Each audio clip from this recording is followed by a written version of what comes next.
Okay, good afternoon, everybody, and welcome to today's meeting of Planning Committee A. I'm Councillor Johnny Crawshaw. I'm the chair of this committee. On my left, I have Becky Eads, who is the head of planning and development. To the left of Becky is Lindsay Jenkins, who's the senior planning officer. And to the left of Lindsay is Ian Stokes, who's the principal development control engineer. On my right is Ange Bealby, who's here from Democratic Services, and to the right of Ange is Sandra Brannigan, who is the senior lawyer. Down each side of the tables are the members of the committee.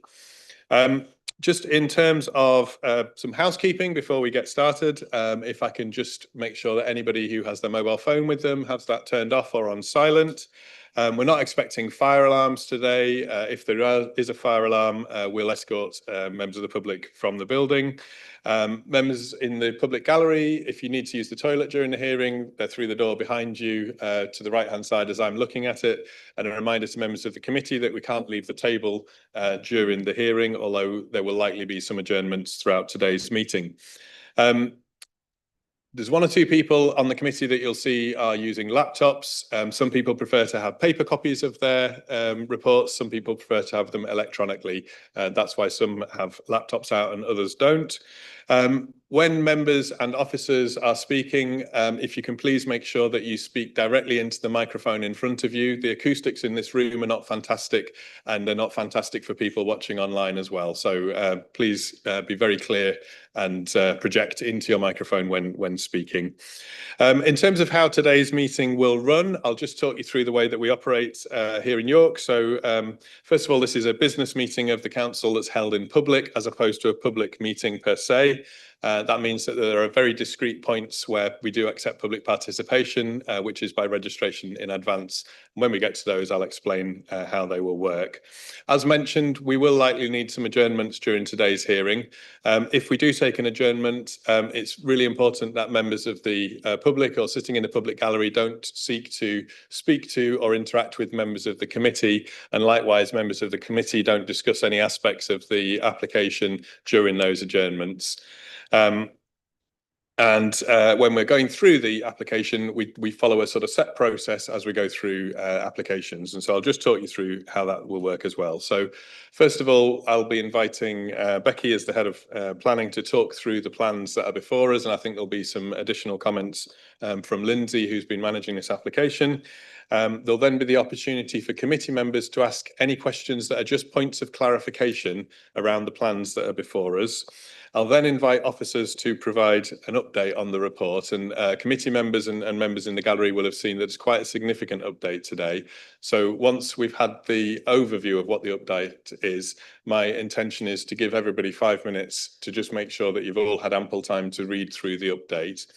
We'll then go to the public participation section of the application. We have a number of people registered to speak today, and I'll talk you through that as we get to that point.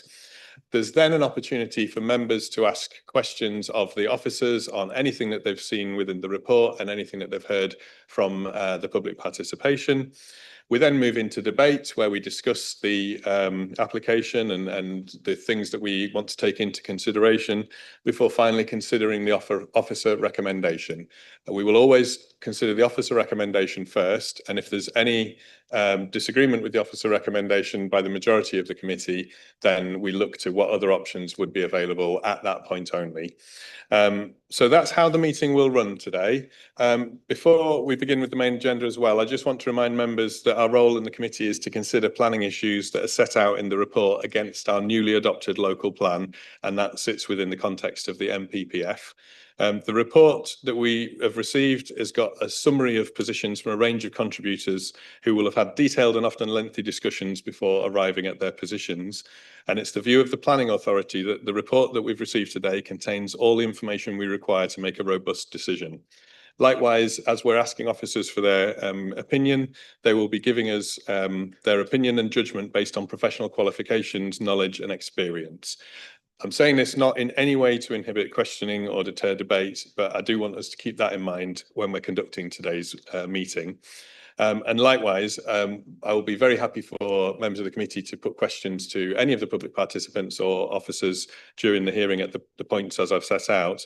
But I just encourage everybody to reflect on the extent to which a line of questioning is going to change your overall consideration of the balance of the application, we need to make sure that all our questions are material to the application and are on material planning grounds.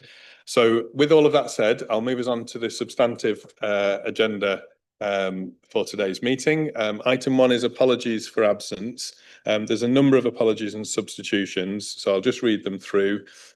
We've got apologies from Councillor Watson, who is substituted by Councillor Orrell, from Councillor Fisher, who is substituted by Councillor Vassey, from Councillor Ben Burton, who is substituted by Councillor Merritt, and from Councillor Clark, who is substituted by Councillor Coles. Agenda item 2 is declarations of interest, and can I invite any members to show if they have anything they wish to declare? Councillor Coles. Just for the purposes of transparency, Chair, I just noticed that there are some proposed speed limits as part of the additional documents that we've been provided with. Just for the purposes of transparency, just wanted to draw the committee's attention to my interests and my paid role as the Deputy Mayor for Policing, Fire and Crime, which would be enforcing any speed limits changes. Thanks. Thank you. Councillor Melly. Thank you, Chair. Not a conflict, but again, just for transparency, I just wanted to declare that there's an organisation who had submitted an objection to a previous revision of this scheme. That objection no longer is relevant to the plans that we're looking at today, but I am, for a very short period of time, carrying out some contracted freelance work on a very part-time basis for that same organisation, doing something completely unrelated to planning. I don't see it as a conflict, but just for transparency, I wanted to declare that. Thank you. And Councillor Merritt. Yes, also in the interests of transparency, I sit on the Yorkshire Forum for Water Customers, which gives independent views to Ofwat and to Yorkshire Water. But I do not consider there is a conflict of interest. Thank you. And Councillor Stewart. Thank you. Yeah, not a conflict, but again, that magical word transparency. Obviously on the public speakers, we've got Tony Richardson and John Gates, who used to be councillors in York and were colleagues of mine, and also Matt Joy, who circulated the email from the developer. I know him as well, so just transparency wise. Okay, thank you. That's right. Sorry, just on that transparency thing, that wasn't very transparent. It's York Travellers Trust who submitted an objection to a previous version of this scheme. That objection doesn't apply anymore, and I started doing some contracted work for them after that objection was withdrawn. And I'm doing casework; it's unrelated to planning or anything. No, sorry, I don't mind being providing more information. That's fine. Happy to be transparent. Okay, we all happy? Fab. So agenda item 3 is the public participation on the general remit of the committee. We haven't had anybody registered under agenda item 3. Agenda item 4 is minutes of previous committee meetings. And we have one set of minutes which are found on page 7 of today's report, and they relate to the meeting held on the 19th of May. Is everybody happy that they're a fair and accurate record of that meeting? Yep, seeing nods. Great. We'll sign those later. So we then come to agenda item 5, which is the plans list. Before we begin on this agenda item, we need to elect a vice chair because Councillor Fisher has given apologies for this meeting. I have had a brief conversation in advance of the meeting with Councillor Culwick, who would be happy to act as vice chair again. If everybody is happy that that's what happens, that's what I'll propose. I'm seeing nods, not seeing any objection. So congratulations, Councillor Culwick, you're once again vice chair. So on to the substantive item for today's meeting then, the plans list, which begins on page 15, agenda item 5A, which is for land to the south of Rose Cottage Farm and the Lodgemore Lane, Haxby. Becky, if you'd like to talk us through the plans, please. Thank you, Chair. So members are considering an outline application with all matters reserved except for access for up to 700 dwellings. It's class C3 with a potential element of C2 for older persons accommodation, self-build plots, provision of open space, including informal sports pitches and allotments, flood storage measures, gypsy and traveller pitch provision, early years nursery and landscaping associated infrastructure. So the next slide, you can see the application site outlined in red. Just see my pointer there. And this is a Google Earth aerial image of the site again, where my pointer is here of the site. And this is the application site adjacent to Lowfield Drive. Again, you can see looking into the site. And this is Usher Lane, the junction with Usher Park Road. Moor Lane looking north away from Haxby. And the application site adjacent to Larch Way. Brooklands Lane with a public footpath within the site. And Crooklands Lane where it becomes a public footpath. So this is your illustrative master plan. You can see that again, the red line site here. And this is purely for illustrative purposes of what the development could look like. And this is the potential land use plan, which shows where the development will be. And that's the extract. I'm just going to pass you to Lindsay now that we'll go into a tad more detail. Thank you, Becky. So I'll just describe a little bit more about the site. So along this side, we have Usher Lane. Can you? Oh, sorry. So this road here is Usher Lane, and then on the other side we have Moor Lane, and this is the existing Haxby and Wigginton cemetery here. And then we've got the Crooklands Lane, which comes past the houses here and becomes the public footpath here, also referred to as Haxby 1 by the Public Rights of Way team. I think my report also calls it Crooklands Lane. So that goes up there, which then goes out of the site, and then it goes all the way up to Crossmoor Lane. We've got, within the site, we've got sports pitches to be in this area. We've got amenity, open space, and then potential for allotments in this area, some play areas. The yellow indicates the residential zones or areas. And then we have the SAN, which runs alongside this and then goes into the blue land, which is under the ownership of the applicants. And this is just a walk-in route, or intended to be a walk-in route. So there's no change of use.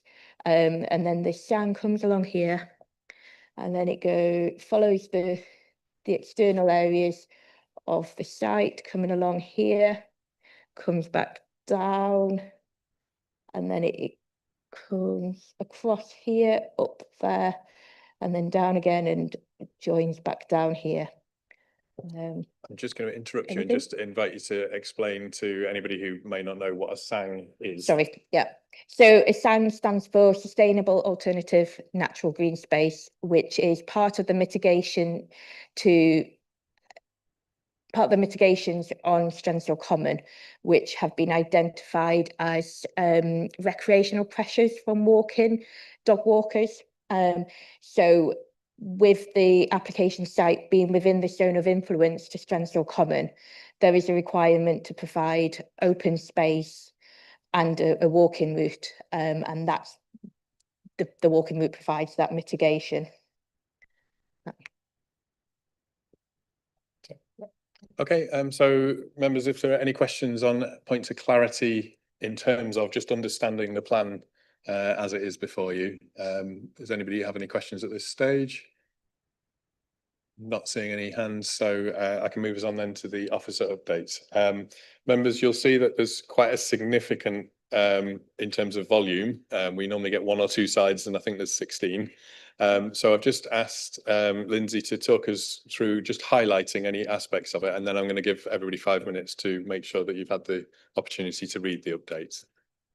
Thank you, Chair. So apologies for the length, but we'll start. We've had additional representation from the Public Rights of Way team.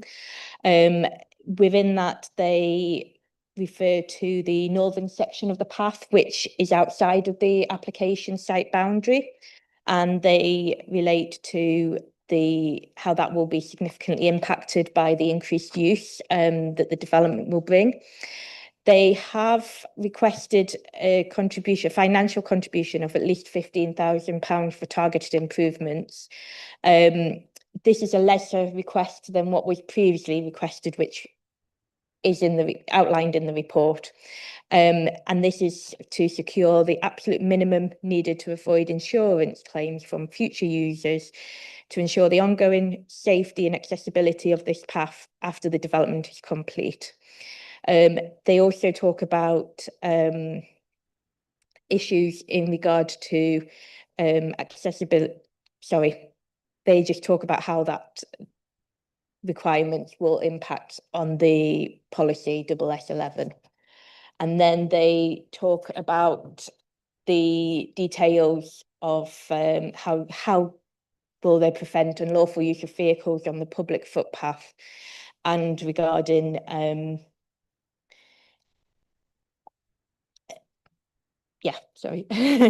how officers have responded to that query, which is outlined in the officer's update. And also there's some amendments to condition 7, which is outlined at the back of the report, just to pick up on those concerns and provide extra details that the Public Rights of Way team have requested. We have 3 additional objections, and outlined where they haven't already been outlined, those comments are provided for your information. There is an update on the report, as we've had an amendment or revision to how we deal with speed limits on Moor Lane and Usher Lane, and how to facilitate safer and more attractive on-road cycling. I don't want to go into that. And then subsequently, the conclusion, paragraph 6.4, has just been updated just to reflect what has been mentioned previously. And then there is an update to the access plans. So this application is an outline with access reserved. We have requested an update to those access plans to reflect those changes on Moor Lane, Usher Lane and the speed limits. However, they're just minor technical matters. The actual access details themselves aren't, the principle of them aren't really necessary. Yeah. And we have asked for these plans, but they're very late on from officers, so we do apologise, but the applicant is unable to provide them to us yet, and that impacts some conditions where we have approved plan list, and other conditions where we're relying on those access plans, but we've asked for those to be wording to be agreed with head of planning and deputy development services. Sorry. Then we've got an update on the recommendation. This is just to provide to secure in the section 106 planning obligation management and maintenance of the public open space. And then we've had additional information submitted by the applicant, which relates to a number of concerns regarding the conditions and the trigger points. And they set out that this is to minimise the number of pre-commencement conditions to only those necessary in order to enable sites to start to deliver. So just briefly, condition 5, the applicant sought to delete this one. Officers disagree with this, and the response and our reasoning is provided below. Again, conditions 16 and 36, they were seeking a different trigger point, and they wanted something that means implementation isn't before a certain amount of dwellings. Again, officers are unable at this present time to consider this, and we'd need more information from them to be able to assess the impact or potential impact on the highway network. in regards to those. Condition 18, we agree to the amendment for when when those details come in, which is above ground works. So that's provided later on in the update. Condition 24, self and custom build plots. Again, they suggested the trigger for the strategy to be submitted should be above ground works. Officers disagree, and our reasoning is set out, which is primarily to do with the timeframes for that information to be submitted. We've got conditions 25, 26, 27. Again, the applicant was seeking to have this as a prior to occupation. Officers haven't agreed with that request. Again, we set out our reasoning below. Oh, sorry.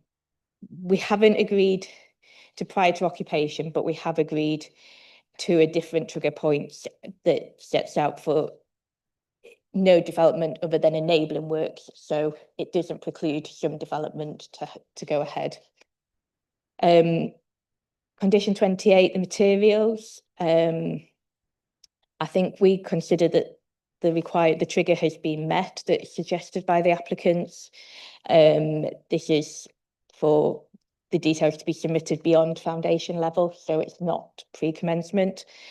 There was some confusion around the carbon emissions condition, number 32. Officers have just reiterated what the policy says. I think there's just some confusion. The 31% is redundant, and the condition seeks 75% reduction over the 2013 regs, unless they would not be viable or feasible. I have slightly changed the way that condition is set out, just to add a bit more clarity on that aspect. Condition 35 relates to the type of dwellings. This is relating to a standard for M42 standard. And the applicant had set out that 100% requirement is not evidenced and not necessary. We have taken the decision to delete that condition. We can't insist on it, and it doesn't meet the requirements of our policy H3. But as an alternative, we are minded to include housing standards in the condition 34 mixed dwellings, so we can have further discussions on that. The applicant, whilst they're setting out that 100% requirements not evidenced or necessary, they haven't provided an alternative figure, so at least we can have those discussions. And then condition 37, we've just condition 37 overall is being amended anyway, so and we have set out why we would need to include that in our response.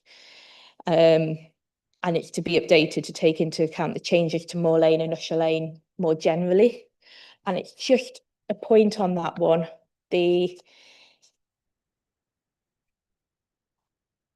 wording where in the update there is some matters for speed reduction which haven't been included, which would seek to include, which is in the original in the committee report.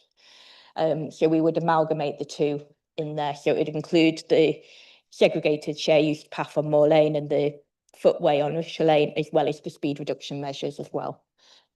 And I think, and so the conditions amendments are in bold. We have additional ones for archaeology, just to be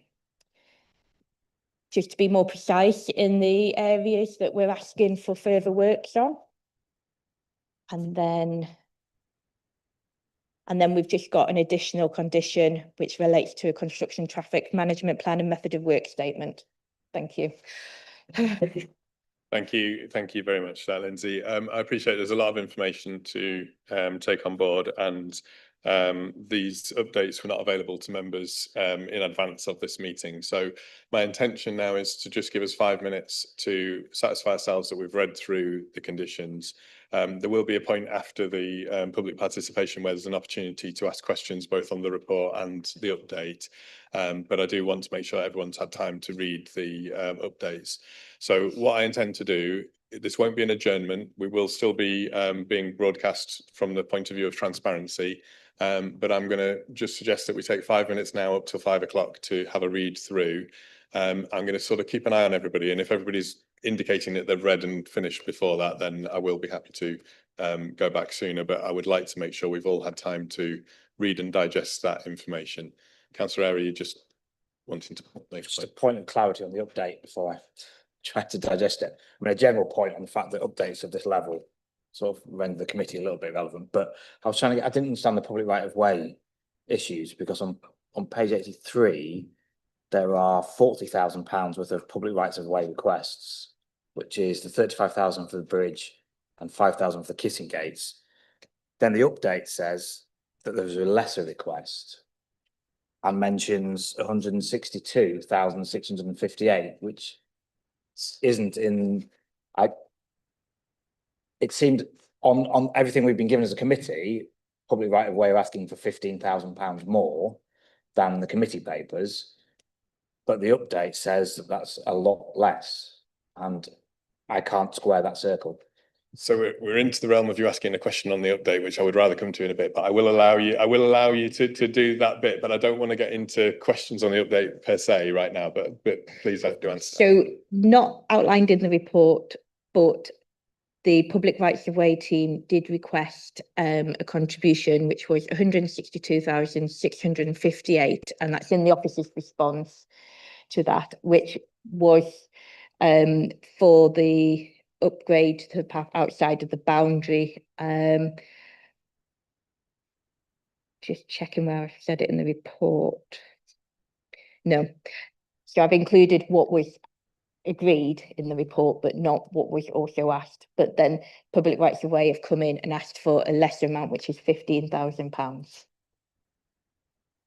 So what I'm going to invite you to do, Councillor Eyre, is let's allow everybody the opportunity to read through the papers. I do absolutely agree with your point that there's a lot of information. I'm very happy to interrogate the differences or but I can't. Concerns. My point is, I can't read a report, an update that says it's asked for less when the evidence says it's asked for more. I can't digest that, because it says public rights of way have asked for less. Okay. But all the figures I've got says they've asked for more. So the problem I'm trying to manage is for the committee to be able to understand anything of a line of questioning and all the rest. Everybody needs to have had the opportunity to read through the update. I'm very, very happy to take questions on the update and the report at the appropriate time. And if there are anomalies or inconsistencies, very happy to explore them. I just want to make sure everybody has got the opportunity to understand where the line of questioning is coming from.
At the risk of sounding a little bit like a school teacher, if I could just ask members of public in the public gallery just to keep talking just as quiet as you can, just so it's not distracting for committee members as they're reading through the papers. I accept sitting here in silence is not what everybody wants to do, but if you could just whisper rather than have raised voices, thank you.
Okay, we've had 10 minutes to read. I'm really conscious I don't want to rush anybody.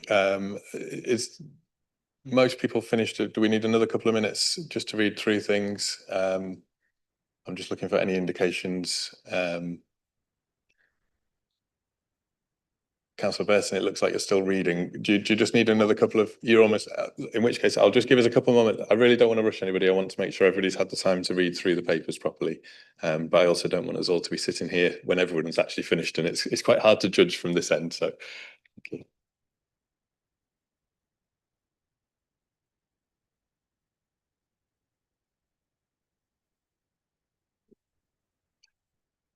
I'd sort of rather you didn't, Councillor Stewart, just while we're just waiting for everybody to finish.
Okay, thank you everybody for that. I appreciate it's a slightly unusual situation to have that amount of information coming as an update. So I think it's important that everybody's had the time to read through that. That then takes us on to the public participation section of the meeting. And as I mentioned earlier, we've had a number of people registered to speak to committee. I think most of the people registered actually are people familiar with it, but just again for anybody watching, public participants have up to 3 minutes to address the committee. I'll give people a heads up if I think they're running over their 3 minutes, and then committee members may have questions. So if you've come and you've sat at the table to speak, if you can just hang around for a second until I say that it's fine to take your seat back in the public gallery. So the first person I have registered is Mr. Tony Richardson.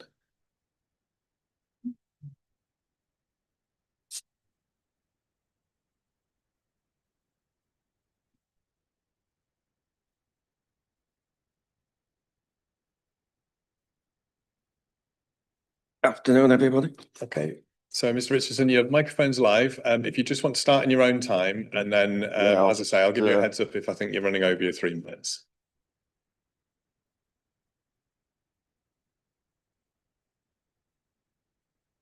Slightly shaky at the moment. Unfortunately, I've had to take some additional painkillers. I have had recent surgery on my lower back, which is a bit painful.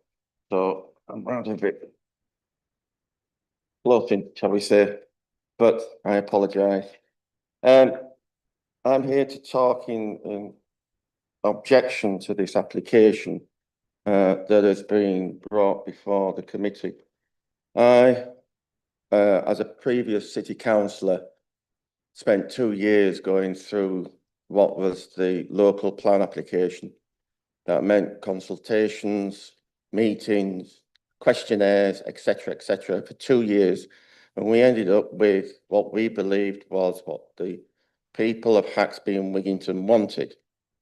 All the concerns were put in there to do with traffic, drainage, buses, the environment, how the traffic was going to affect the village, etc. Genuine reasons of concern. But for some reason, they've suddenly disappeared out of this plan, or should I say the application, along with the concerns of the officer. One of the things that has been highlighted in this is it says that there is an application for land to the south of Rose Cottage Farm and Lodge, etc. I've done these and they are for passing out.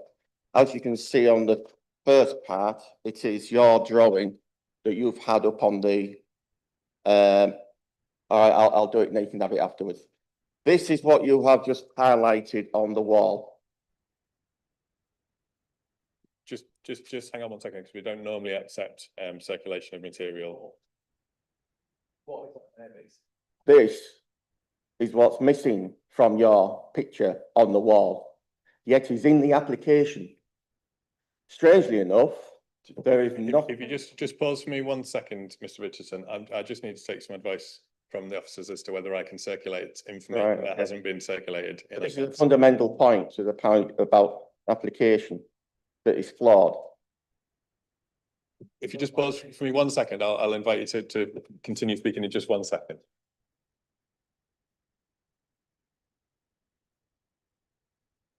Off your website.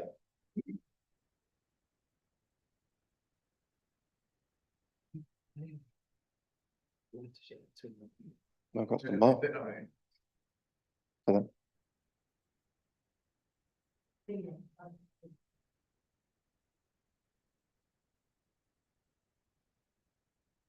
Didn't think it'd have this much of an effect.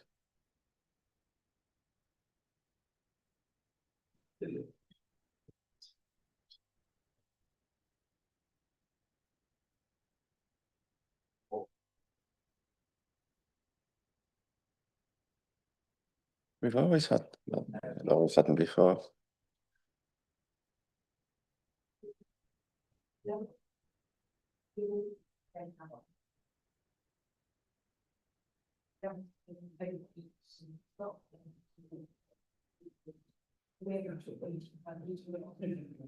It's on your Okay, web.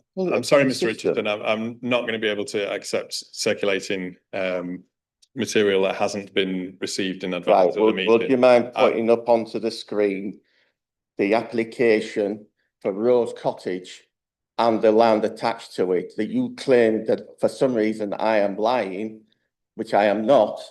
These documents are off your website with this planning application. So I am not breaking any rules. They are your information off your site, which should be made public, that you are, well, the developer is trying to sneak in a piece of land with this application that has had no reports on it, will affect the flooding of the area, will have a big impact on the particular piece of road, which already has outstanding statements by city officers, recent things by officers clearly stating, and I've got a lovely long list, but I know I'm going to get it out in 3 minutes. I'll go policy G16. I'll just have that. Therefore, it's not clear that the proposed open space will fulfil the requirements of Haxby and Wigginton Ward and new development. This is contradiction to the EIA for the site of 7.9 hectares down to 4.9. Highways, drawings 320000367/100/127. Ian Stokes, Smithfield Cottage, Moor Lane site access. The drawing is unacceptable. Also supports 6.3 metre wide Moor Lane carriageway. You've not done any of that. Moor Lane access 2, the drawing is unacceptable. Usher Lane 1, the drawing is unacceptable. Usher Lane 2, the drawing is unacceptable. Sports England, the application does not appear to want to provide the formal sports provision. They have also objected to the application. Landscapes actors are also concerned with the site. Humber and North Yorkshire Integrated Care confirm no expansion available at this time. Ecology still have concerns. FOSS 2018 drainage board. Ground conditions, the surface water risk areas correspond with low areas in the topography. It is likely that the groundwater will rise to even shallower depths during winter, 1.6 LPS of that actual report. None of the circulations tests were successful between 0.6 metres and 1.4. That's where the foundations are. Yorkshire Water confirmed WWT does not have capacity. Standing water in winter. Further report claims no flooding by the applicant, claims no flooding of the sewers. In fact, we as councillors at the time and continuing have been out to flooding issues off Oaken Grove for sewerage and surface water because the system is not capable of taking what there is at this time. Yet again, according to the applicant, that doesn't exist. They have not consulted with Haxby Town Council about any of these things, including the fact that sport. They've gone to the two clubs who have told you, oh yes, we would like this. They've actually said that the netball court is dangerous. It's not. They played on it this year. They require money to upgrade it. The football, they require additional funding to do things on their site. Now, whose ground is it? It's Haxby Town Council's. So why has the proposer not consulted with Haxby Town Council to properly address the concerns regarding sports and open space? They haven't. They've gone to the other people and failed to do what they're supposed to do. Thank you, Mr. Richardson. I've allowed you some additional time to try to sort of That's compensate. okay. I couldn't get all of it in. But this is a colander with holes in it all the way through. To actually pass it is ridiculous. So thank you. If you could just stay with where you are just for 1 second, and there may be questions from members of the committee. I will just ask you the first question, if I may, just from the point of view of clarity. I wasn't clear in what you said about that the area of land that you're suggesting is part of this application but isn't included within the paper. It says on the application sheet, the sheet that's in front of your members, land south of Rose Cottage. Sorry, I need to pick my glasses up. That is part of the application. Yeah, if you would, Chris, just.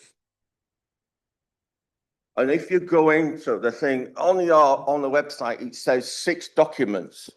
And in there, if you go into the middle piece, it says Rose Cottage. You click on it, and all of a sudden it brings you a drawing with that area defined. This is your website, City of York website, and it is in the title, so therefore it is part of this application. Yet at no point in any of the surveys, reports, along the whole history of this application, has anybody said that they are going to do this. Therefore, it's been hidden. Why has it suddenly appeared? It can't just suddenly appear and be put on without being in the application properly. Okay, thank you. I think what I will do is we won't ask officers to respond at this moment because that's not how we run the committee meetings. Oh, that's fine. But I will just invite, when we come to questions to officers, I'll invite the officers just to address like that. If you go on to your own thing, it's halfway down the 6 documents, and it says land south of Rose Cottage. Okay. Now, why is it in if it's not part of the application?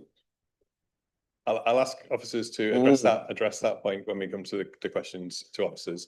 Were there other members of the committee that had any further questions? No. Okay. Thank you very much for your time, Mr. Richardson. If you want to take your seat back in the public gallery.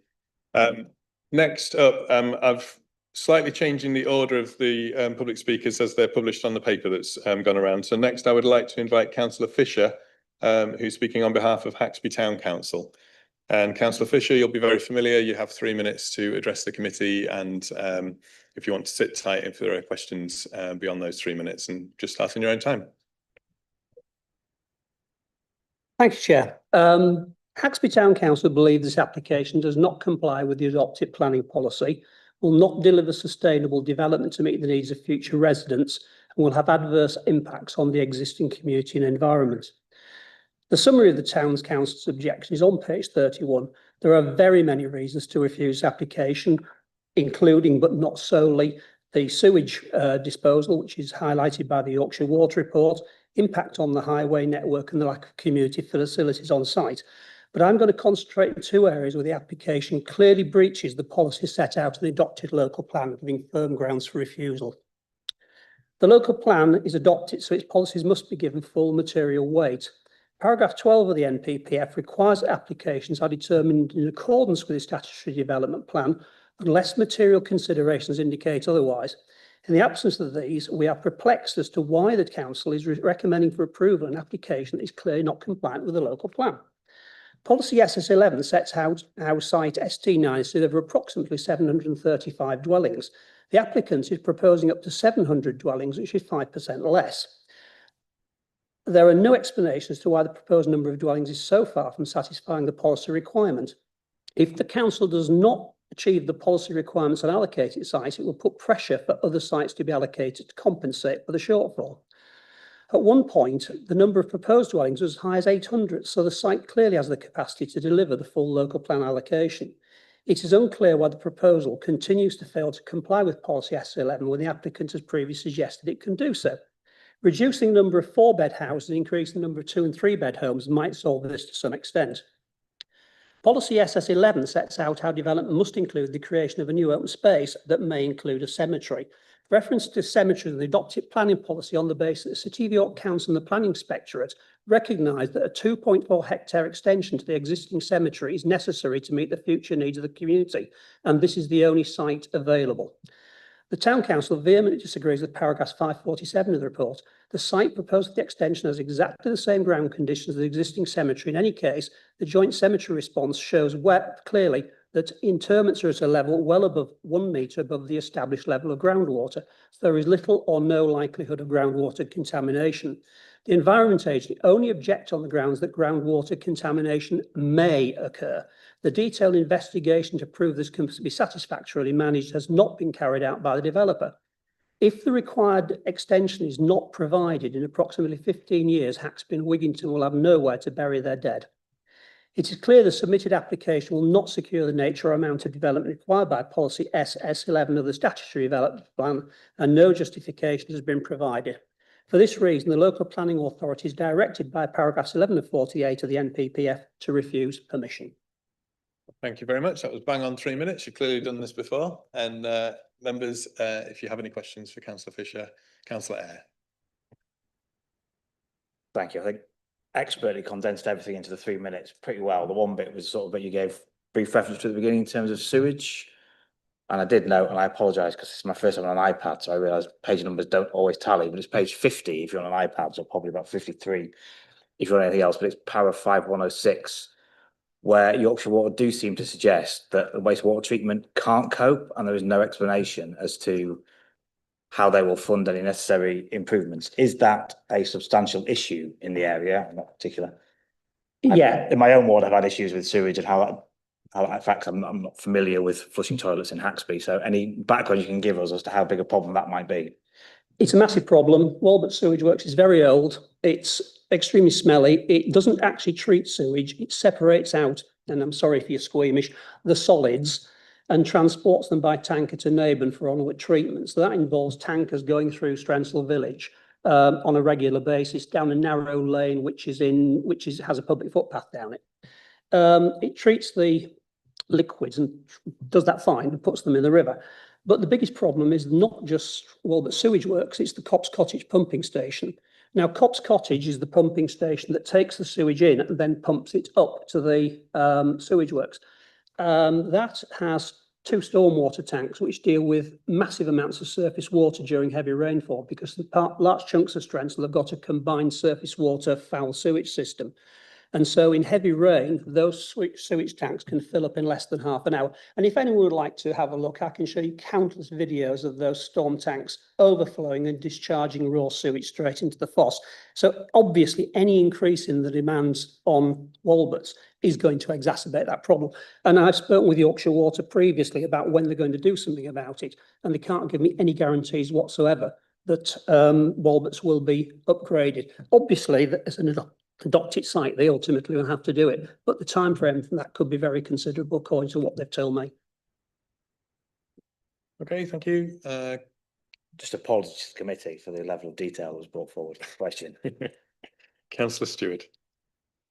Thanks, Chair. Yeah, it's just on the housing numbers. In the report, obviously, the Haxby Town Council talks about it not being approximately, because it's a 5% difference, and you said the same. Now, I appreciate what you say about if we're 5% under for all of our sites, it's soon going to add up. But you're normally on the other side of the table. I mean, I would regard 5% difference as fine to say as approximately. Do you regard it to be sufficiently far away that is an issue for the approval of this application, or is it just something you would rather it be higher? I would rather it actually provided the correct housing balance. The actual number of 4-bedroomed houses considerably above what a policy would normally suggest.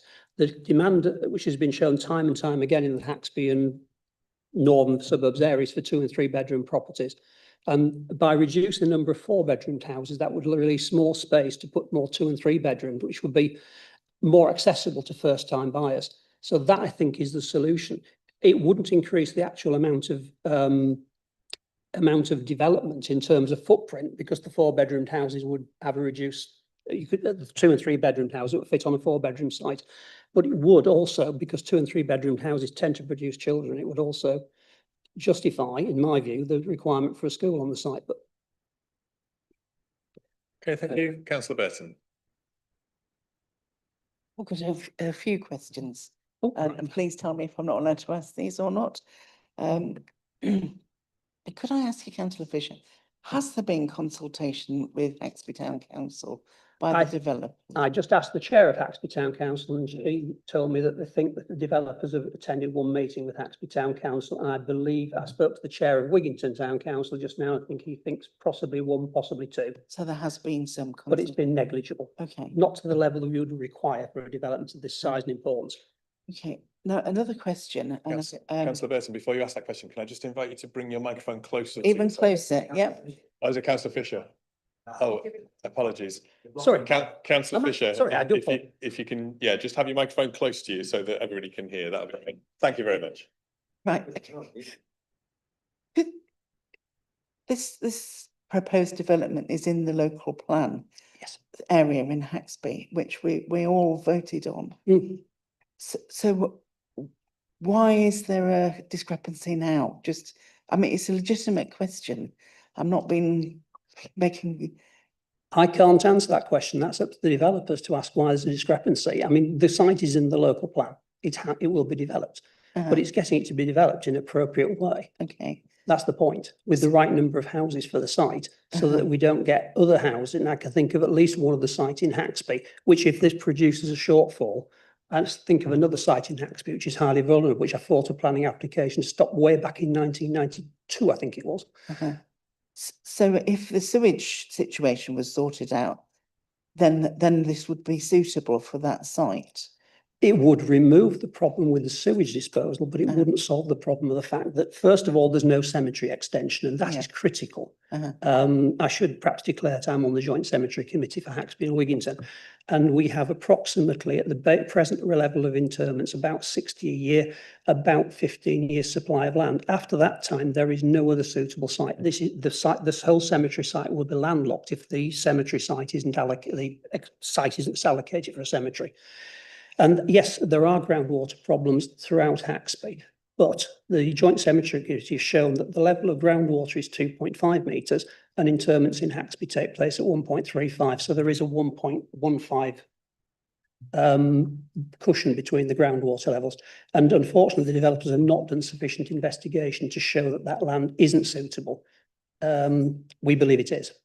Okay, so if the sewage situation was sorted out, if the extra cemetery land suitable for burial was sorted out, would you be more inclined to say this and the situation with the amount of housing and the number of the dwellings with 2 to 3 bedrooms that you prefer? Is that right? There is no problem with approving a development on this site. It's in the local plan. It's getting the right development, which is fine-tuned to make it compliant with policy, and also to mitigate the effect on the rest of the village, which will be considerable. This is the north of the village, so any traffic leaving will have to go through the centre of Haxby down either Usher Lane or Moor Lane, or some may even choose to go out through Strensall. It's mitigating the effect on the village and making sure this is an appropriate application. The application which is approved is the best possible, and this isn't. This is distinctly flawed. Okay, thank you very much. Thank you. Okay, I've not seen further indications from members of the committee, so thank you very much for your time, Councillor Fisher. If you want to take a seat back in the gallery, and I will now invite Councillor Gates, who's speaking on behalf of Wigginton Parish Council.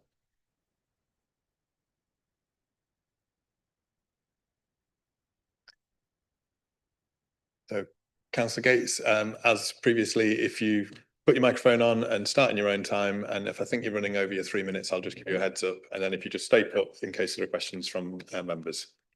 Good evening, ladies and gentlemen. I'm John Gates, Chair of Wigginton Parish Council. Local residents have attended our recent parish council meetings in large numbers regarding this proposed development.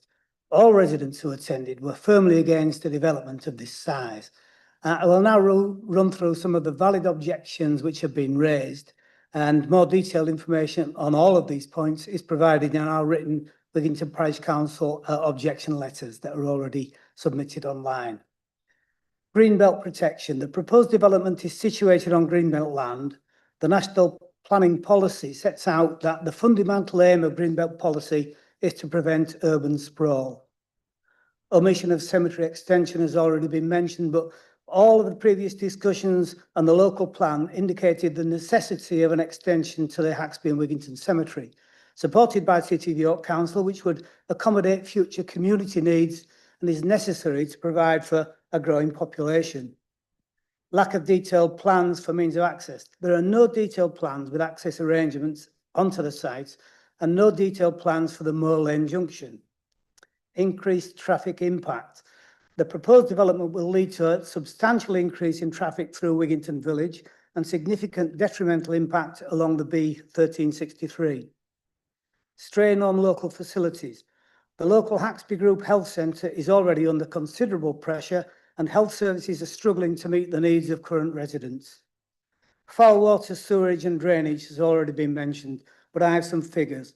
There are significant concerns about the proposals to discharge into the main sewers due to the already existing problems with foul sewage and the potential for sewage to be discharged into the fosse when the system is overloaded. It has been confirmed by Yorkshire Water that the wastewater treatment works does not have adequate capacity to accept foul water from the development. In 2023, there were 72 recorded storm spills, which equate to 50 days of continuous sewage spill into the River Foss. The system of recording spills changed in 2024, but the situation has certainly deteriorated and will be exacerbated further because of the development in this area. Loss of priority species and biodiversity. The site has been ranked as second in the York area for the number of species of moths found, which is a good indicator of the value of the site in terms of biodiversity. Also, no recent bat survey has yet been carried out. So in conclusion, Wigginton Parish Council objects in the strongest possible terms to this development and asks for the planning application to be refused. The proposal, including amendments, would have a detrimental impact on Wigginton Village due to the reduction in the openness of the green belt, reduction in the green corridor, increased traffic burden, impact on priority species, further pressure on its drainage systems, pressure on its already overburdened facilities, and lack of space for cemetery expansion as already outlined. For these reasons, Wigginton Parish Council asks that this application be recommended for refusal. Thank you. I'm very happy to answer any questions that you may have. Thank you, Councillor Gates. You were just slightly over, but I could hear you were just finishing. So, well done. Yeah. Okay. Members, do you have any questions for Councillor Gates? Councillor Eyre. Sort of echo the previous comment of Councillor Burton. I believe you were a city council that voted through development on this particular site. So your comments today seem to be against any development of this site. Has your opinion massively changed since you voted for development of 760 houses on this site, or is there something specific about this particular application that has changed since that? Well, I've identified 7 areas of concern about the detail of this planning commission, which is critical for it to continue. When it was first proposed, all of these areas of concern were to be addressed. The cemetery expansion was taken into account. We assumed that drainage would be covered. We assumed all of the 7 things would be covered. The infrastructure for the roads, everything that I've mentioned, and there were 7 points I made, all we assumed would be covered and none have been. So when they're all addressed, we can look at it again. Okay, Councillor Coles. Thank you. Just a quick question about the, I'm just looking at the ward profile for Haxby in terms of the demographics of the ward and the area. Just there is it's one of the wards of the city that has a larger number of people over the age of 60 currently living there. And I just wondered whether if you were accepting a development on the site, actually encouraging more working age people into the area would be a benefit for the area, in your opinion, or whether or not actually you just think we should be retaining the current demographic of the town. I guess we can call it a town, right? It's a town of. Well, Wigginton is a village, Haxby is a town, but the two areas combined, actually encouraging more working age people into the area would at least mean that some of the other issues you've raised in your objections around public services and other issues that they would be addressed by having more working age people who lived locally. I'm certain that initial purchase homes would be a welcome change. So that would be a positive for sure. But as I've said, there are a lot of other concerns before we can get to that point. Okay, I'm not seeing any further indications of questions. So there was one other point I've just addressed that has been asked on questions before, and that's the sewage issue. Can that not be done? But we have information in emails from Yorkshire Water. Clearly states that I've given you your 3 minutes to speak, okay, and you've been invited. But Yorkshire members have had questions. Accepted, and I have it here that the system is overloaded and cannot cope with these houses. So, and a point that's worth making. You've made that well, Chair, and thank you for your patience. Doing it with a smile makes it a little easier to bear. All right. Thank you. Thanks again. And that's not to say that anybody else gets to smile and get away with it. Next up, I have Councillor Hollier, who is the ward councillor, and will be joined by councillors Cuthbertson and Watson. I've indicated to the ward councillors that they can either speak one person for 3 minutes or share the time between them, and they will all then be available for questions from members. So I understand, Councillor Hollier, you're going to use the 3 minutes to address the committee, and then the others will be available if that's, am I correct in that?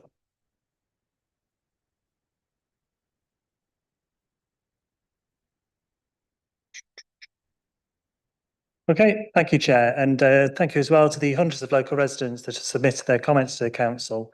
There have been many concerns raised from access to NHS GP and dentistry services, constant delays due to ring road congestion, drainage, as we heard, to parking in and around the village, and many others, as detailed in the report. It's clear that there are deep concerns over the impact of the development on the local community and the services it relies on, but sadly, few of those concerns have been adequately addressed through this application. Fortunately, as has been mentioned, we've only time to highlight a few of the more clear-cut planning policy failures of the application, as we've only been allocated 1 minute each, which we have pulled. In terms of the policy failures, there are 4 in particular to highlight where the application clearly breaches policy SS11. So on point 1, having not included land for a cemetery in the initial proposals, when we pointed out to the developers that this was a crucial part of the planning policy for the site, land was then included in the next iteration. However, within a few months, it had been taken out again with a claim that the Environment Agency had objected. This turned out to really be nothing more than a holding objection, as they had not received detailed proposals on which to base an opinion. And as far as we can tell, no real detail has ever been provided as to why this requirement to provide open space in accordance with the needs of the area has not been met. The Town Council has suggested alternatives, but these have not been followed up. On point 2, it has simply been asserted that contrary to SS11, a viability assessment for the provision of local facilities is not required due to the proximity to Haxby village and the risk of harming the village centre.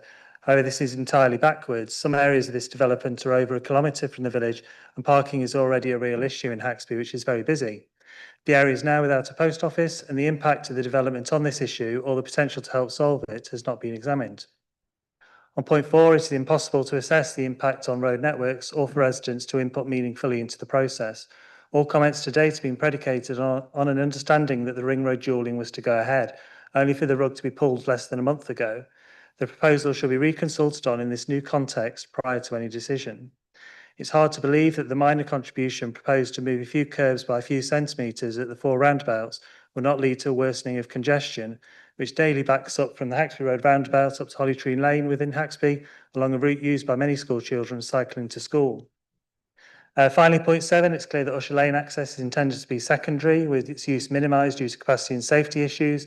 However, it would appear to be likely to be the primary route to access the site, and no clarity has been provided on how the use of Usher Lane has been reduced. Other policies that we have concerns over that haven't been satisfactorily addressed include those highlighted by the Council Strategic Planning Department, which was circulated this morning, including H10 on affordable housing, GI6 on new open space provision, HW2 on new community facilities.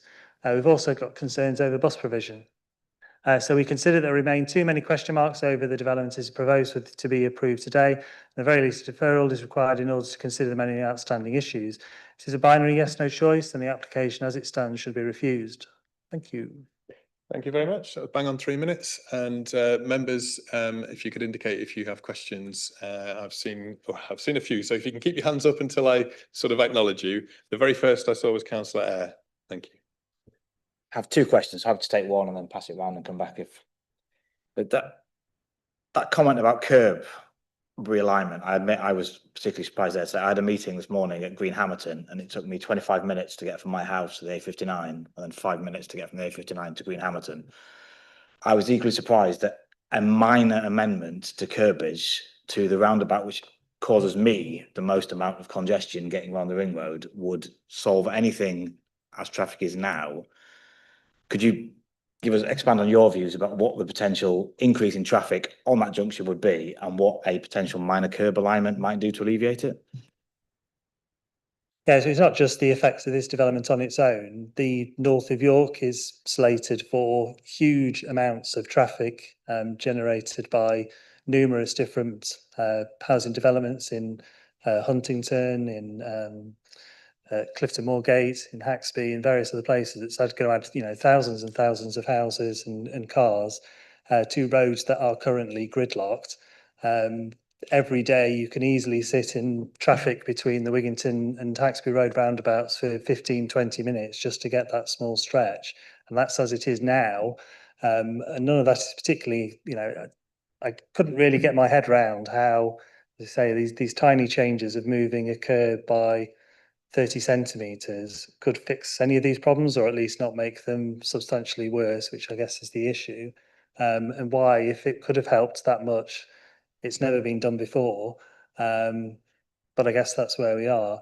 But clearly, the main issue is the lack of now dualling the ring road, which is basically what all these developments were originally predicated on.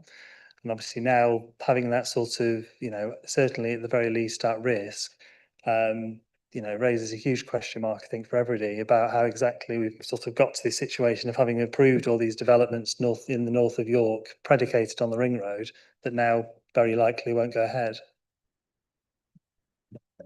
Okay, thank you. Councillor Eyre, if you want to take your second question as well, I'm happy to do that. Just before you do, I saw Councillor Culwick and Councillor Orrell and then Councillor Burton and Councillor Stewart as well. Transport again, it was on that. So obviously there was the fact that the bus route was every hour, which they would have been council refusal. So now they elected to extend the bus route even further through what is a substantial distance. Actually, I think about a kilometre from the centre of Haxby. What is the current sort of journey time from Haxby, and what is the likely journey time? But if you're sort of hitting that, so you've got a half-hourly bus that's a kilometre away from that, what was the likely journey time from there to, for example, the centre of York? So the bus from Haxby to the centre of York can easily take 40 minutes if you get a good run. I would suspect a loop of that size would add 15 minutes or so. I guess it depends which direction it's going. Often the bus spends a long time waiting in Wigginton, and obviously there's a future potential for the 1A to be extended to reach the no doubt inevitable Haxby station, which would obviously add to that journey as well. I think as well the issue with the bus, as we're on that sort of issue, is obviously the developers have offered 450,000. The council previously asked for 900, but sounds a very speculative suggestion in the papers. It's a sort of officers think there may be potential to possibly extend the loop. I think the question is, if that doesn't happen, should we not fall back on the £900,000 contribution rather than the 400? As I say, I think you are adding substantially to the length of the bus. I mean, what would be more useful for Haxby really would be some sort of, hopper service or some way of using the one to for people to get into Haxby more easily. But I guess we can't fix bus services here. If only we could, hey? Councillor Culwick. Thank you, Chair. You mentioned very briefly age 10 and affordable housing. Does the application not make sufficient provision for affordable housing? So it reaches the minimum, but I think the issue with reaching the minimum is that what seems to have happened is that the developers have proposed 30%, which is the minimum as in the policy.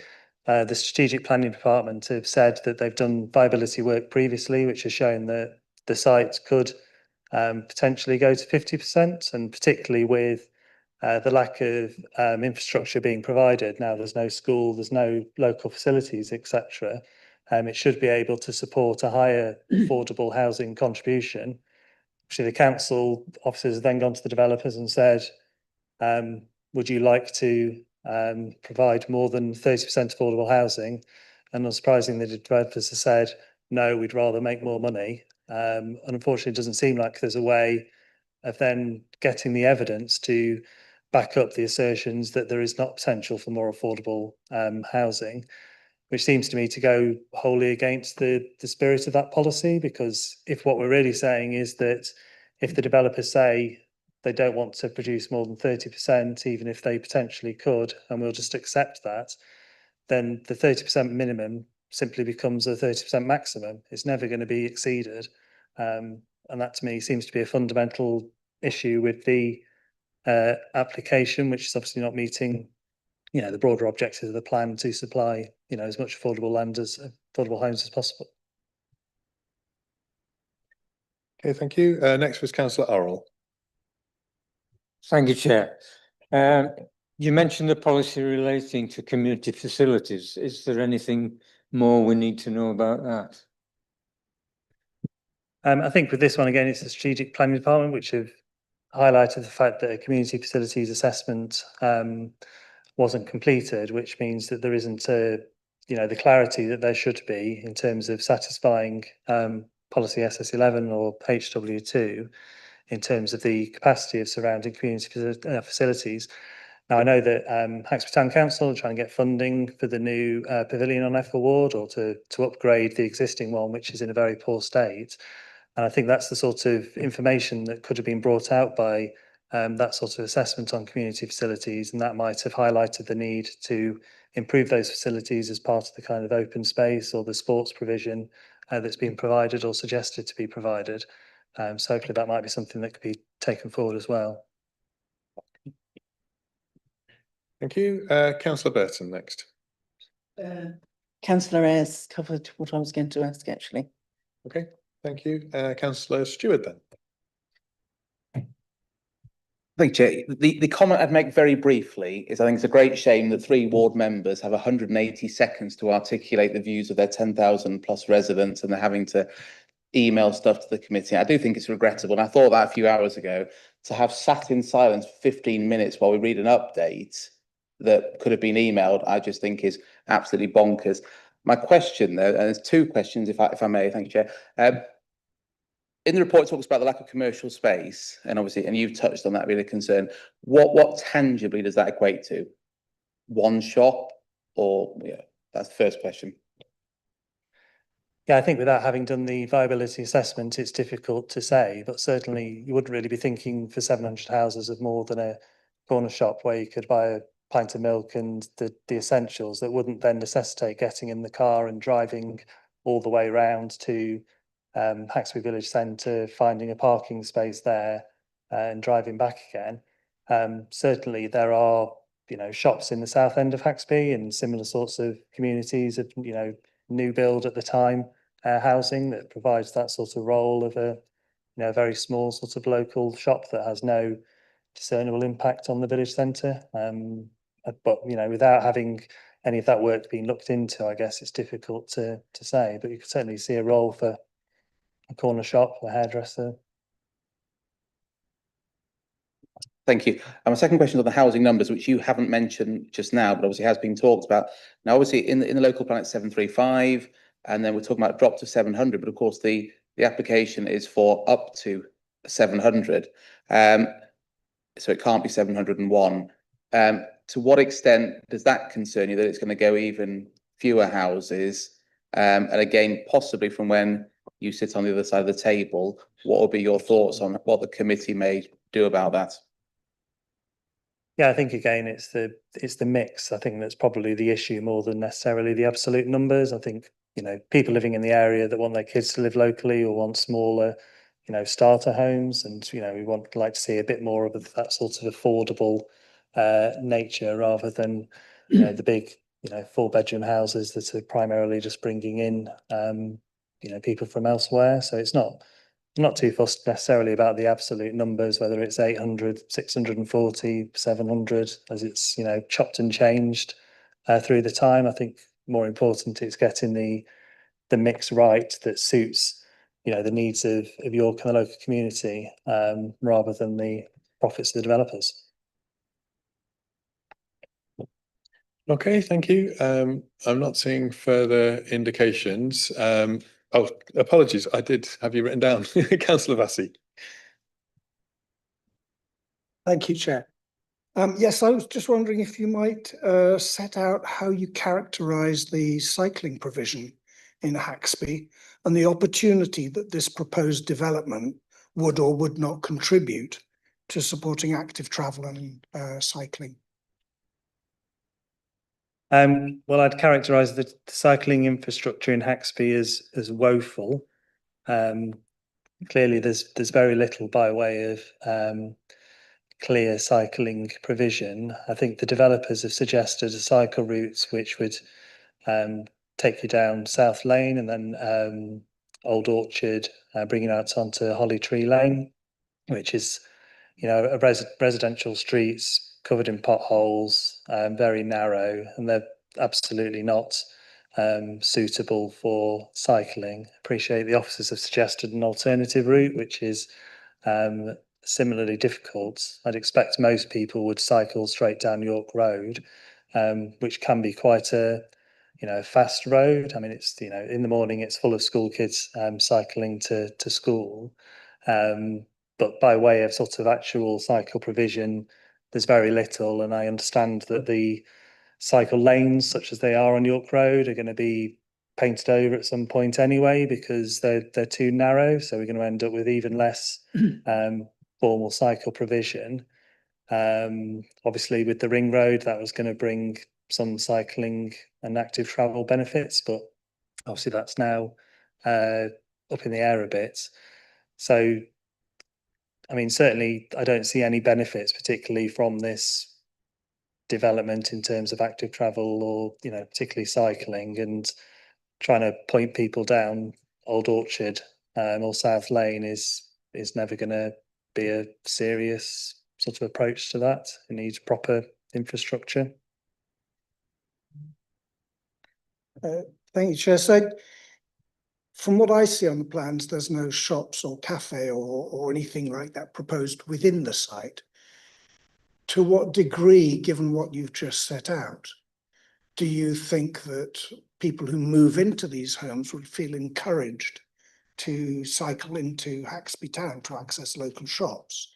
Or is it likely that they might decide that cars are a better option? I'd just like to get a sense of how you feel this sits looking forward.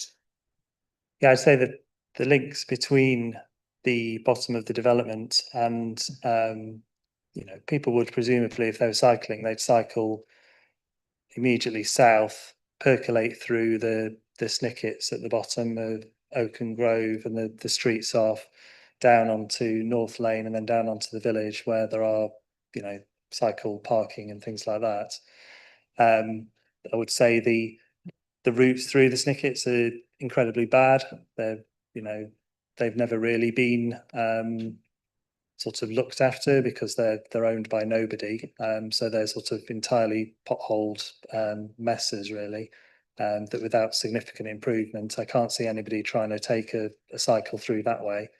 And I can't see anybody getting on and cycling all their way around the roads down Oaken Grove and Moor Lane. So people are just going to get in the car, aren't they, and drive. You know, that's the reality of the situation. Okay, thank you. Thank you, Chair. Okay, Councillor Whitcroft. Thank you, Chair. Thank you. I appreciate your point, Councillor Stewart, about how these councillors have got to share one space each, but we've only heard from one councillor so far, which seems to sort of defeat the point slightly. So I'm happy to hear from any of the councillors here on the issue. I believe you brought up, Councillor Hollier, around the health service and the pressures on there. In your view, there is a Section 106 contribution to create additional floor space in the Haxby Health Centre. Does that not mitigate the issues raised by this development? And also regarding the issues on education, it's quite a generous Section 106 agreement there. Does that not mitigate any of your concerns on specifically the areas of health and education? It's probably my fault monopolising things. Do you want to? Thank you. In terms of health, the health centre could be extended vertically. There's no room to expand widthways, basically. But it's on a bend, and getting cars into it is quite difficult. So there's a limited amount of parking. And if there isn't parking at the health centre, then people have to park in the main street. And at that point, the main street is narrower than it is further on out into Wigginton or out on the other side of Haxby. So that would add to congestion at that point. In terms of education, the current birth rate is reduced somewhat, and it would probably be about 10 years before it starts to pick up. But at the same time, we've had 3 schools which have been pretty well full roles until the last 3 or 4, maybe 5 years. And I can see that situation occurring. So 700 houses will actually make that more difficult to accommodate in the future.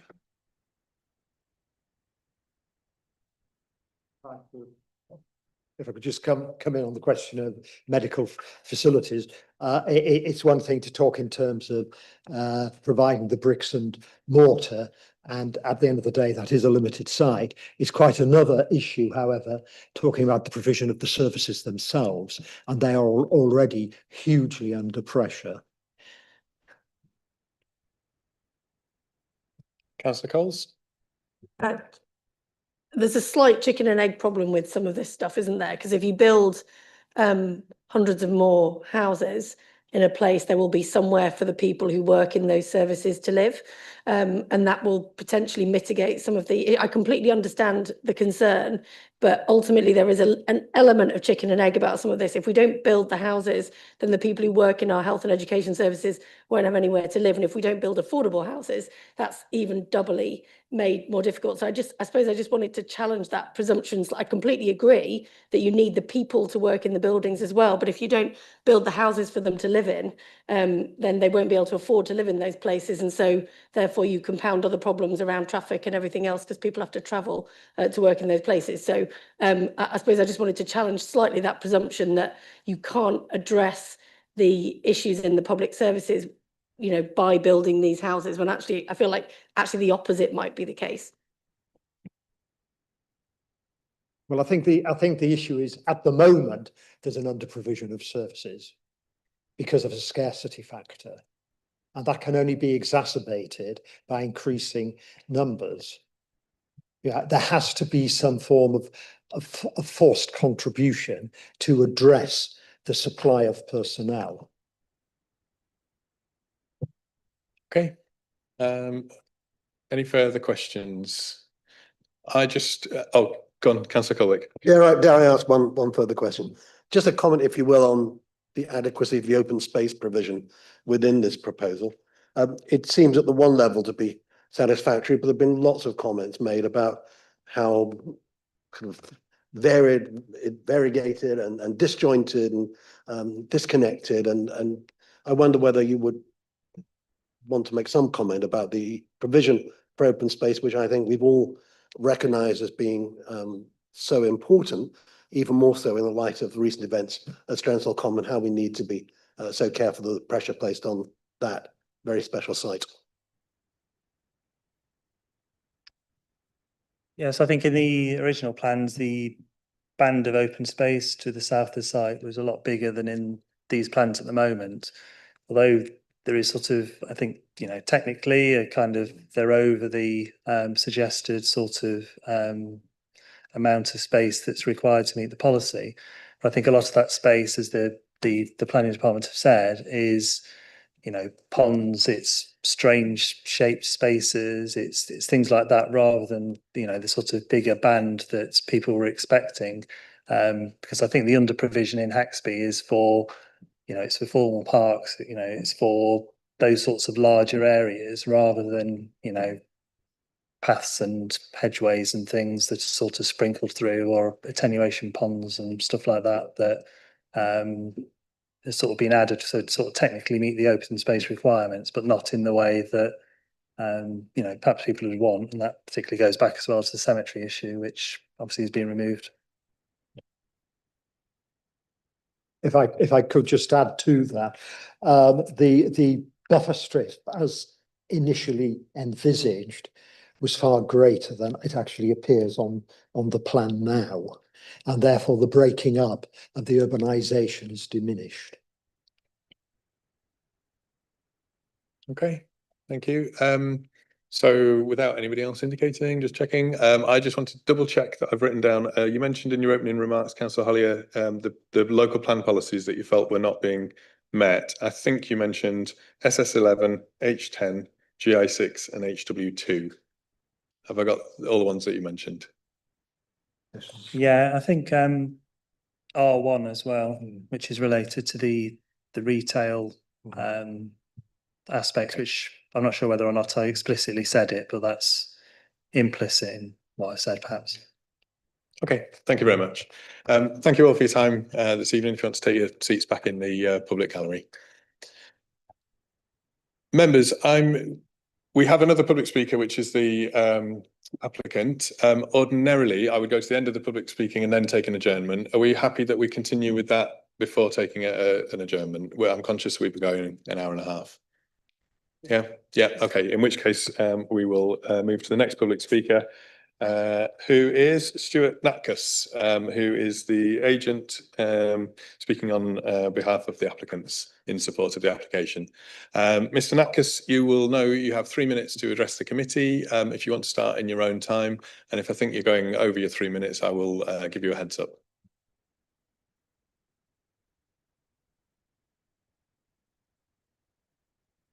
Thank you, Chair. I have full sympathy as I have 3 minutes to deal with 12 minutes of speakers, so I'll try my best.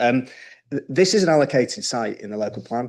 I think people on this side put the site forward to be allocated and this side adopted the side. We all want it to come forward. We've got full consensus. The people behind me have got full consensus. It's in the neighbourhood plan. Now, the plan gives us specific policies that we have to deal with in order to be able to comply with it. And we comply with every single one. There's a report that's about 104 pages that tells you we comply with every single one. There's detailed analysis by the council's technical consultants who all confirm it. But very quickly, a few have been mentioned. I'll just touch on them very quickly. Expansion of the cemetery, we included within the planning application. We received an objection from the Environment Agency telling us we couldn't do it, so we removed it. Why would we remove it and have all of this grief if we could do it? We had it in the plan and it came in for consultation. There's no logic that we would simply remove it to bring upon us an objection from people. It can't be delivered. It's hugely unfortunate, something we'd love to deliver, something we can't. In terms of the sewage, I think reference was made earlier to paragraph 5.106. The second half of paragraph 5.106 of the report tells you that 500 homes can be accommodated. It isn't at capacity. Now, 500 homes would then require the remainder to be updated. However, that will start in 2030. We won't have delivered 500 homes by 2030, so the capacity issue will be dealt with. There's a legal requirement of Yorkshire Water to do it. It's not an issue. It's just a red herring. In terms of the ring road, it's not true that this was predicated on the ring road. It's just simply not factually correct. Likewise, it's not factually correct that this planning application has relied on the ring road. It fundamentally hasn't. The TA includes within it if the ring road is built and if the ring road isn't. If it's built, then it mitigates it. If it's not built, then our scheme mitigates it. All of the information is included in here, and it's wrong for it to be suggested to you as members making this decision that that application and our scheme is fully predicated on a ring road when it hasn't been the case. Open space, we've got 3 hectares more than what we should be providing. I'm not quite sure how that's objected to. Bus provision, I'm not sure which of the new bus provision that we're putting in is the objectionable element. Maybe the bus is the wrong colour, maybe it doesn't go fast enough, I've no idea. Community facilities, would anybody here put your mortgage on opening a shop for 700 houses and hoping that that's going to give you a repeat? Clearly not. None of us would. It might sound like a lot, but it's not in what's coming forward. Mix, there's a condition in the SHMAR, it's to be dealt with at reserve matters. Cycling is all to be dealt with. Everything has been dealt with. I'd be happy to answer questions. The biggest thing, however, is affordable. This city's got a huge issue with delivery of homes, particularly affordable homes. And I don't think it's unfair to say that this is a generational opportunity with a local plan because we've not had one for so long. And here we are with a scheme in front of us that enables us to deliver it. We've got people on sofas, people in shared homes, people in hostels, people in worse situations. We're providing 200 affordable homes. And whilst people behind me have objected to the fact that we should be delivering, they're doing everything they can possibly do to stop that coming forward. Whenever we put a scheme forward, it's too many homes or it's too less homes. The scheme is fully policy compliant. It's delivering a huge amount of public benefits and hope that rather than the defer, the delay, the frustrate that you've been asked to do, you simply look at delivery and we bring this fight forward and give those much needed homes to people that need them. Thank you very much. I just want to, before I invite questions, just make it absolutely clear that Planning Committee should not be party political. So references to one side or another of a committee shouldn't be relevant in this forum. Members, just if you keep your hands up until I've acknowledged you. I've seen Councillor Melly first. I have 2 questions, Chair. The first one, you referenced a neighbourhood plan and saying that this application was in keeping with all the neighbourhood plan policies. Which neighbourhood plan were you referring to? The Haxby and Wigginton neighbourhood plan, I think it is. The site was identified by the neighbourhood plan to be brought forward for housing. Okay, thank you. And my other question, I was just wondering if you could tell us more about the prospects of a bus service. Our report says that Highways officers have been investigating and believe that there is a reasonable prospect of rerouting the existing bus service 1A into the site to provide a loop. I was just wondering if you've been involved in those discussions and whether you have more information about whether that's hopes and dreams or a firm commitment. Yeah, I mean, there's 2 things usually that you need in order to divert a bus service. One is a suitable layout of a scheme. Buses don't like cul-de-sacs, they don't like to turn in and turn round, so we've got it in and out so you can go in. So the design of the scheme is such that it would be encourageable to bus services. And the second thing that you need is cash, and we're providing a contribution to enable that to come forward. So with those 2 things, it's not hopes and dreams, it should be something that's very deliverable and a key benefit. Okay, next I had Councillor Eyre. 2 questions, happy to take them in particular, I think. First question is regarding the update. 700 homes, what percentage, roughly, actually, of those homes do you intend to deliver that will deliberately exclude older people, people with reduced mobility and wheelchair users? None. In which case, why have you asked for the planning condition requiring 100% M42 status to be revoked? I haven't. The update is a copy and paste of an email that we sent to the council where we asked the question, so it's slightly taken out of context. The question that we were asking, because conditions have to meet certain tests, they have to meet certain tests in the legislation, and one of them is that it has to be necessary. And what we've identified is that we've been asked to provide 100% M42 homes, which are adaptable homes, and that can have an impact on lots of things. It can impact on the layout of the site, whether we can fit as many homes on. It can impact upon the value of those and whether they actually become exclusive for people. So we asked the question as to why is it 100%? And it's not an unreasonable question. I think you're turning that on its head as if that means that we don't want to provide accessible homes for people, but it's not. The question is, what is the percentage of people who require an accessible home? And it's not 100%. Just look around the room as to who's here. It's not 100% of people. Further to that, what you also imply by saying that it should be 100%, and not you, sorry, but the council, if it should be 100%, is that actually people with those needs can only live in new build homes. Further to that, he then said that actually all of those people across the whole of York who've got the needs actually all need to move to Haxby because you're removing choice by putting everything onto this site. So the question that we simply asked, which I think is a very legitimate question, is how have we got to 100%? And if a figure is going to be put in, which is a percentage, whether it's 10, 20, 30, 40, let's just have a figure. And actually most of the local authorities, if not all, usually have 2 or 3% M43, which is fully wheelchair accessible, and then adaptable home is sometimes 15 to 20%. It's a bit of an industry standard. So the question we just simply asked is, why is it 100%? Where's the evidence for that? And I think, to be fair to me, it's a bit unfair in the update that it says it's disappointing we've asked it, when the update then goes on to say, but actually, we can't put that on anyway. So this isn't seeking to do it. That being said, all of the affordable homes are fully M42 compliant.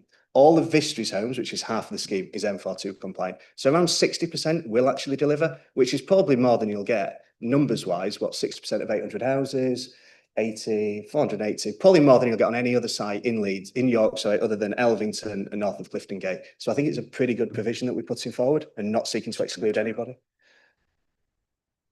Completely glossing over the fact you've just told this entire committee that they aren't going to get old, which I find absolutely staggering. The whole point of lifetime homes is every single person in here will need, hopefully, God bless us all, will need an M42 home at some point. So it's that is incredible. But the point is, if you're saying that you have absolutely no issue with that, will you categorically say now, if we apply that condition of 100% M42 lifetime homes, which I think we should be doing, that you will not appeal that? Well, I think we're confusing lifetime homes and M42. So M42 is about having homes that can be adapted in the future. But I mean, the policy just doesn't allow it. I mean, we're bound by things. But if you want to put the condition on and approve it, we'll have to deal with it, won't we? So, okay. To be fair to Councillor, I think that's a slightly different answer to the question. I think the question that was put was, can you assure us that you'll accept that condition and not seek to appeal it? Oh no, we wouldn't seek to. I mean, we wouldn't seek to appeal it. If the condition's on, then we would have to deal with it. So if members want to support the scheme and reinsert that condition, then it's on, isn't it? We just want to get on and build the houses, to be honest. Okay. So thank you. Councillor, do you have another question? My second question was probably a loaded question. It probably just supplementary. How would you define an audit? Sorry, how would I define an audit? An audit? Yeah. Sorry, Councillor, I am going to just. Could you ask the substantive planning question, not the? Well, there are numerous references in here to audits that you have undertaken. Reference. I can actually. I mean, notes of seriously. That's piece of paper. The back of it. Well, so on paragraph 5.79, paragraph 5.244, an audit of community facilities and an audit of childcare provision, none of which involved how many people attended any of those. Now that, I would describe, for example, I would describe that as a list of community facilities, a list of childcare provisions.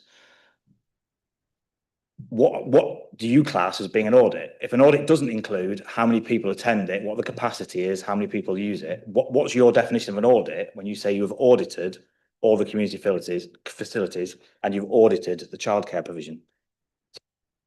Sorry, to be fair to me, I've not said that because I haven't written this report. That's the language used by the officer.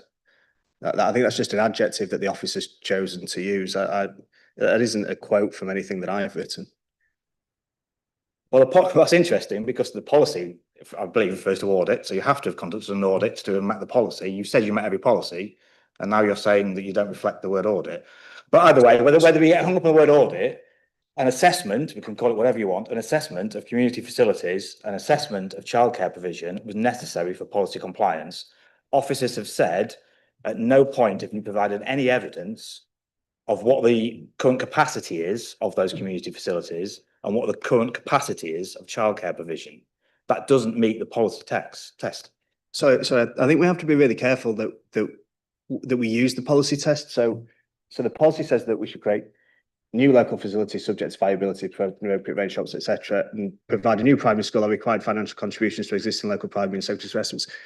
You've just inferred to me that the policy states that I have to carry out an audit or an assessment, but it doesn't say that in the policy. The policy is in 5.7 form between 5.75, 5.8 to 5.81. It just requires that we should provide a primary school or financial contribution, local primary and secondary facilities to enable the expansion. I mean, forgive me if there's another part of the policy I'm not looking at. I'm happy to look at it. Paragraph 3.51 says, under policy SS11, an audit of existing community facilities and services and their current capacity do not come to the application. Sorry, 3.5. I'm guessing it's 3.50. I can't see the top of them. So which fails to provide a number of requirements to satisfy the needs of the community set out under policy SS11, an audit of existing community facilities and services and their current capacity do not accompany the application. So which paragraph? 350. So 3.50? Yeah. So 3.50 is it's page 31, page 32. yeah, so 3.50 is the objections from the community and citing what objectors have said. It's not stating what the policy says. Paragraph 5.244 refers to an audit. Okay, 5.2. So 5.244.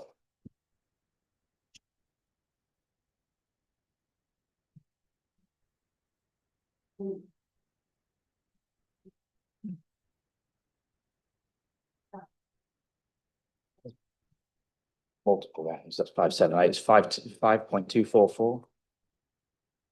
So it's from the committee report.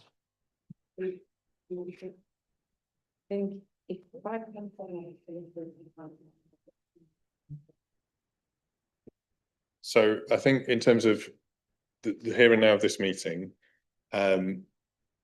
if I'm correct, Councillor Eyre, you are wanting to establish from the applicant what they have done to evidence the policies in terms of the policies asking for an evidence base that sets out various different aspects of facilities and what have you.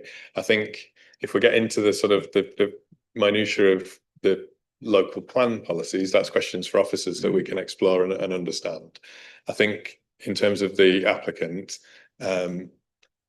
please correct me if I'm paraphrasing you, but what you're seeking to understand is what they've done to evidence their meeting the tests of the policy, which ask for a sort of a summary of what the facilities are in the local area. Paragraph 5.78, local plan policy HW2, new community facilities requires an audit of existing community facilities and their current capacity. And that's what I'm asking you, what audit you did of current capacity. That's fine. I mean, I'm quite happy to answer questions on planning policy. That's what I do for a living. I mean, ultimately, it's just making sure that we're looking at the correct policies and the wording of what they are rather than paraphrasing them. I mean, ultimately, it requires us to look at it. We've done an assessment of what facilities are within Haxby, where they are in relation to the site, whether they're accessible, and where there's any deficiencies in that. So we heard earlier that the one thing I think that was mentioned was a shop, a local shop, when the question was put to one of the early speakers. And there are a lot of shops in Haxby that are all with walking distance of the site. So we may not have questioned people, but we've been up and down the street, we've had a look at it, we've listed them, and we've identified that there is a whole host of shops of various sizes selling a range of goods in Haxby, and another convenience store on this site we don't believe would be viable. In terms of other community facilities, there's a lot of them too, because I've been shouted at in most of them. So I know firsthand that there's quite a few. So yeah, we think that there is more than adequate provision within walking distance and cycling distance, and that's what we should be encouraging people to do. Okay, thank you. I'm going to move on to next person on my list, which is Councillor Orrell. Thank you, Chair. Just not the question, just a comment. There isn't a post office in Haxby. I think if you open one there, it might be busy. It's interesting, isn't it? Because yeah, that's what happens when we don't build houses, unfortunately. Services reduce, schools end up emptying, and businesses close. It's more complicated anyway. Yeah, but so I think hopefully this can only be a positive. Okay. Thanks, Chair. All developments inevitably have an impact on local people. Now, Haxby Town Council and Wigginton Parish Council have not been happy with your engagement with them. How do you propose to minimise the impact of the development on local people throughout the development? Just pop your microphone. It was always going to happen, wasn't it? It's not unmuting. Yeah, I was slightly disappointed that accusation was levelled at us, because colleagues of mine, I think, met them a couple of times. We've had requests for meetings cancelled and delayed. We've actually met with both parish councils. We had, I think it was ended up being a 3-hour meeting that was scheduled for an hour and a half that I stayed till about 9:30 taking questions. And we've had 2 very large, very well attended public sessions. And we spoke particularly with one of the points that you're talking about. Well, I think there's 2 aspects, sorry. In terms of the impact on people's lives, actually what I think this scheme does is it's mitigated those impacts. So actually we've mitigated it by the fact that we do comply with the policy requirements. In terms of during construction, which you may have been alluding to in terms of the routes and things, the one thing that I'll say to you that I said openly in the parish council meeting is that this is a scheme that's going to be built out by two developers who've got a track record of this. There'll have to be a construction environmental management plan, which will identify things such as delivery routes, operating hours. It'll give access to people on the site, upsend mud on the roads, dust on the roads, all of those things, and it will give direct contact to people. Now, that could also then start to involve the parish councils, so they can have conversations about that and they can be involved in it. So actually, I've worked on schemes where there have been working groups where the developers have sat down with the parish council, they've met with them, they've had the opportunity to go through it, so that if there are issues of, say, the same delivery driver always coming a little bit early, or the same joiner's always working 10 minutes longer than he should be, there's an open way that somebody can talk to people rather than it just being a faceless business. And there's easy ways that that can be done, and I'm sure that my clients would be happy to do that as well. And it's all conditioned in the scheme. Right, that sounds all very good. Chair, we have a development in Huntington at the moment where the planning conditions are being broken on a regular basis. So it's how are you going to make sure that local people aren't impacted in that way? Yeah, I mean, I can't comment on another scheme and it being developed, but I think ultimately the mechanisms are in place to assist it. I mean, if we're going to refuse planning applications for what happens during construction, well, we might as well just give up because we're never going to build anything, are we? So that we'll never build a single house. So we've got to put something in place, which is a system, which is in the policies, which is in the conditions. And actually, it's about creating good working relationships between all people involved. And I might be overly positive about these things, but I'd like to think that we can all garner that. We're all decent, good people, and we can chat about things, and hopefully it doesn't cause any problems. Second question, Chair. Okay, make sure it's a question, please, because I've given you a couple of goes. Okay. Okay, the report says you may install solar panels. Now, the government have set a deadline when that should happen automatically. Will you be putting solar panels on this development? If the government's requirements to do have come in at a point when to meet building regs they require, then they obviously will be. If not, then some properties will and some properties may not. I mean, again, you've got to look at, if you've got something that's north facing, there's no point having a solar panel on the roof of it, and things like that. So again, there are things that we're doing. The council have got policies in there in order to reduce carbon requirements. We asked a question on it. I'll level with you. We asked a question because we were a bit confused by the 30% and the 75%, but we've got to look at doing things. So a scheme's got to come in and that'll all be dealt with via that scheme. I mean, the other thing that I would say that covers that and things such as mix and things is that ultimately this is an outline planning application and there's going to be 2 reserved matters applications put in by different developers, but I bet a bit of money on is probably going to be sat around this table having a discussion about those reserved matter schemes and what they look at, and the questions to do with solar panels will all come out because the full detail of the scheme, what it looks like, what's on there, how we comply with these policies will all be there, and I'm sure you'll probably ask me that question in what a few months' we are. Yeah. Okay, thank you. Next is Councillor Coles. Thank you. Thank you for your kind of presentation to us. They were very laudable principles that you were sharing with the committee around the commitment to delivering affordable housing for the city and the housing that the city needs for the future, which I think the vast majority of members of the committee would share. But I was slightly concerned, and maybe you could just clarify, when you were speaking, you referred to 200 affordable homes, and obviously the 30% requirement would obviously be 210. I assume that you're not rounding down, you're just doing that for performative purposes rather than, and I just wondered whether you might be encouraged to round up rather than down, given the sentiment of the committee is more in the other direction. So just on that generally, whether there is any scope within your thinking that there might be a possibility of fitting more affordable housing onto this site rather than less, particularly as you said in your own remarks about the needs for the city in that area. And then just to pick up on Councillor Orrell's point around solar, if the government commitment is likely to come into a requirement later this year, so that is not very far away in a building and planning sense, that all new houses or the vast majority of new build homes would be expected to have solar panels on them from at some point later this year in terms of the national requirement. What kind of lag time would you anticipate in terms of once the planning permission is granted? I feel like our hands are slightly tied in that regard. So it would be helpful if you could provide some additional clarification around how you would work around that flexibility of a national requirement on solar panels. Okay. Sorry, I will just interject slightly. I think the likelihood is that the solar panels will come under building regs, which is outwith of the planning process. So this is an outline application. There will then need to be a reserved matters application for the detail and materials and all sorts of other things.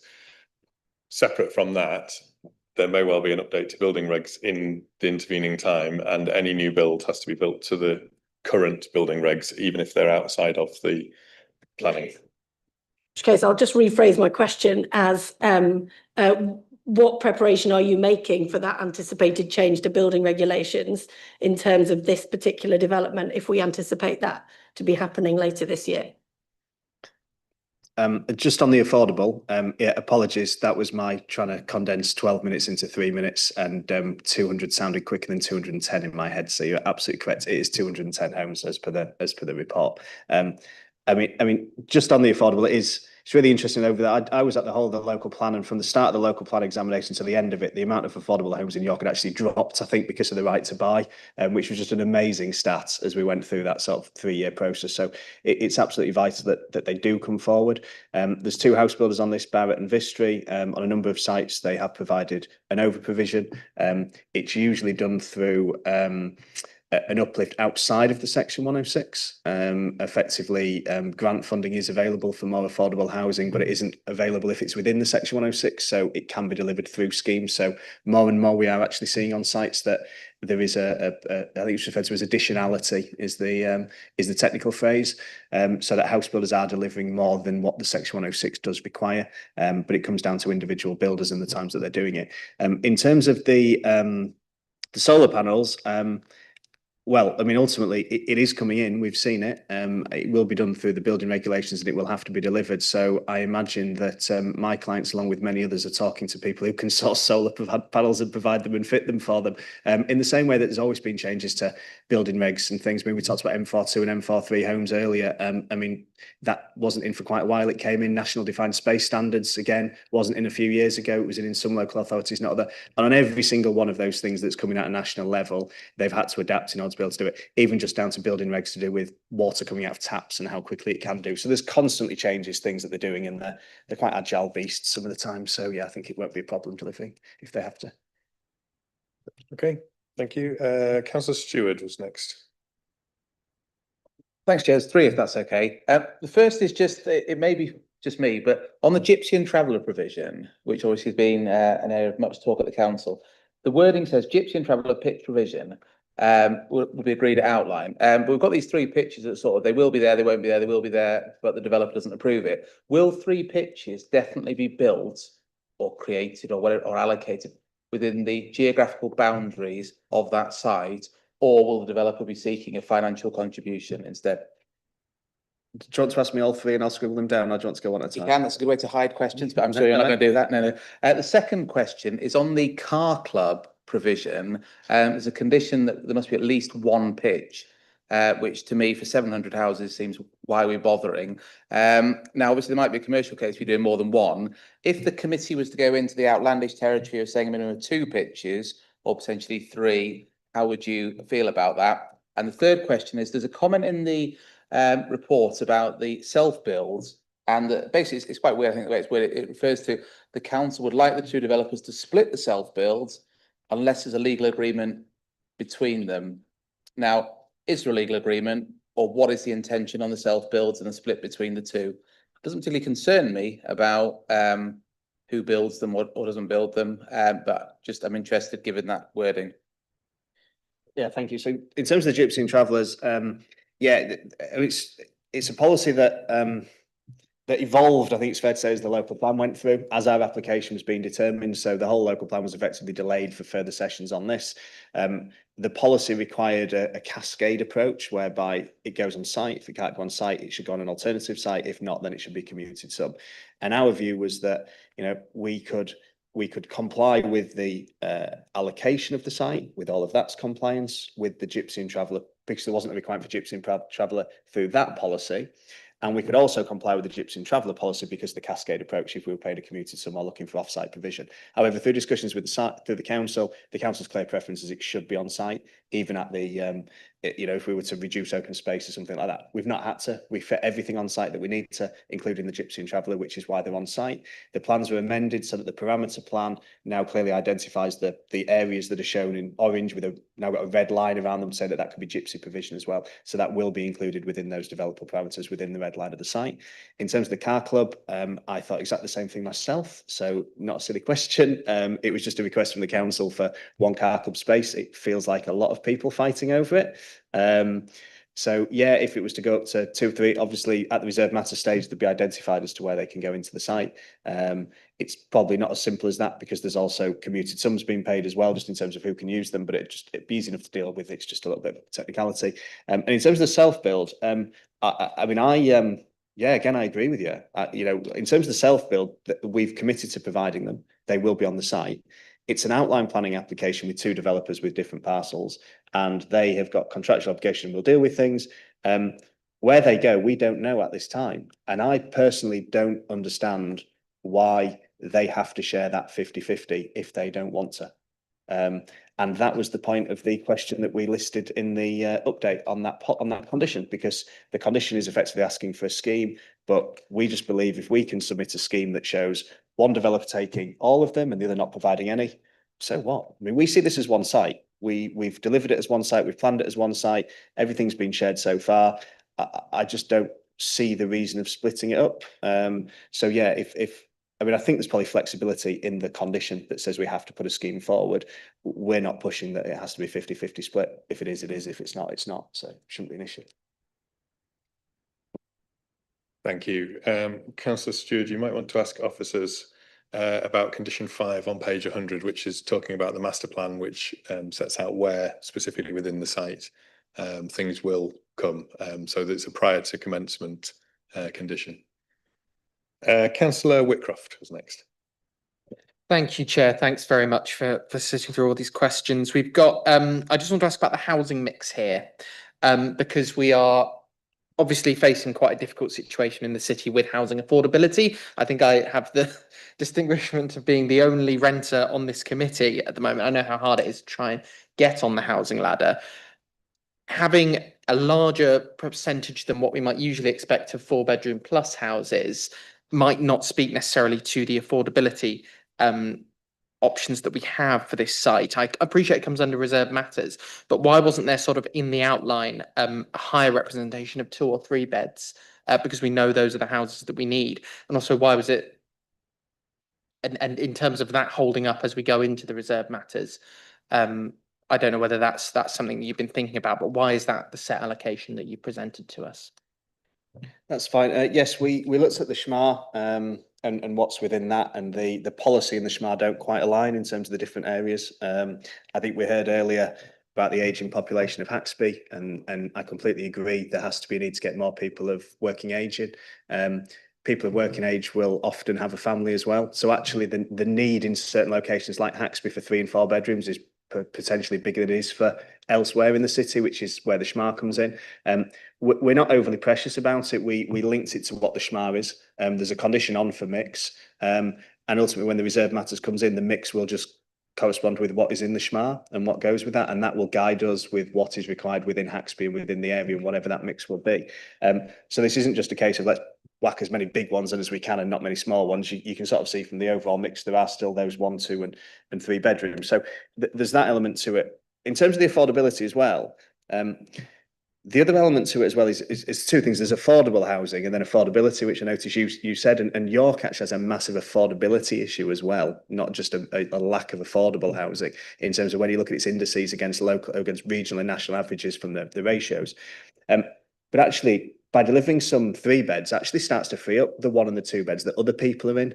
So because of the undersupply over recent years of all houses across all areas in York, there's actually been a large amount of people actually moving out of York because people are living in apartments or students who might be in a 1 and 2 bed, but they want a 3 bed because they've had a family, don't actually have those new homes being built. So they've left and they've gone elsewhere. Selby, prime example, the numbers there have gone through the roof for the amount of people moving out. So I think even by putting a higher number of 3 and 4 beds means that people move into them from 1 and 2 beds, which are naturally more affordable for people to move into anyway. So I think it shouldn't immediately be looked at as being a negative. That being said, it's in line with the SMART. There's a condition on it, and when this comes before people again, we'll be able to fully demonstrate how that number's been fixed at and how it doesn't just seek to whack on loads of big houses and no small ones. I'm just going to invite you to not use jargon if you can, and I'm assuming you mean strategic housing needs assessment. I meant the strategic housing market assessment, yes. Market assessment. Thank you. Oh, you might have a head nod, do you? I don't know. Next I had on my list was Councillor Merritt. Thank you, Chair. Obviously, you heard the public speakers earlier raising issues about the number of houses on the site against the circa 735 figure in the local plan. And also the density issue was met. If I've read the officer's report correctly, you are actually still short on achieving the required net density for this site. And that will obviously also reflect the housing numbers. Can I ask what your justification is for not meeting the density requirement? So just bear with me.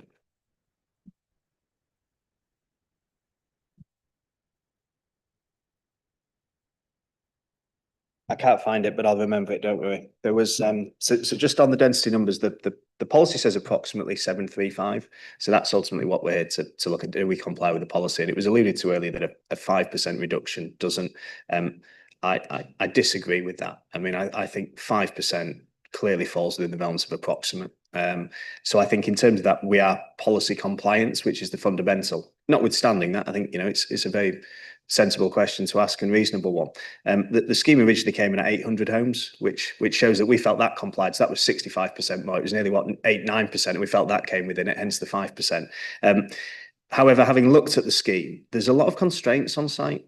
You know, we have a lot of field patterns, we have a lot of hedgerows. It's not actually the most logical site to develop because of the jagged edge of the field patterns that the site allocations followed.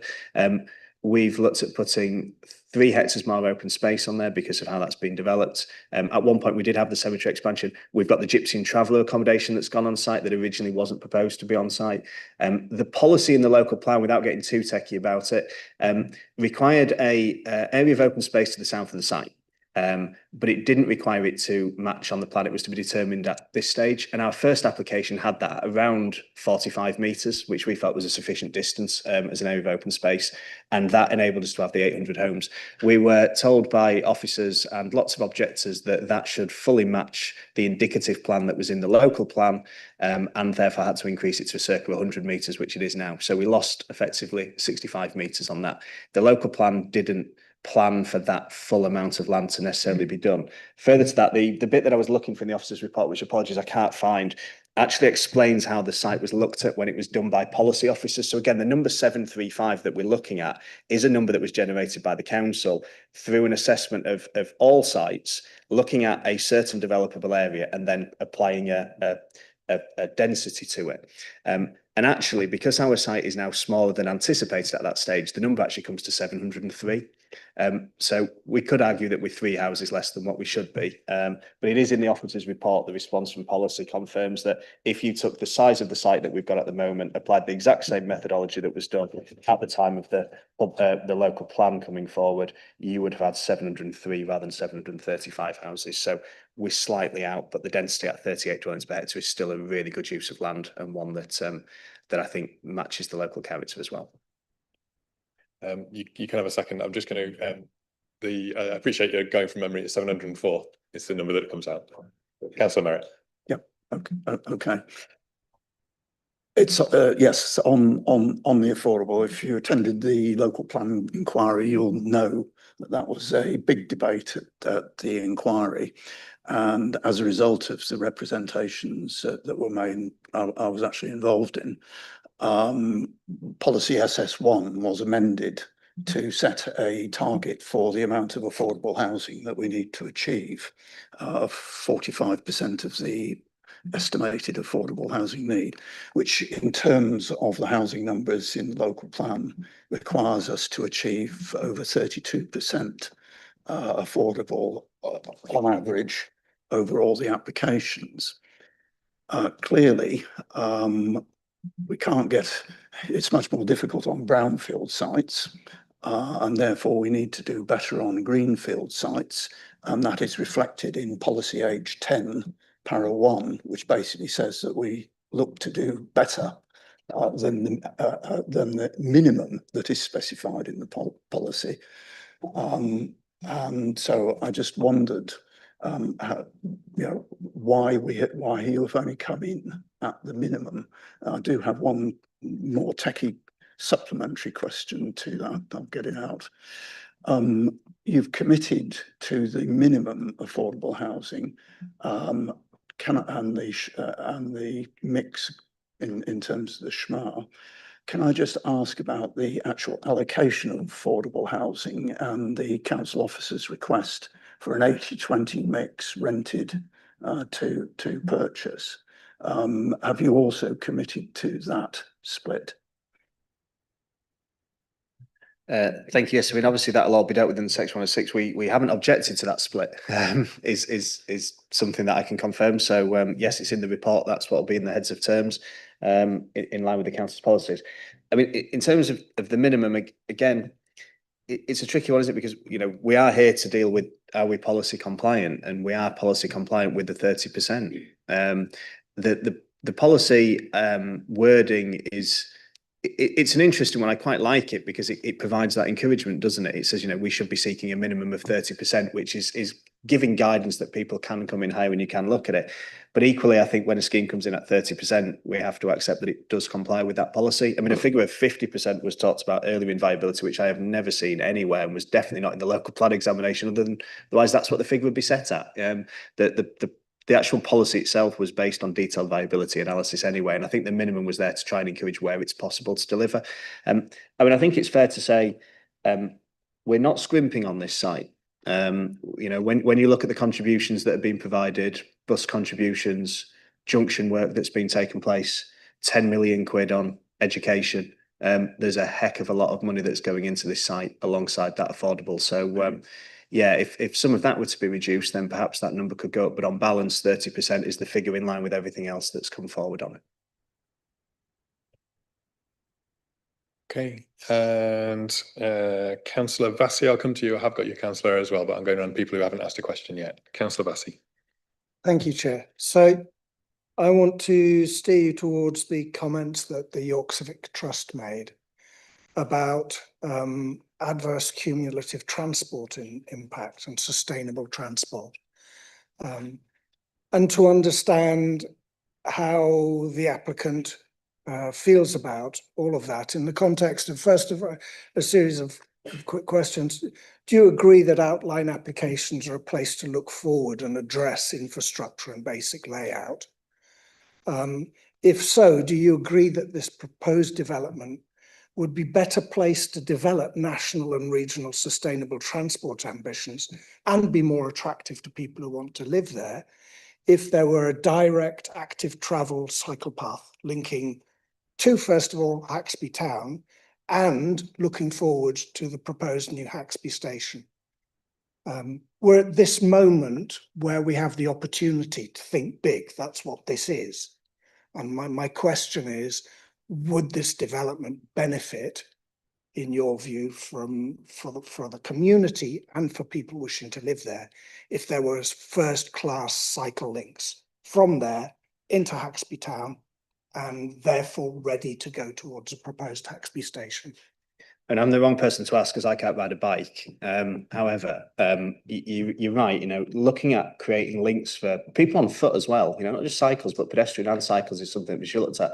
And the council have really pushed us on this point as we've gone through this. So we've looked at it. You'll see from the conditions that there's a new quiet cycle route that's proposed to get us to the town centre. There's improvements to be made on some of those junctions. So in terms of getting into Haxby itself, I believe that is being provided for. The outline application has that. It's got it in the conditions. The detail will come forward.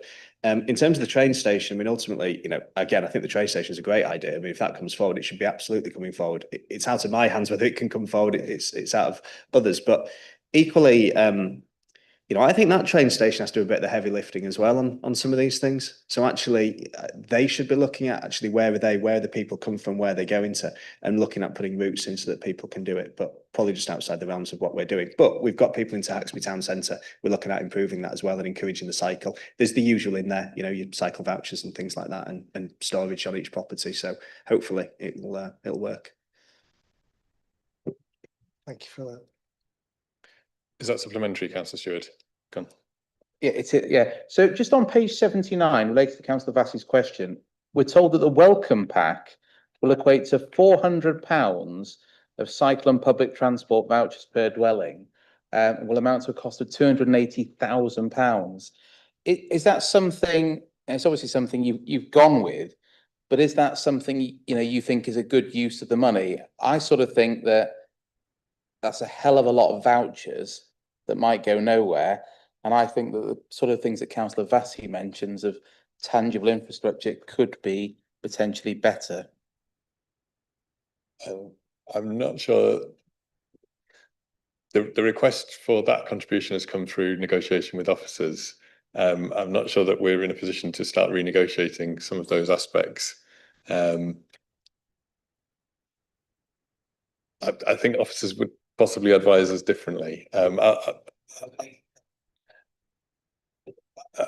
Councillor Stewart, I'm trying to keep us into material questions in relation to the application, and I'm being advised that the question is not something that's on the table in terms of the determination of this hearing this evening.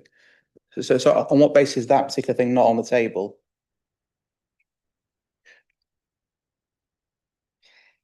You're asking an applicant if they think that what the mitigations that the officers have suggested is a good use of the money. Our officers have determined that this is the appropriate thing to ask for within the application. And so our job as a committee is to determine whether or not we think that the mitigations within the application are suitable. It's not for us to invite the applicant to say whether or not they think the mitigations are appropriate or otherwise. I have no idea why it's the case. I mean, we've asked the applicant all sorts of things. We talk generally about what everybody thinks about cemetery provision, numbers of affordable houses, cycle provision, housing mix. So I have no idea why this particular one item from page 79 about travel vouchers is excluded, and the applicant can't give an opinion. But if that is the case, I'm trying to plough a fair line between some leniency in the questions, but also noting that our role is to ask material planning questions. That's what we are here to do. And the advice in my ear is that that's not really an appropriate question to ask. If the applicant would like to give a brief answer, I'm happy to I think answer. that'll move us on. No, I'm happy to answer. So this actually comes down to the travel plan. So the aim of the travel plan is to reduce people getting in their cars and going elsewhere. So it looks at different ways in which we can do that. And the overall figure is £637,000, and it then gives us that breakdown. And yeah, again, I find myself not disagreeing with you. I think I actually had this conversation with people to say, well, you're putting, again, like I say, £400 cycle voucher to me is a complete waste of time.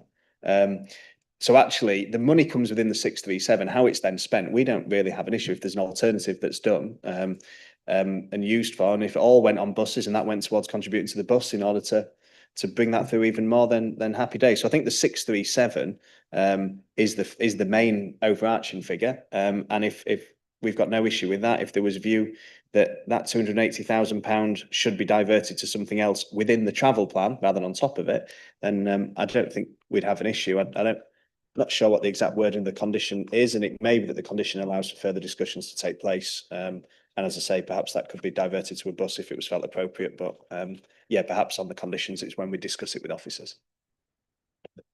Thank you. Councillor Eyre. Back to storage, sort of in a loose way. I was confused by your comment afterwards that you said that storage isn't a problem because that will hit capacity at 2030 and you won't be anywhere near delivering that number of homes by 2030. What is your trajectory likely? How many homes do you think you will have delivered by 2030?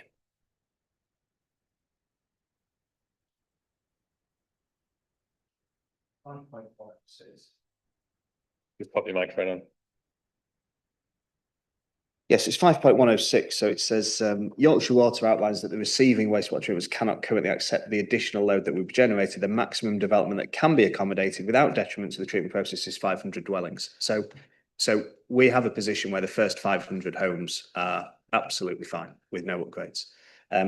It then goes on to explain about the asset management period, AMP, which is a 5-year period in which they look at upgrades and assign money. Now, the most recent AMP I checked while we were sat down expired in April. So they've just started a brand new 5-year period, which will expire in 2030, hence we're giving you that figure. And what it then goes on to note is that they can't have any reliable forecast until phasing plans. So what you would anticipate then is that we get planning permission. Yorkshire Water are aware of that. They've got a legal obligation to update it. They know it can come in AMP 9, I think it is, because that's the next one. They go numerically. They would then have to do it. So they would then start planning for that and could deliver it from 2030. So this scheme, let's say it's approved today, we've got 5 years. We've got to work up a reserve matters application. We've got to discharge a planning application. So we've got to discharge some conditions, work up a reserve matters application, then start working on site. Larger schemes can deliver, 100 units a year. We're not getting there in 5 years. It's not a bad thing about the site. It's just the nature of the delivery. So within that 5-year period, we won't be anywhere near the 500 dwellings. I couldn't tell you exactly what number we'll be at. It'll all depend on how quick we can discharge conditions, get reserve matters done. But say we're on site in 2 years, we could be halfway to that number. So about 250 in 5 years. I mean, yeah, give or take. Optimistically. Yeah. Okay, I'm not seeing further indications. I just have one question myself, which just relates to some of the questions that have been asked of you around the affordable housing contribution and in particular, the way in which the policy is written around a minimum of 30%. And you highlighted the, I think it's £12 million or thereabouts in various different contributions through the 106 agreement. I note that some of those contributions have trigger points, so all of that amount may not necessarily be realised. And you said in your answer that actually, if some of that 12 million wasn't as much, there might be scope to deliver more affordable. I wonder, therefore, if you would commit to a review at the end of the process, at the end of the development, that assess the viability overall in terms of the contributions that had been made through that 106 agreement, such that if it was below that £12 million and there was scope to deliver an above 30%, as in meeting the test of the policy, that could be then triggered at that point at the end of this development process. Yeah, I mean, I'm not in a position to make that commitment. I'm a consultant acting on behalf of developers who have landowners and have legal obligations, and I just can't. We've got a Section 106 that's been discussed and negotiated and delivered. We're in accordance with policy. We do meet the policy. I appreciate that the council may want more over that. I know Vistry, one of the developers, does often go above. Additionality is the way in which it's usually done, as I said, because you can obtain funding through Homes England and people so that you can deliver it. But I haven't got any authority as an individual to commit to a new clause into the Section 106 like that. It's something that we could always discuss with officers over coming days. But I couldn't commit to it in terms of saying yes at this moment. Okay, so I appreciate that you're here acting on behalf of others. If you could perhaps take that back as something to discuss with the developers, if that's something that committee feels might be significant, because as I say, I note that you're making the case that there is 12 million and that's set out in the report, and I think we'll all acknowledge that. But I think it is clear within the report as well that there are trigger clauses that mean that some of that 12 million may not be ultimately realised. Yeah, I mean, I think it would be a discussion sort of following a positive recommendation. We obviously have to sign the Section 106, and there's going to be discussions on that going forward. I think from our position of ultimately, as I said, we want to get a determination as quick as possible and get on and build this and crack on with the Section 106 and get it done. So yeah, we can have that discussion with officers in coming days if we get that positive decision. Okay, thank you. I've not seen anybody else jumping in, so I think that concludes your time. Thank you very much for your time this evening. If you want to take your seat back in the gallery. Great, thank you. Members, I'm going to suggest that we take well, it's coming up to 7 o'clock, so let's take a just over 5-minute adjournment. If we come back at 7:05, can I just remind everybody, members of the public, not to try to speak to members of the committee, and members of the committee not to discuss any aspects of the scheme during the adjournment. Thank you.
Okay, welcome back everybody to today's meeting of Planning Committee A. We are partway through determining the application for land to the south of Rose Cottage Farm and the lodge on Moor Lane, Haxby. We're now at the point of asking questions to officers on anything that's within the report, within the updates, within anything that we've heard during the public participation. I think it will be helpful for me just to, first of all, just invite Becky just to remind members what is and what isn't within the scope of the application today, it being an outline application as opposed to reserve matters. Thanks, Chair. It is an outline application with all matters reserved except for access. So, and it's up to 700 dwellings. So you're establishing the principle of the acceptability of up to 700 houses in that site. What you're not looking at today is the design of the proposals, where they'll be sat, anything else. You are purely looking at the principles and the 106 agreement. So that will be secured. You cannot check, as we've said to you, and you've had training around this, you can't then renegotiate a section 106 at your reserved matters. This is your point where it's the officer's recommendation and the heads of terms that are secured as part of the outline permission. That help? Okay, thank you. Okay, thank you. So over to members inviting questions, and if you're sticking your hands up, if you can just wait for me to nod that I've written you down before you put your hand down, because I'm struggling to catch up with the numbers. So I'll go with Councillor Eyre first. Got 6, happy to take as many or as few in a row as you possibly want. If you take a couple, yeah, and then we'll go on and I'll keep coming back to you. So the first one was around sewerage, again for that point. So can we get some clarity? So the suggestion is that Yorkshire Water have an automatic requirement to do that, but they're not doing it in the next 5 years, and they're not committing to do it in 5 to 10 years either. They're basically saying that they will get round to it. What is the general impact of that one? Because if they then look at the end of that 5-year period and go, you know what, it's not going in that one, it's going to go in years 10 to 15, then we potentially have an issue.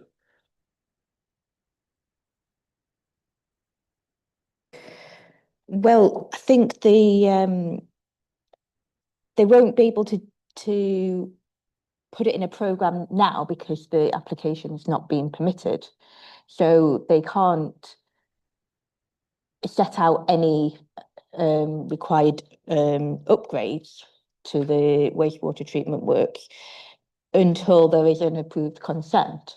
Once there's an approved consent and there's an approved phasing strategy, the developers will be able to liaise with Yorkshire Water about which parts of the site will be coming through first and how many homes and how many homes expected per annum.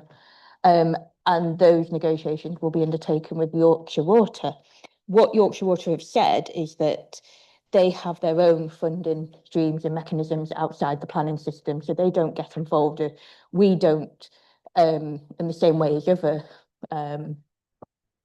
other bodies, we don't provide Section 106 contributions to them for these upgrades.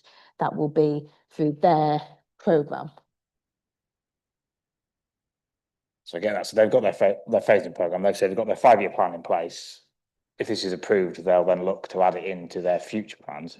If they were, I'm guessing it's feasible, they could then say, well, actually, we're putting that in our year 20 to 25 plan. Would that then mean that housing would stall on the site, or people would continue to build with no access to waste treatment? I don't think that's a matter for planning to deal with. That is separate to us. We can't, they know about the site allocation because they have been consulted on the local plan and they provided comments to that. And I did go back to them about that to confirm that they were aware of the requirements. And it's something that the developers and Yorkshire Water will have to come to an agreement on. I don't think we can have any more involvement in that. Second question was, I'm not sure which might be for Sandra in terms of that. So we were presented with the equality impact assessment with this report. At the time that equality impact assessment was provided, that was providing M42 homes on 100% of the sites. We haven't got an updated EIA as a result of that now changing to potentially 10%, 10, 15%. How do we square off, and what on the hoof as it is, because we haven't got any evidence, our public sector equality duty, as we don't have an up-to-date EIA? Well, it would be for your officers, planning officers, to assess whether or not an updated EAA was required. There's no formal assessment necessary, but they have a duty to have regard to the duty and to take it into account when they are assessing the proposals. And I think, but it's for your planning officer to confirm that they have had due regard to equality issues when they have been assessing the proposals. So I don't think there's any requirement in a planning application for a equalities impact assessment. I've dealt with, oh, sorry. That's all right. Let me just clarify what you're asking. You're saying that the environmental impact assessment was done by... No, the equalities impact assessment. So we have the public sector, we have the paragraph on public sector equality duty, whether or not whether it meets the public sector equality duty. That was written at a time when 100% of the homes were M42. Since we've had the update today saying that the vast majority of them won't be M42. And it was never, the application wasn't submitted as a 100% M40. I think it's a condition that we imposed, but they didn't apply for 100%. But the report, as written, the public sector section in the report on public sector equality duty refers to the condition with 100% M42.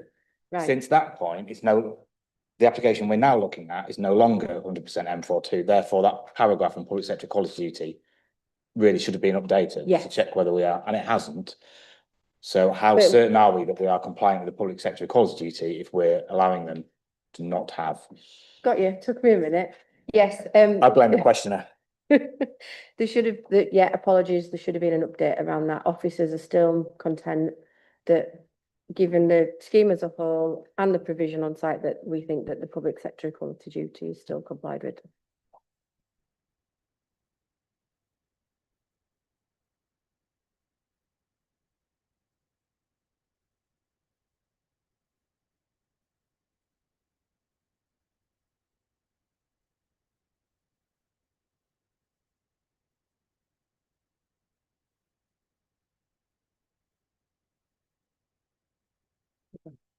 Okay, Councillor Errol.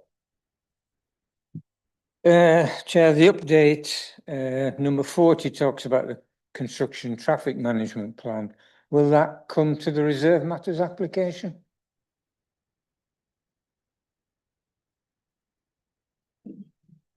Number 40 on the update and the conditions. The last one, Becky. It's prior to development taking place. So it's a condition to be discharged on the outline consent. So it's separate to a reserve matters. So it will come to reserve matters? No, it will be separate to the reserve matters. It will be before development commences. It'll be through the discharge of condition process that isn't part that the members aren't involved in. Officers do discharge of conditions. It is an important part of the application in that it affects the local residents how this is implemented. So it would be good if members could be involved in that. Just for clarity, we aren't routinely involved in construction environment management plans. We routinely have this condition on applications. I realise that, Chair, and perhaps we should be. Well, that's a different thing. But this condition on this outline is not different than what would routinely be on an outline application. Second question is in terms of reserve matters. Mr. Natras said he expected to be here talking to about the reserve matters application. Government ministers have sort of indicated that councillors won't be involved in reserve matters applications. So can we have a sort of assurance that it will come back so that local people can be involved? I will just ring Keir. No, if national policy changes, that's not something that this committee can take account of. We can only deal with the situation as within the framework that we currently have. So the current framework is that we will look at the outline application and then reserve matters, if they're of appropriate size, come back to the committee in due course. But I don't have a crystal ball to say what the policy's going to be in 2, 5, 10 years' time, as do any of us.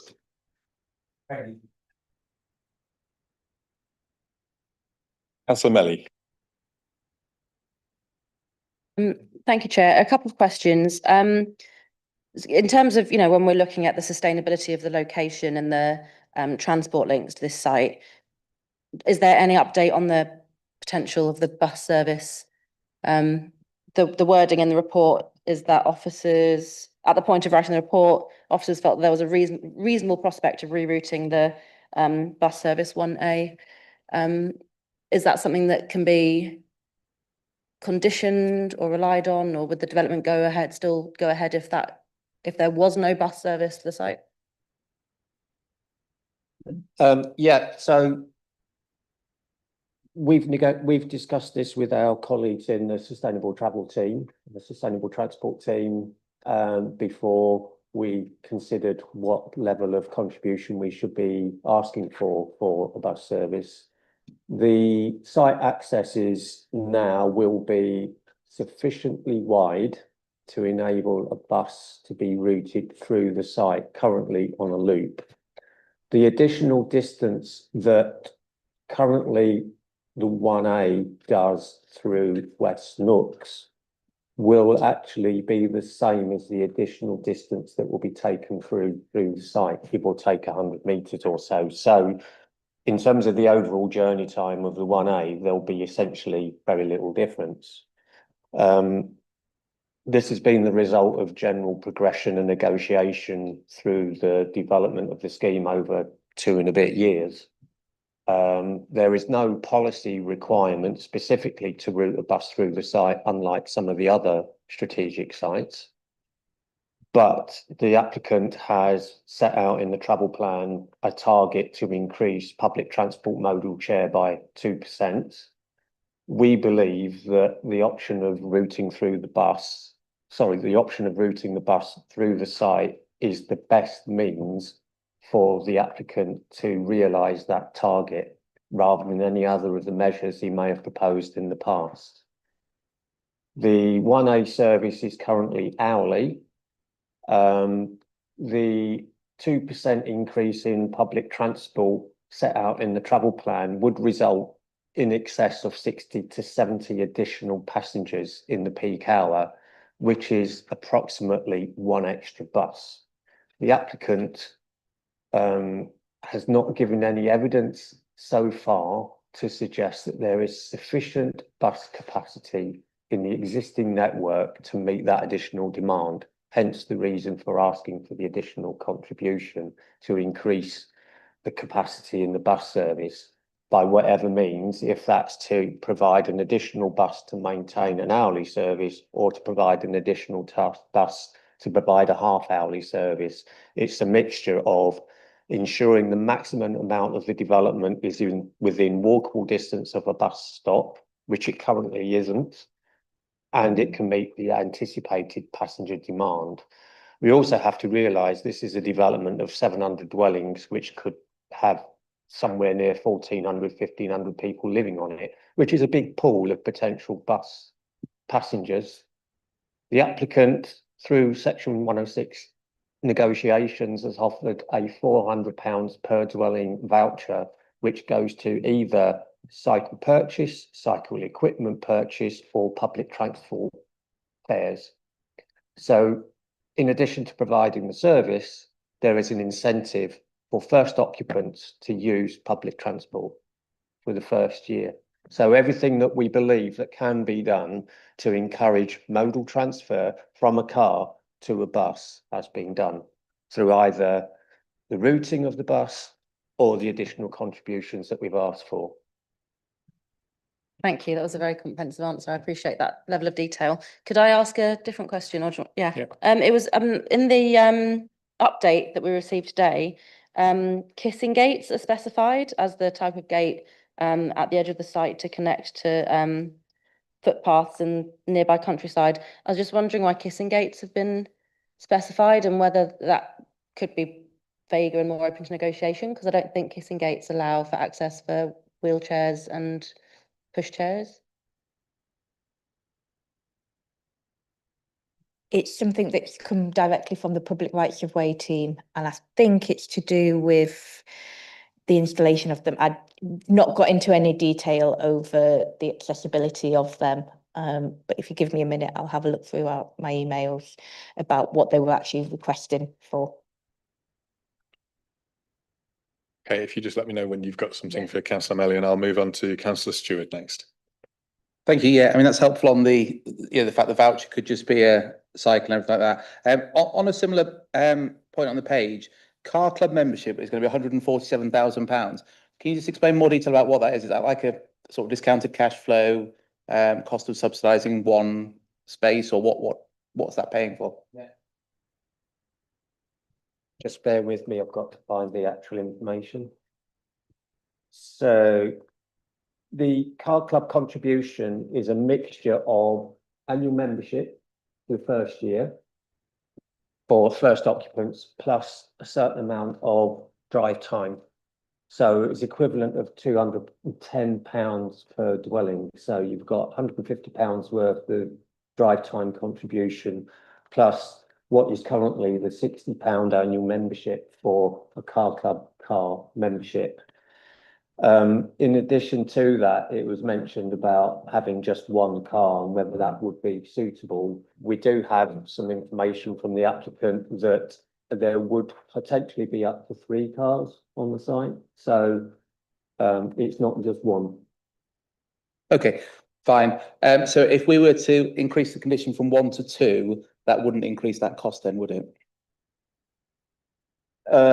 It would, no, I don't think so. It gives the contribution is towards the use of the cars by the occupants. It's irrespective of the number of cars that are provided. Obviously, the more cars you provide, the more capacity you have within the site for people to use them. Okay, great. And just so I understand it fully, did you say it's for the first year?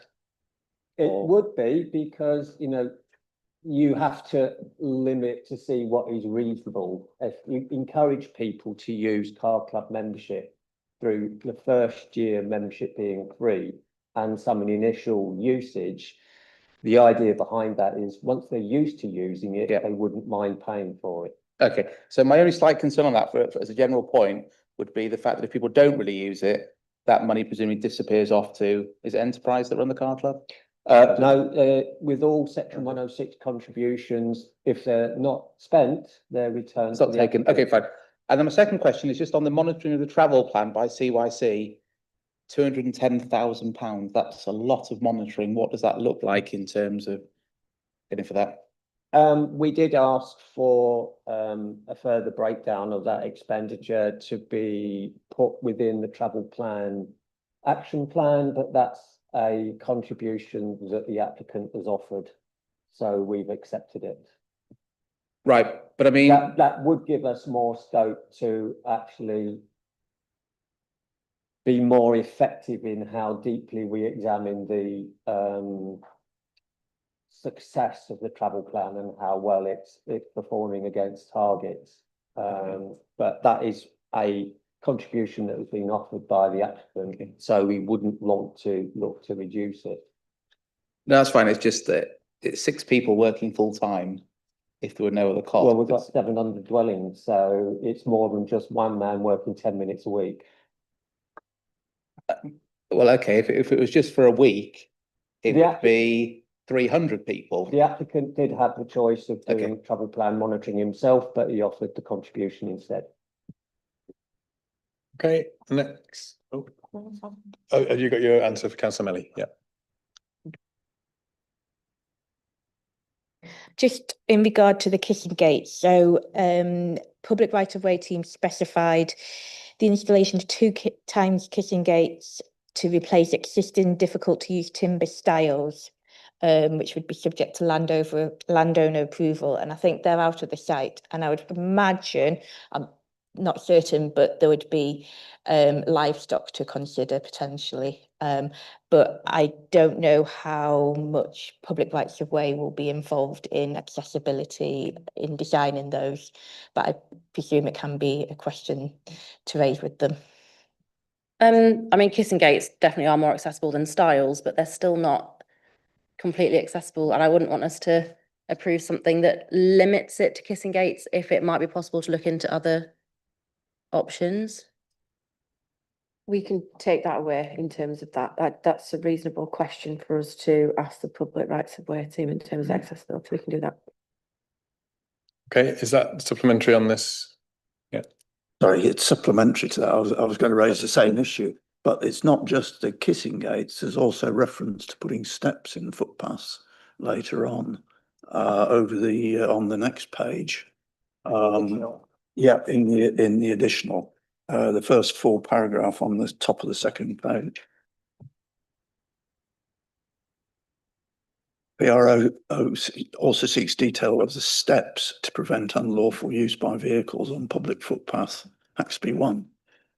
And they're not very good for I think that's accessibility either. I think that's a different interpretation of steps, is actually what actions will be taken, because Crooklands Lane is a public footpath and therefore it does not permit cycling or use by horses.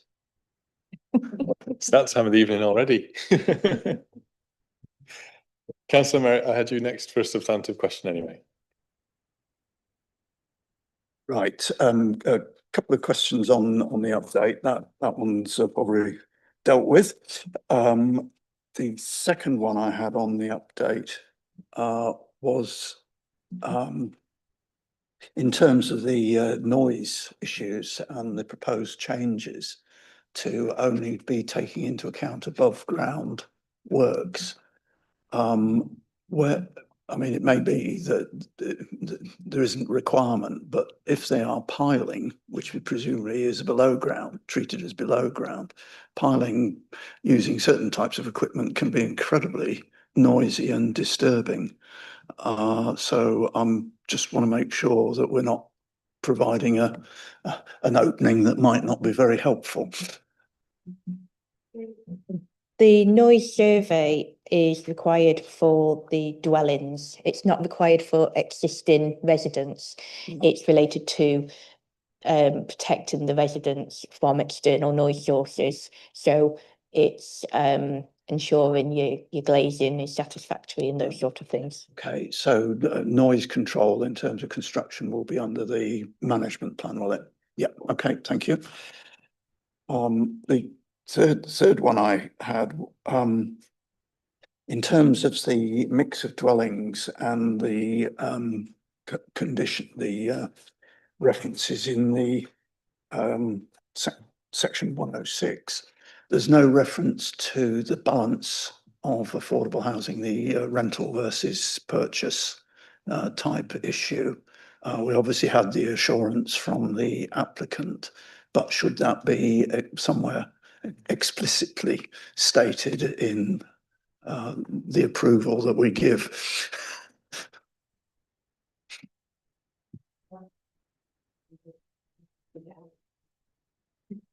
So originally it was in, and then when we've been looking at the report and taking advice from other officers, we found that not necessarily the 80% social rented, but the discount sale, there are other alternatives available to applicants in terms of that affordable housing provision.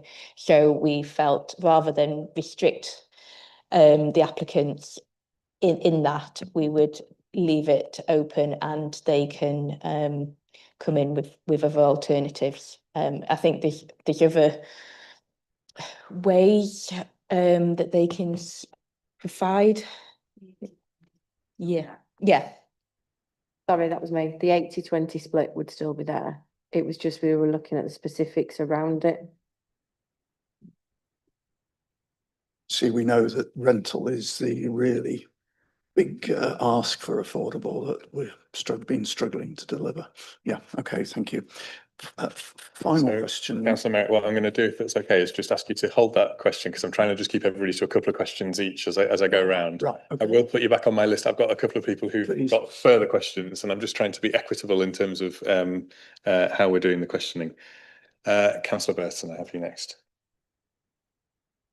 I just want to ask about the cemetery, and there was some sort of discrepancy about the Environment Agency getting back and saying it would cause seepage or contamination, the groundwater. Is there any way that that can be checked? Because I see the concerns of the parish councils around having enough land for burial. So the Environment Agency objected. It wasn't a holding objection. It was an objection based on paragraph 170 of the MPPF, which was related to potential for groundwater contamination. It's the site is in a particular, or the cemetery extension site is in a particular sensitive location because it's in a principal aquifer. So that means that there is a potential that there will be pollution of groundwater. So there could be a lot of mitigations required on the developer, and potentially they may be passed on to any cemetery operator or anyone else. But the risk is particularly quite high in that location. So they objected to that.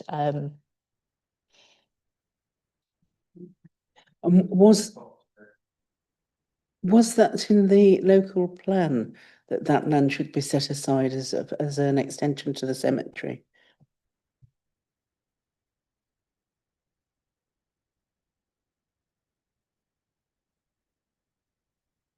Sorry, I'm not going to take comments from the public gallery. If you can sit, no,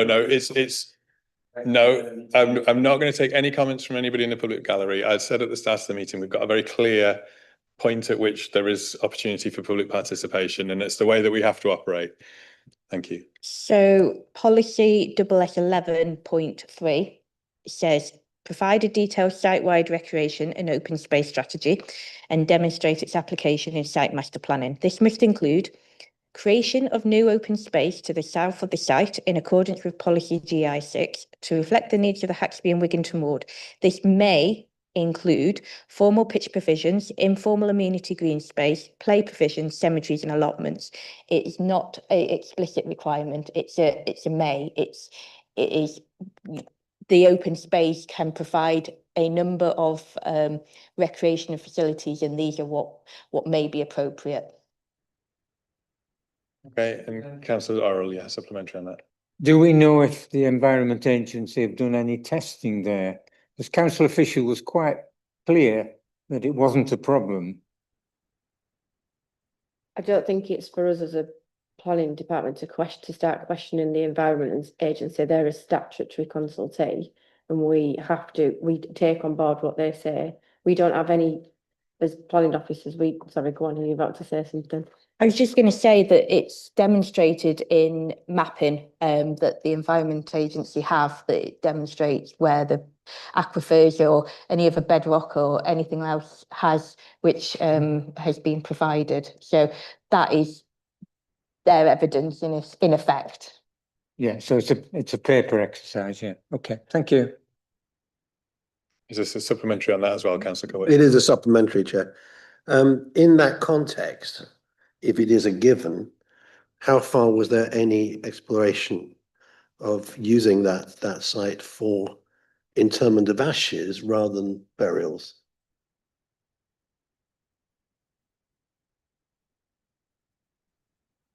We had this conversation earlier. It's not necessarily the easiest thing in the world well, we came to a decision that it wasn't reasonable to condition interment only of ashes, because all planning conditions have got to be reasonable, enforceable, and everything around that. And we didn't think that was necessarily something that we thought was a reasonable condition or a reasonable ask. And given what we'd had from the Environment Agency, we made a balanced decision. I think the observation that I will make for us to consider as a committee is we are always here to assess the application that is before us. We've got a set of local plan policies that we're assessing it against. We had an objection from a statutory body to the previous iteration. In order to remove that objection, the applicant chose to reallocate or change the way that the site was used. So that statutory objection is no longer on this application. We as a committee have to assess this application that's before us against our local plan policies and determine whether or not we feel that it is in accordance with them or otherwise. Essentially, it is what it is in terms of there was an objection. The objection has been removed because the extension to the cemetery has been removed, and we then consider the application that is here before us. Okay, I'm looking for people. Was that supplementary on this topic? So I've got a number of people who've already asked questions who I will come back round. I want to just go, if there's anybody else who hasn't yet asked questions, who has questions at this stage, it doesn't mean that you don't get the opportunity to come in at a later date, but I will start to go back around people who've already asked some questions. So go on, Councillor Vassey, you're in. Like that, fantastic. Well, you've not asked a question yet, so. Okay, I've got two basic areas of questions. First relates to cycling. So we've heard a variety of voices, town council, parish council, civic trust, and councillors expressing concerns as to whether this contributes to a sustainable transport future. The applicants have said that the proposed quiet road and existing roads are suitable for cyclists. The report, on the other hand, tells us the proposed cycle paths are narrower than current standards. The ward councillor told us the roads are inadequate and pitted with potholes. The highways officer says he considers the applicant's proposed quiet cycle route long, enclosed, too narrow, and not suitable to be promoted for cyclists. So my question really, and it'll be the same with my second question, is this the forum where we're going to make those decisions? At subsequent meetings, are we going to hear, well, it was all went to be discussed at outline planning permission? Because if that is the case, then I think we need to sort that out. So I'd just like to understand from officers, is this the moment where we address strategic concerns about ensuring that active travel is optimized for this site going forwards, however it's developed?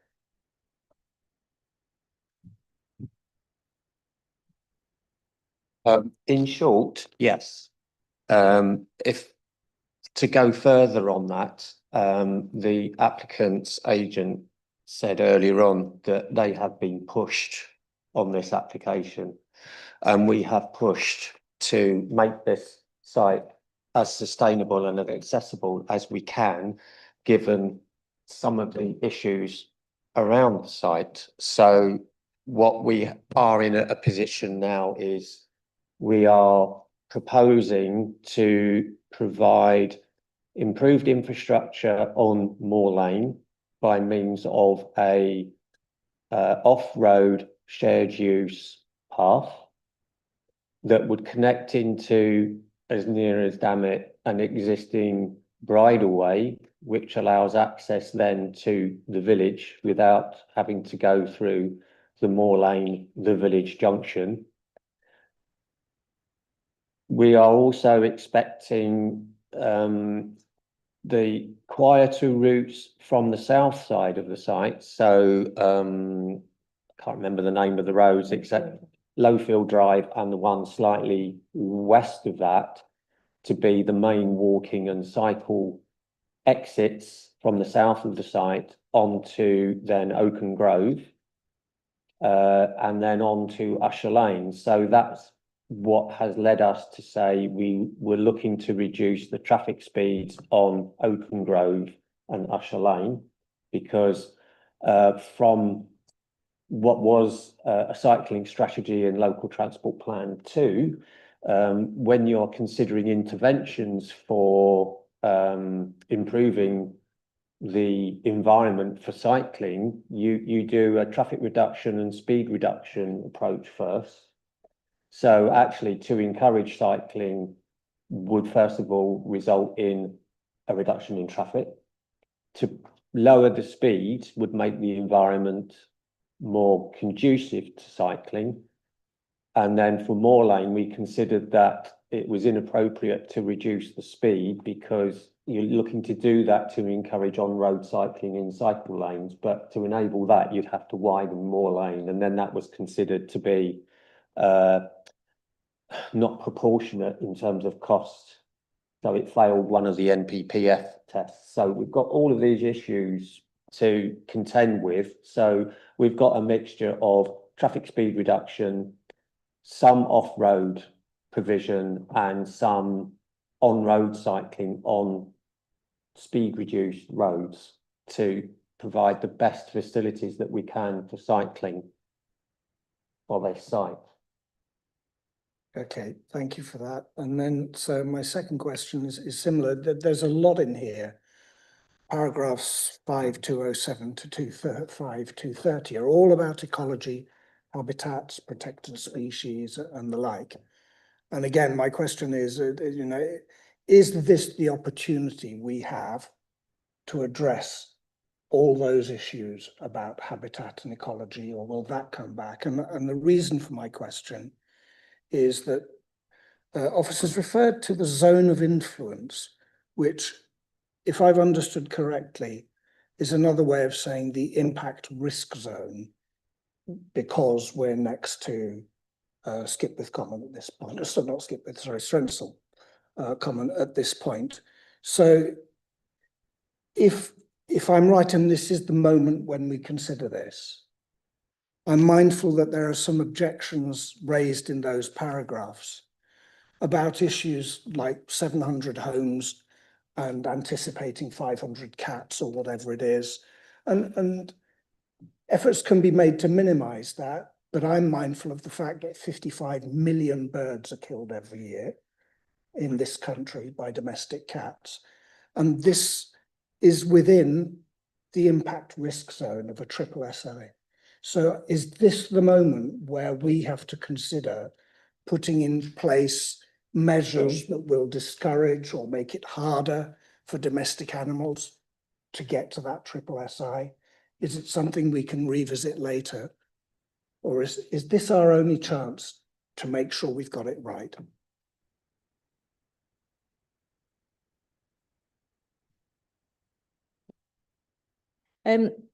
I think we've got a number of conditions that mean that the applicants have to consider biodiversity and ecology before moving on to reserve matters. And they are set out, there's 9 and 10.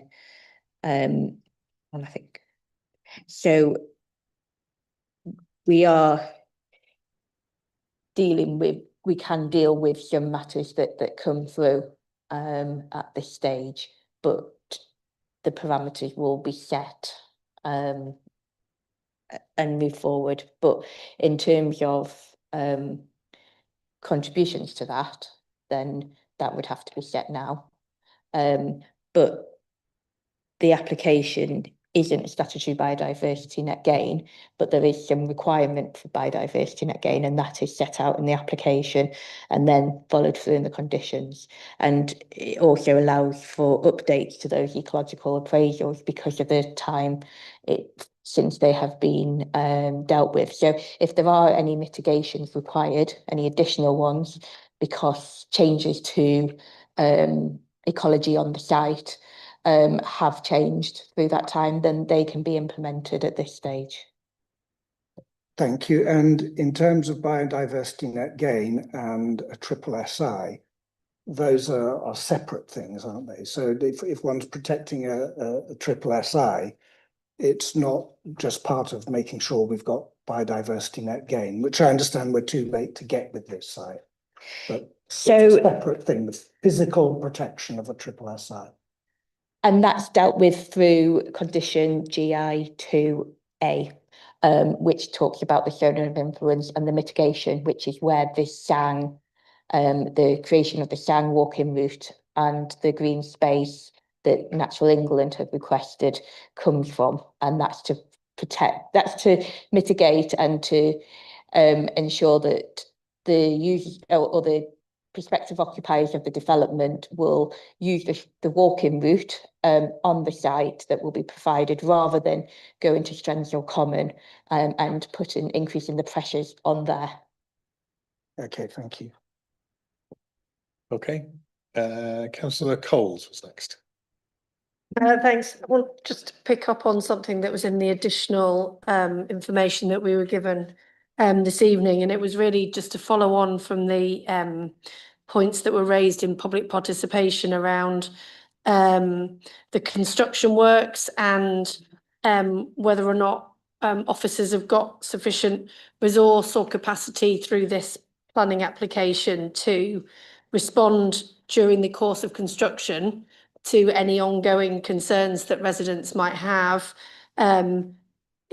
My own experience from my own ward of these large construction sites is that those concerns from residents, existing residents, I should say, sorry, go on for the entire duration of any construction work that's taking place, and particular issues around hours of working or noise or just mud and detritus in the public highways and things are things that will cause ongoing issues in the community. And I just wondered whether officers are convinced that they've got enough capacity within this and within the team to ensure that that can take place in a meaningful enough way that residents and particularly the Wigginton and Haxby parishes feel engaged in that process and are able to continue to engage with the developers.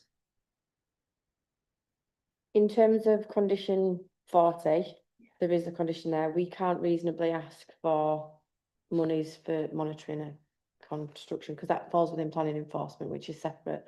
At the moment, planning enforcement is fully staffed. So we are up to full staff.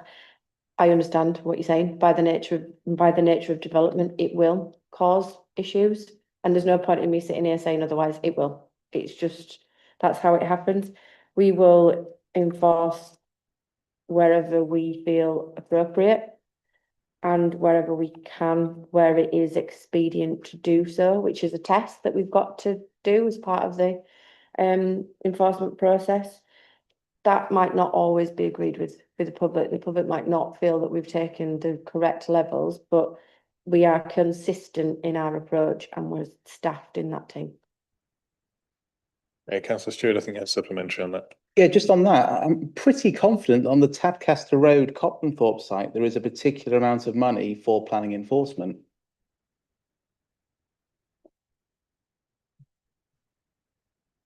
Not aware that there is. It might be monitoring, but that's section 106 monitoring, not enforcement monitoring. There's a difference between the two. The section 106 monitoring is to go and monitor the contributions and whether or not they've hit triggers and be paid. That's not planning enforcement. Yeah.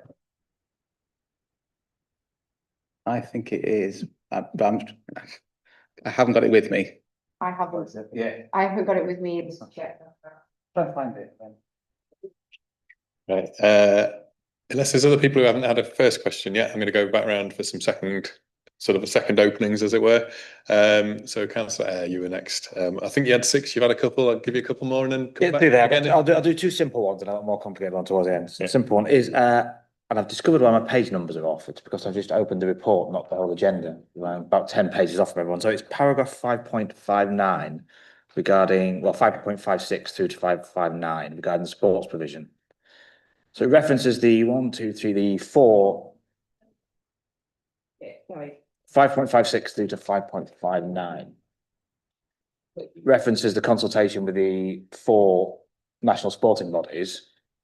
There is then only, in essence, a response from one of those 4, which is the Rugby Football Union, who said they're quite happy with off-site provision. Now, with my limited knowledge of local sports, I can imagine that they would be quite happy, as I think there are only 3 rugby football clubs in the whole of the city, so they do tend to draw from round and about. Rugby league, I think, again, there are only 3, possibly 4 rugby league clubs that offer junior, especially seniors. So again, that's national catchment area. Tennis and cricket, however, are very different. The Football Foundation seems to be quite clear that off-site provision is not acceptable.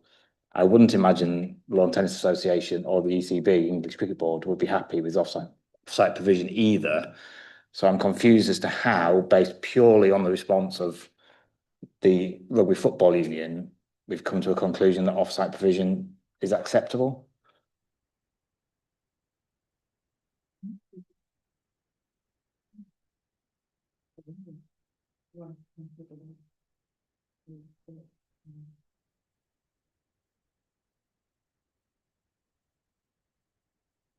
So the consultation in 5.56 with those national sporting bodies is done via Sport England. And that's just a review of what they were suggesting. I think overall, Sport England were seeking more assurances as to what was actually going to be provided, whether it was on-site or off-site. And I think the difficulty with this site was the size of the potential pitches in regard to the open space provision and having other open space requirements on the site as well. It's through Sport England that they provide their comments. I think there was a knock-on effect. I've taken as an example, Haxby Town Junior Club play, I think it's Ethel playing, which is a landlocked football pitch at the back of a housing estate and the Open Grove site. It's literally just a football pitch plonked in the middle, which takes all of the junior provision. There is no capacity to expand that. There was no changing facilities. There were no ancillary facilities. There's no opportunity to provide refreshments. No amount of Section 106 is going to provide an ability to increase junior football in Haxby. So what you're then saying is, for example, those children who want to play junior sports are going to have to go to Wigginton, which is massively increasing the journey times in terms of traffic onto the ring road, etc. Cricket, for example, which isn't mentioned on here, the nearest cricket club is probably Sheriff Hutton, which is considerably distance. So the necessity in terms of use of those seems to be quite clear from Sport England that it has to be, with the exception of Rugby Football Union, that it does have to be on site and with facilities, which facilities, by the way, including a kitchen, allows clubs to be sustainable as well as providing facilities for children. There is, but we've also taken into account the council's community. Sorry, can I please ask members of the public in the gallery to just sit quietly rather than contributing? It's really important. It's really important that members of the committee are able to hear the responses of officers. I need people in the public gallery to sit quietly, please. Okay, there is the 5.61 where we've been in consultation with the council's community sports development manager, where he welcomes the provision of on-site sports, provision of football, and he's looked at that. He said he's highlighted that ancillary facilities would be welcome to facilitate this, and then he's also negotiated the off-site provision contribution. So it's a balance that we've made in terms of what Sport England have said what the community sports manager and what's been provided.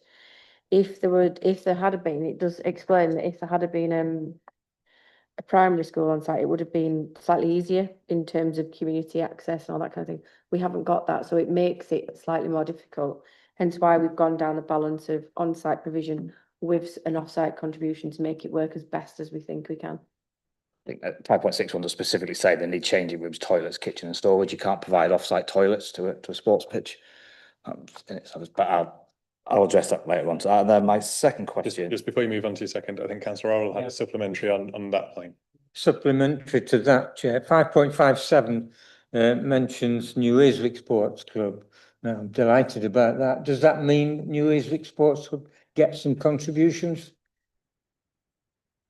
That hasn't been determined yet. There was a number of areas that may benefit from the contribution, and I have it somewhere. Can I come back on that? And if it's being considered, can you consider the swimming club as well? The contributions will go to our sports community manager who will liaise with the relevant teams, and there are a number of facilities that need contributions. Okay, thank you. So Councillor A, your second question. And the second question was around paragraph 5.94, which is the secondary and sixth form provision. And the reference that the application states reflected wider regional and national trends of declining post-16 enrolment. As far as I'm aware, we have mandatory post-16 enrolment in some form of education or training. So I'm not sure there cannot be a declining post-16 enrolment if what we're saying is that we're seeing a reduction in the people going to sixth form and going to alternative. Then that in itself is a provision that requires catering for, and just saying, well, actually we have less people going to sixth form, therefore we're not providing anything at all. That's not true. We have a need for post-16 provision, and if it's not at a sixth form, it should be somewhere. So wiping out £1.2 million of post-16 provision on the basis that sixth form numbers in Huntington and Joseph Roundtrees are going down does not seem to me to be robust. Well, that's what the applicant have, well, it's the applicant, that's what they've stated. We've then gone back to our education department and we've taken a balanced view and made a decision that the contributions that they have agreed to is acceptable. Yeah, and that's the developer's view. I can't comment back because that's their. I disagree with the developer's view, but it doesn't actually say that. It says, for clarity, the education team have agreed with the applicant's education offer towards primary and secondary. It doesn't say education have agreed to their post-16 analysis. And that, I think it is about, I can't find the page, but it is about 1.2 million that they're not providing, that education have said is 1.738 million. That the applicant have said we don't want to provide, education have said you need to provide, and we appear to have acquiesced.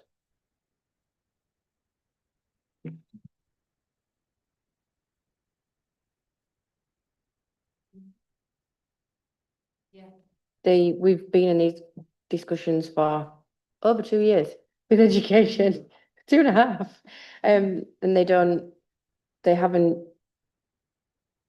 they've asked for it. The applicant has said no, they won't provide it, and education haven't objected to that. Is where we're at. For the benefit of members, that's paragraph 5.103 on page 63. Okay, next I had Councillor Melly. Thank you, Chair. I have two questions, but one of them I think is really quick. It's just a clarification, which is about the neighbourhood plan, because the applicant said that they believed that this site was within the boundaries of the Haxby and Wigington neighbourhood plan and that they were in compliance with all of those neighbourhood plan policies, whereas our report says that there is no made neighbourhood plan relating to this application site. So I was wondering if that could just be clarified so that we can be reassured that there aren't any neighbourhood plan policies that we should be considering. There's no made neighbourhood plan. There's been working to start one or developing one, and it looks like our website indicates the area application was approved in February 2017. So that's designation of the area, but it looks like no further work has gone on. They haven't got a draft or anything like that. Thank you. And my other question was about community facilities and retail provision, because we've heard from the agent on behalf of the applicant that they don't believe that any retail provision is viable. I was just wondering if there has been any evidence provided or produced to back that up. Retail provision, yeah. And community facilities. Yeah.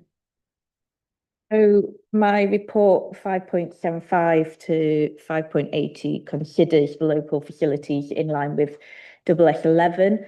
As officers, we took a view that Haxby is or the village is one of the 2 district centres, and policy R1, I believe, directs R2. I think they're both. They direct shops and facilities into the first the city centre and then the district centres. And obviously from a just a study point of view, you can go through the village and there's a quite high occupancy of all the shops and facilities and services. So there is a balance of having any impact on the vitality and viability of the shopping district centre. And, you know, there was then, I looked into all the community centres nearby, what offers they had, and where they were in proximity to the site. And obviously we don't want to impact on those detrimentally. They are already sustaining and serving a purpose. So it was again a balanced view, but we didn't go down the route of viability.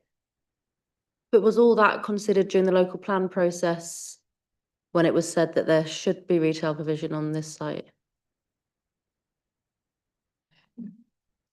I can't answer because I didn't do it, but I would imagine they would look at the number of houses that this proposal was envisaged to bring forward and work out that there was a need potentially from that. Whereas that's an overview, isn't it? That's a strategic view. Whereas we've got to look at the application in front of us, and that's what we've done. We've had a look and we've said, look, we know that there's an existing centre that we wouldn't want to impact on the viability of that. So we've made a balance, given on the information that we've got, and said we're happy with it, not because there is that existing centre that we want to make sure is viable. And this, another 700 houses, will clearly have a positive impact on that. Okay, Councillor Merritt, have you next? A couple of questions. First of all, in terms of the section 106 contributions, can I just confirm that they will be index linked, given the length of time this site might take to develop? Yes. Yes, good. Okay. Can I turn to the density issues, page 74, 75, sorry, no, 74, 75.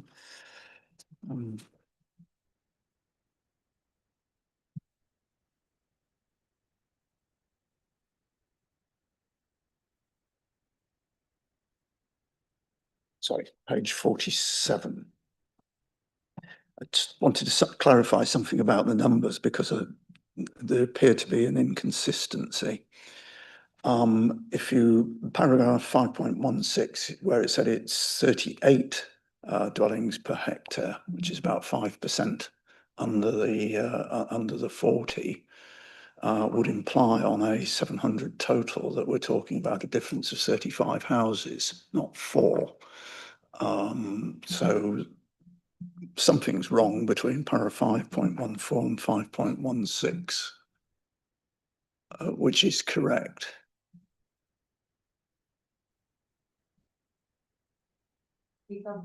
Can you just tell me this? So 5.14, so there's something between. Yeah, you've basically said there's only 4 difference against the density requirement. But then in summary, in paragraph 5.16, you said the density is only 38, which is 5% below 40. 5% of 700 would be about 35 houses. So there's an inconsistency between those 2 paragraphs. And I'd like to be clear which is the correct one.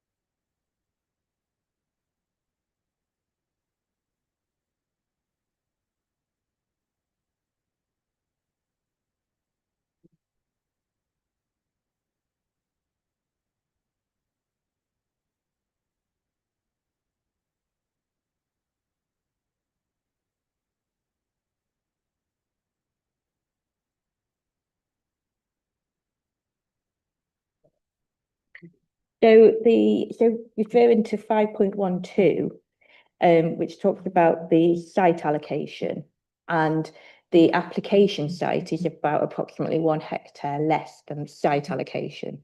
So there's a bit of the allocation that's not included in this application, and therefore that has been adjusted from the 735 to be an indicative number of 704. Right. And so in effect, the application is 40 dwellings per hectare on the reduced site. I think if I'm reading correctly between the two paragraphs, paragraph 5.12 is talking about a density of 35 dwellings per hectare on the full extent of the site with an allocation of 735. On the slightly reduced site with an allocation of 700 dwellings, it's actually a slightly higher dwellings per hectare on a slightly smaller site. So yeah, 700 houses on a slightly smaller site gives a slightly higher dwelling per hectare. the applicant has increased the density levels. Originally, we were looking at about 34, and we were advising that that's not appropriate for this site, and we would seek a higher density, and they have done that. And it goes up to 38, which whilst it isn't the 40%, it's still significantly higher than what originally they were coming in for. That's how I read the report. But so if you're saying in summary the density is only 38, we're 5% short of the plan policy. Okay, and that would be.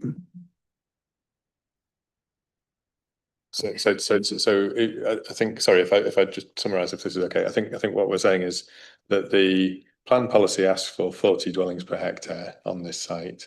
Net density. Net density. This application is providing 38 dwellings per hectare, which is 5% below the policy ask. Yeah, but we're happy with that. Because 2 out of 40 is 5%. Yeah. Yeah. And your question is, are we happy to be accepting a below the policy ask? Policy basically would look on a major site for higher than 40.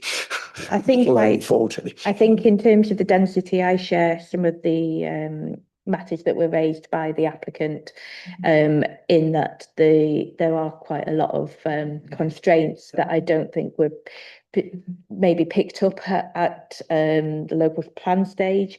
There's a lot of easements, watercourse easements, that require standoff distances that the IDB have requested. There's a lot of hedgerows to maintain and retain, a lot of trees, and all of those are having an impact on the potential quantum on that site. So I do agree with that. Yeah.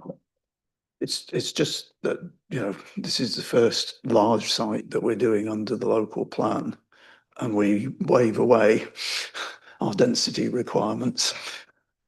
You repeat that on all the sites. 5% of thousands of houses is a big, going to be a big drop in what we actually deliver. And that's why I'm quite concerned about this.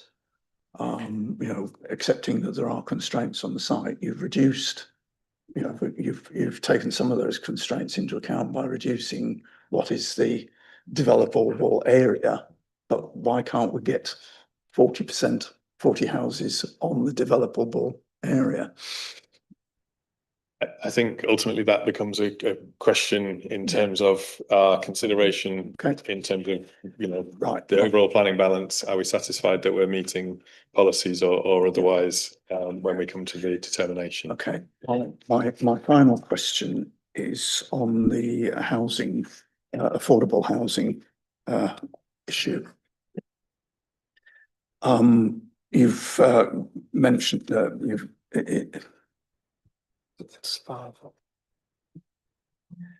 on page 75, you've mentioned in paragraph 5.160 policy H10, which clearly sets out the requirement to look to get more than the minimum on these types of sites.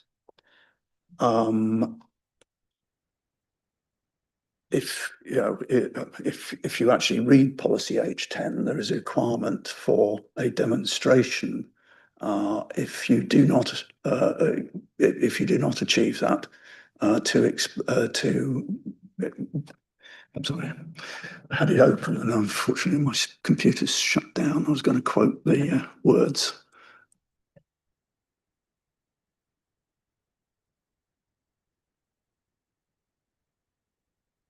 Higher rates of provision will be sought where development viability is not compromised. Have we actually sought that? And what response did we get in terms of the viability?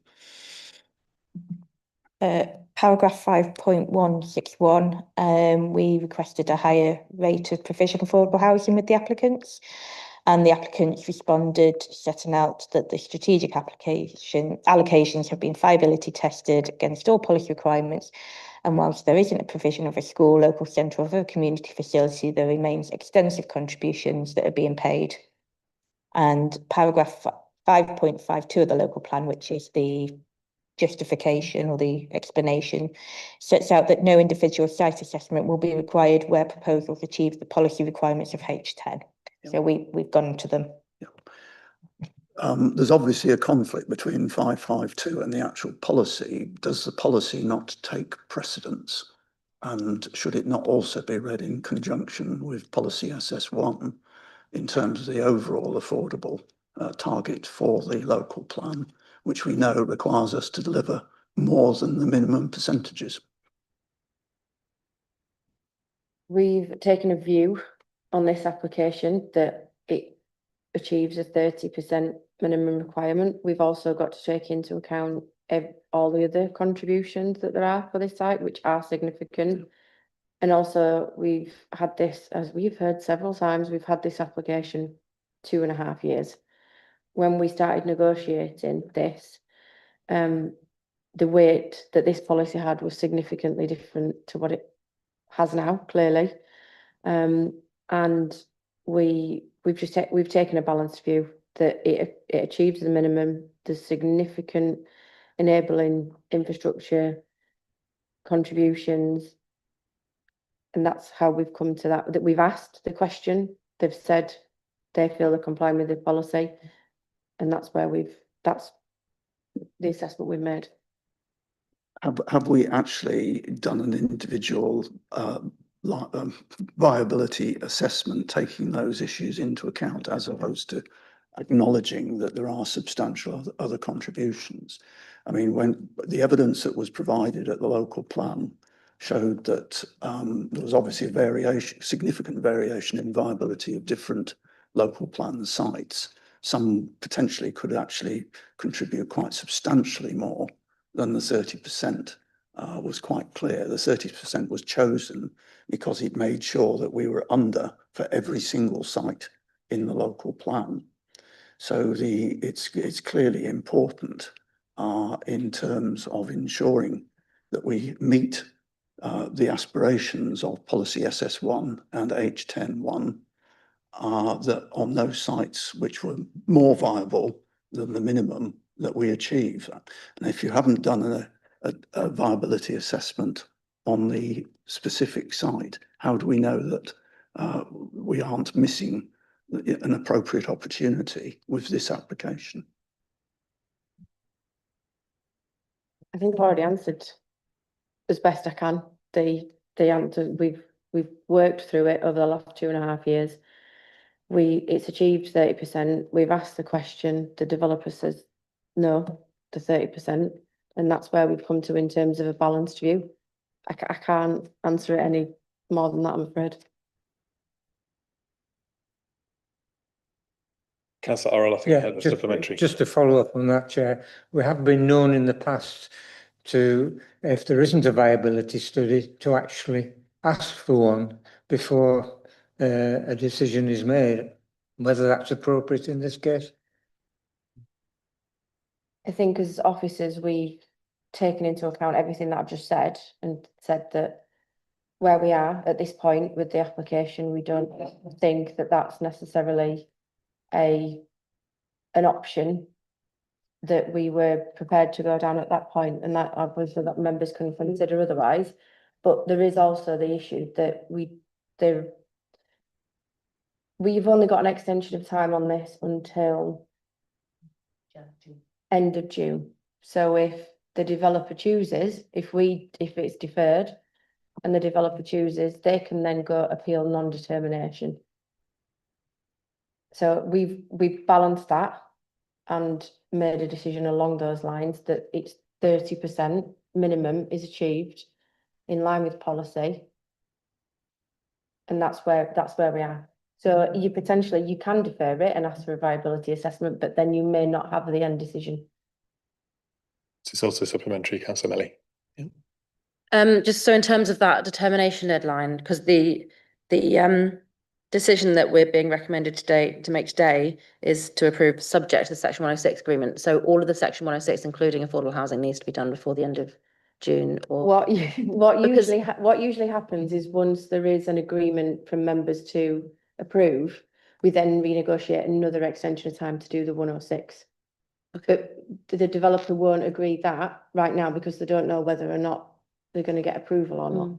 But seeing as affordable housing is part of the Section 106 agreement, which we're not actually being asked to approve here today, can we still, rather than deferring to look at this further, can we not just include that as part of the decision we make today, that we would like there to be more affordable housing subject to policy? Is it SS1? The developer said no.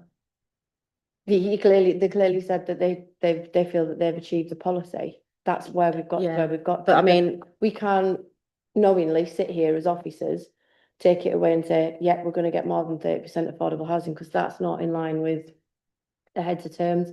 Sandra and I discussed this earlier in terms of being reasonable and what we can put forward. If we know that the developer won't take more than 30% affordable housing, we can't then go away and start negotiating a 106 because we're then not achieving what you're wanting as part of the 106. Yeah, but I mean, I think the point was made by a public participant, I can't remember which one, sorry, but that of course, if you ask a developer if they could please voluntarily provide more affordable housing, of course they're going to say no, because that means less profit.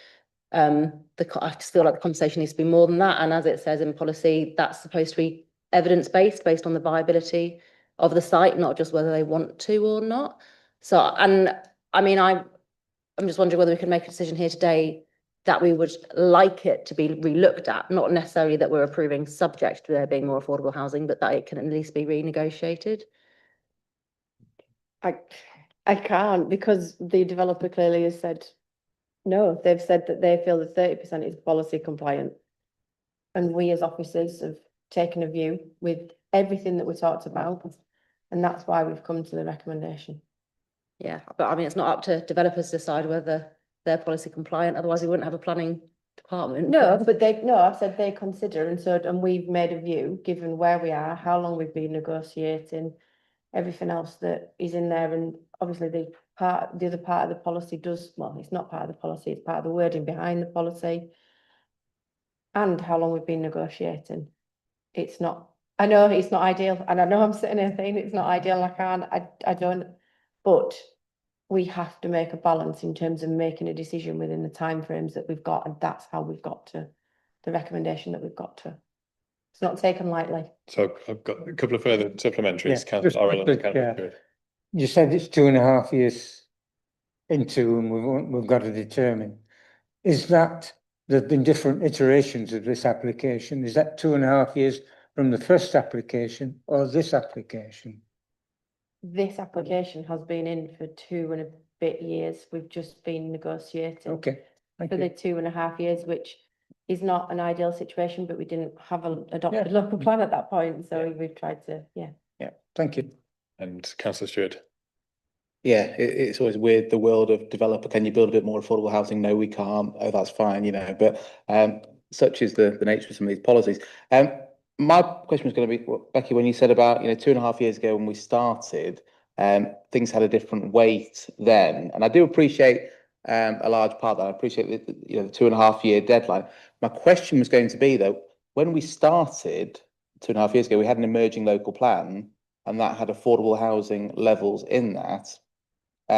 It wasn't an adopted local plan, but equally, insofar as it wasn't an adopted local plan, This was a green belt housing site. So we were basing that on what was presumably going to happen in the local plan. We didn't dismiss it 2.5 years ago because it was green belt. We said, got an emerging local plan. This is an allocated site and therefore it's part of it. And also in that emerging local plan, we have policies on affordable housing. Or has something changed affordable housing policy wise on that? 'Cause I'm guessing not, because obviously it went to inspection years before that. Give me 2 minutes and I'll check and see if H10 was changed. I'm sure it was changed through the process, and I've got a tracked changed version. So give me. Yes, it was changed. Yeah. The target was increased.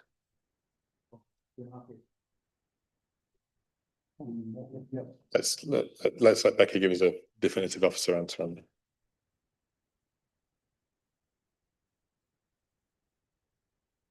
Yeah, give me a minute. So, I want to come back to just bottom out this because I've got also a supplementary, but what I think I will do is I'll just go, Councillor Stewart, I had you on next on my list anyway for a different substantive question. If that's something that Lindsay can be answering whilst Becky's looking. Definitely is.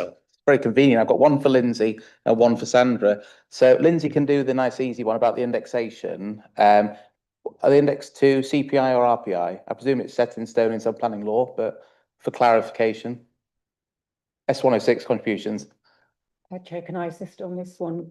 We have a different index for different types of contributions. So something that might involve construction work might have a building cost index, other contributions, and there's a different one that education use. So they're tailored to the nature of the contribution. Right, okay, brilliant. I assume it was the case. And then just, can I look at 32, which is all about the carbon emissions? So I just think the wording could be tightened up a little bit. So obviously we have this is the amended condition 32. So we talk about achieving a 75% reduction in carbon emissions, and it says middle of the way through the page, I say on the amended one, if a reduction of 75% or more cannot be achieved, a statement shall be submitted to demonstrate that such a reduction would not be feasible or viable and shall be approved in writing. Okay, so my issue with the wording is the developer presents their statement which says, you know, it's not viable, and then it says we shall approve it. Okay, it's only a subtle point. But an example I would give is if, for example, a court was making a verdict on whether somebody could pay a debt, the person would submit their affordability statement, and then by this wording, the court would approve it. Not that they would have to be satisfied that is the case. So my suggested tweak to that wording would be about a statement shall be submitted to demonstrate such to the satisfaction of the local planning authority. So it's a subtle, you know, wording point, but I think it otherwise can be read a different way.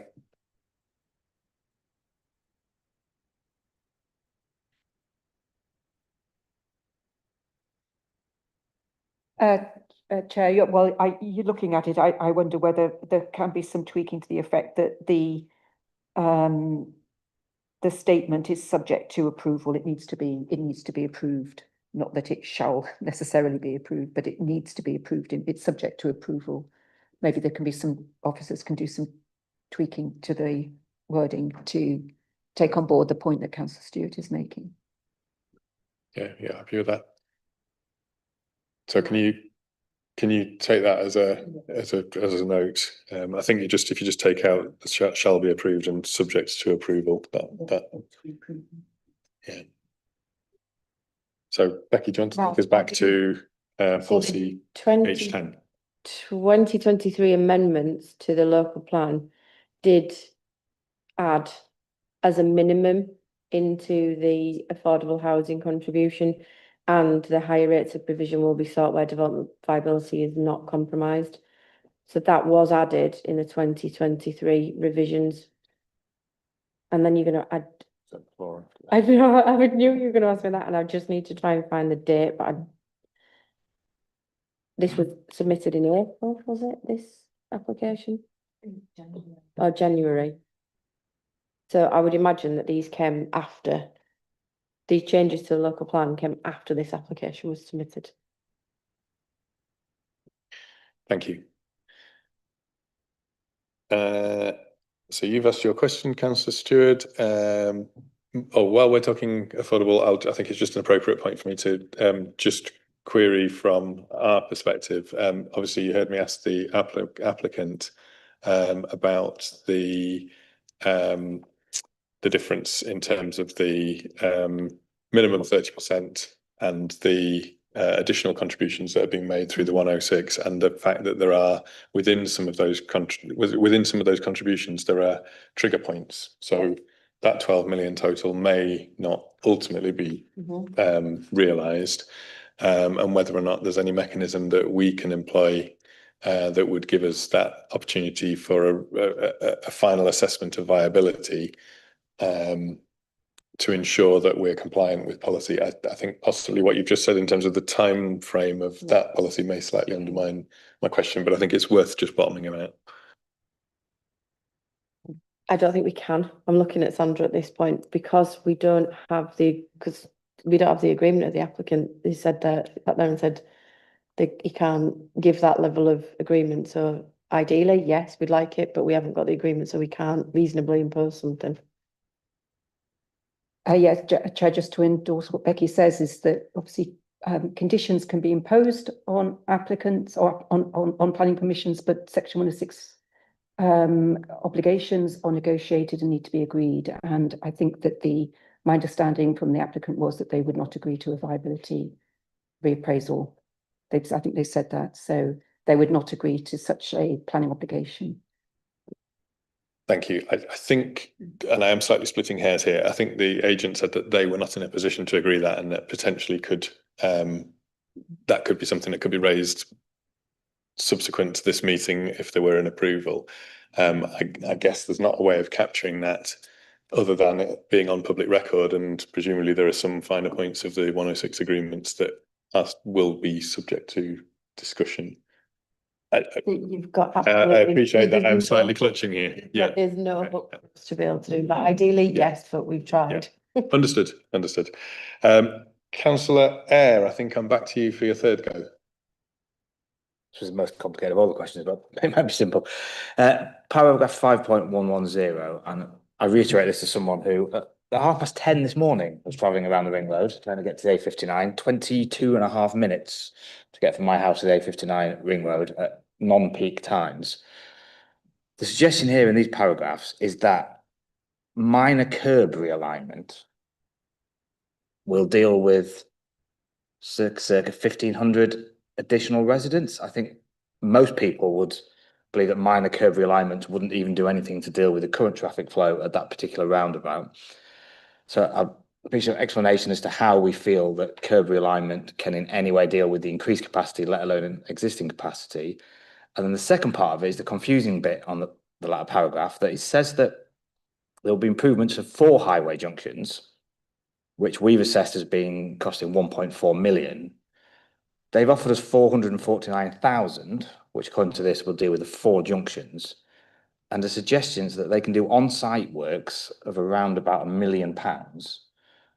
So that would suggest that the overall work across all 4 of these significant pinch points is £1 million worth of curb realignment at one roundabout and 449,000 worth of work at the other 3. No. So the £449,000 was the cost estimate provided by the applicant for the necessary improvements to mitigate the impacts of the development at all 4 roundabouts. The estimate provided by ACOM put it in the region of 1.5 million or thereabouts. So there's a significant difference in cost estimate between the applicant and the council's own estimate carried out independently by an independent consultant. The main reason behind that is the latter assessment and cost estimate includes a lot more for risks and the actual design of the improvements, because the improvements that have been submitted so far are, as you say, minor alignments to a curb. That doesn't include the necessary relocation of existing vehicle restraint systems such as safety fences, the relocation and repositioning of existing road signs, And also the fact if you move a curb alignment, you actually have to then move the embankment, if there is one, to match the change in curb line. So we believe there was a considerable amount missed off in the build-up for the estimate provided by the applicant. So you can give an applicant a choice. You can either provide funding for the council to build something or someone else to build it if it's a contribution that would help another scheme come forward. Or you can ask the applicant or give the opportunity for the applicant to do the works himself. So initially, our view was there's a lot of risk involved in these improvements. We would like you, Mr. Developer, to build them. The developer came back and said, actually, we'd prefer to give you the money so you could build them. The cost estimates are so different. We've now given the applicant the choice again to build them himself, and that's the choice that he's taking, whatever the cost of them that they may be. So that's the first point in terms of the improvements. And you then mentioned at the beginning that it's just a small curb alignment could provide all of that capacity. The main determinant of capacity at junctions, and I'm trying to get into jargon and detailed design of roundabouts, is a thing called the flare entry and the flare length.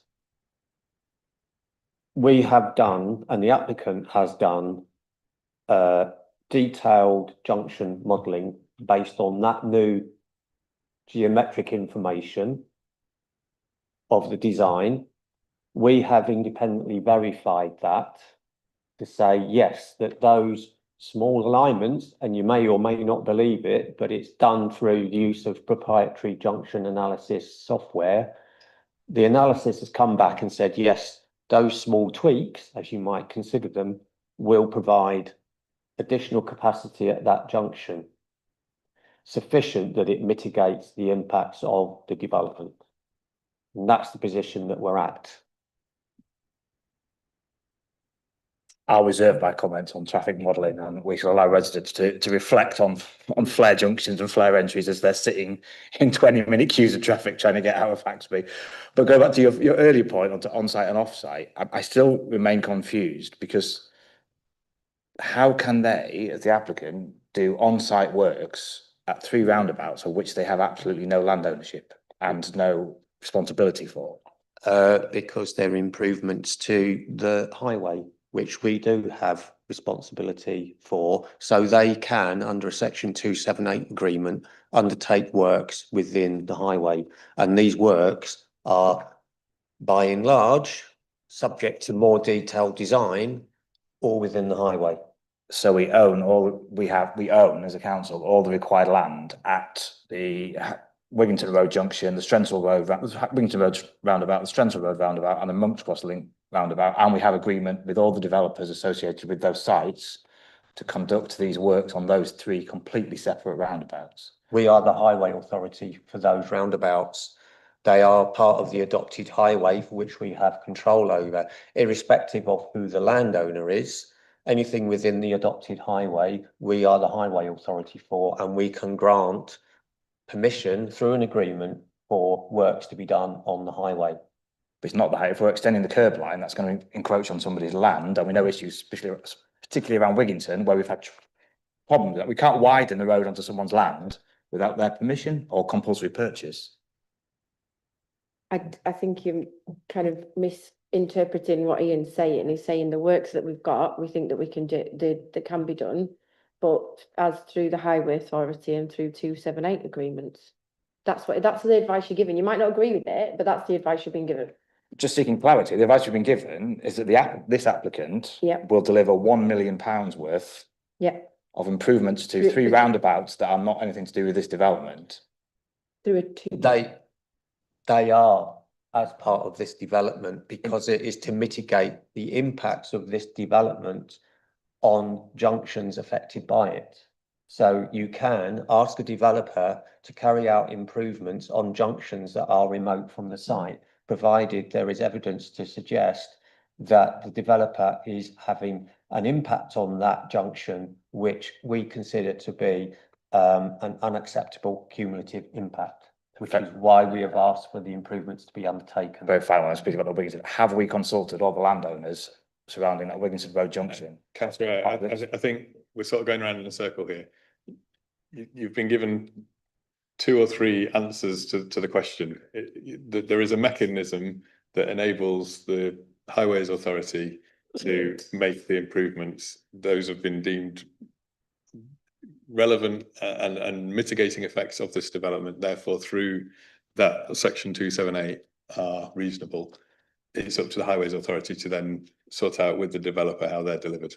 Our role is making sure we've got the mechanisms in place. Councillor Orrell, is that supplementary? It's a correction to the report. The Monk's Cross Link Road is with North Lane, not New Lane. Thank you. Further questions, or are we reasonably well there? I'm not seeing anybody itching to ask another question. I just have one other question, just to box off something that was said right at the almost the top of the meeting in terms of the public speakers. I believe that is standard practice on all applications that we have a condition that says that they're built according to the plans that we hold. Are we satisfied as officers, or are the officers satisfied that the plans that will be conditioned as part of this approval, if it was to be approved, will match the red line boundary of the site that is in our pack, and only that that is in our pack? So we've got demonstrations of a red line boundary on page 136, 137 within our pack. There was a suggestion that there was possibly another parcel of land which is out width of that red line boundary. And I just want us to be clear that we've got a condition that's sufficient that says when we're approving, if we're approving, it is only those plans that are contained within this application. Go on. So condition 1, which admittedly in the update does suggest to be amended, but in the report it does talk about revision C of the location plan, which I have a copy here, and that is the red line boundary, and that is being submitted, and that's the applicant. So were there to be an approval, the only thing that will be given planning permission is within that red line boundary, which matches the red line boundary. Yeah, there's no other site or parcel of land associated with this application. Thank you. Councillor Merritt.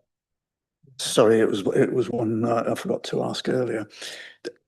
You've hinted at when the reserve matters comes in, it may be possible to increase the housing numbers as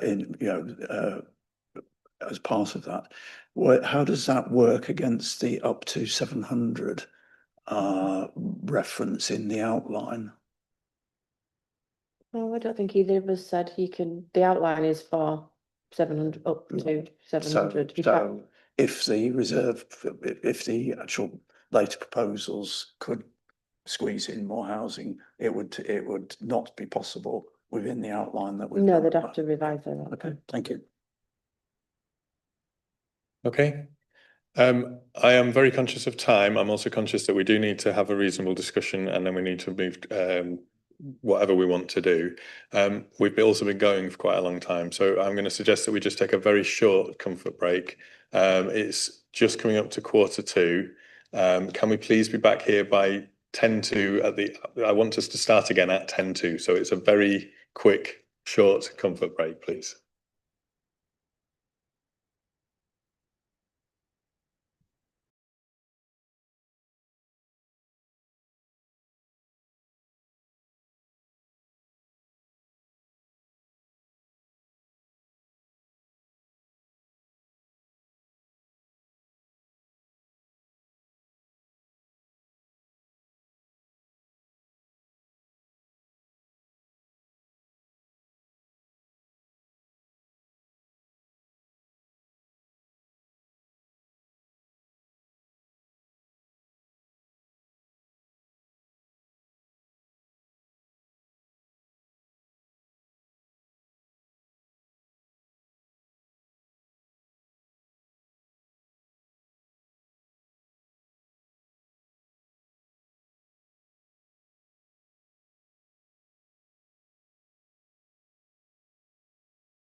Okay, welcome back everybody to this evening's meeting of Planning Committee A, where we are in the final stages of determining the application for land to the south of Rose Cottage Farm and the lodge Moor Lane, Haxby.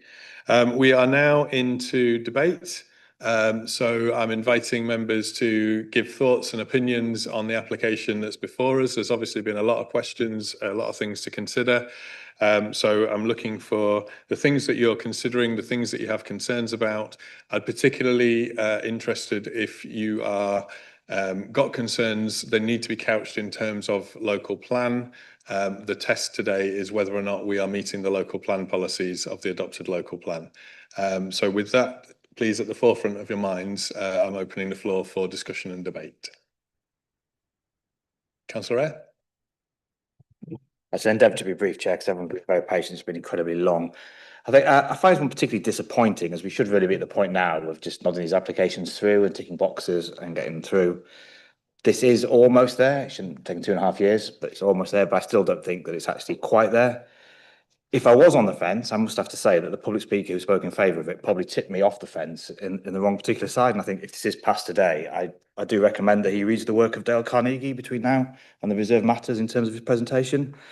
He did say that we've not scrimped, but I think the evidence in this application is that they have scrimped on absolutely everything on this planning application. This is less, I think, than the bare minimum of what should have been provided.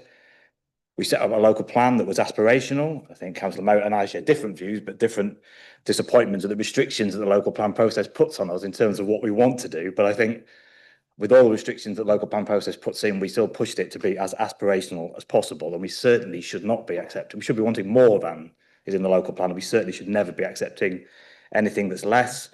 This is significantly deficient in sports facilities. Page 34 of the report indicates this is the most deficient ward in terms of that. The suggestion of bumping things off site, I think, is entirely not feasible. Sport England, I've never seen a comment like that from Sport England. Sport England have clearly said that they do not support this application, but have passed it back to officers to see if they can nod it through. The idea that you would provide changing rooms and toilets off-site for sports facilities is literally nonsensical. That money will go and it will not provide the facilities that are required for these homes. Affordable, as we've seen, at the very bare minimum. Accessible homes at the very bare minimum. The fact they even bothered to challenge that is fair enough to say at the committee, we want homes to be lifetime compliant, but actually we're still going to push back and say, no, we don't want that included on that condition. I think the suggestion that we put that objection in, but obviously we definitely will do it, but we will object to the condition is disingenuous. I think the application tried its best to beat the local plan. It failed on that process. They've tried numerous times over that 2.5 year period to try and budge the application around to try and get it through before the local plan. That hasn't happened. I think what really should have been done is it should have been taken back, started from scratch and run through in terms of the local plan policies. This is the second major site, and I Councillor Moat said the second major site we've had post local plan. The first one was absolutely awful and was routinely rejected by the committee and officers. This is significantly better than that application, but that doesn't mean it's a particularly good application. I think it's still not quite there. And just a summary is I've tried to jot things down about where it falls short. The sixth form provision, 1.6 million short. Highways, I still have concerns about that. No parks and gardens, which is policy compliant. No teenage play space, which is in the policy. Only 60% of outdoor sport in terms of the policy. Only 20% of play areas that we've recommended in the policy. 740 homes down to 700. No local facilities. None of the pitches that were requested. No changing rooms, no toilets, no kitchens. No neighbourhood equipped area for play. And only 30% affordable homes. I think we can do significantly better, and I think we should be pushing everybody to at least hit the local plan targets and not say, well, we fell 6 to 7% below local plan targets on all of those particular areas, so let's just nudge it over the line. Thank you, Councillor Eyre. Next I had Councillor Whitcroft. Thank you, Chair. Yes, the local plan was at the forefront of my mind throughout this application as well. Quite right, it is the second major application, but in 2 and a bit years of being a councillor, this is very much the largest planning application I think I've ever faced. We can't ignore the significance of this. In many ways, even though it's the second major application we've had since the local plan, I think it's really its first test in a way. This is the chance to see whether we've got the local plan that will be fit for the city and will work with the developers and to meet the housing needs that we've got, or whether it won't. I don't agree with Councillor Eyre's perspectives there.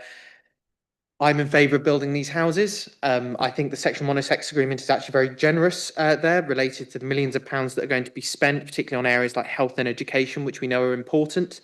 I agree with the points that Councillor Coles was making during the public participation. We always talk about housing relying on services, but often it's the other way around. There's a very symbiotic relationship there. If we are going to have services, if we are going to have the necessary public works or the necessary people to work in those services, we've got to have houses and places that people can live in. We can't ignore the needs of local residents. That's why I'm in favour of the Section 106 agreement. That's why I'm in favour of making sure that we provide housing for people to actually help and become local people and to help serve the existing local population. We also can't ignore the housing shortage. I'm definitely going to use the line only renter on this committee again, because it makes me sound really heroic, at least when Councillor Baxter's not here.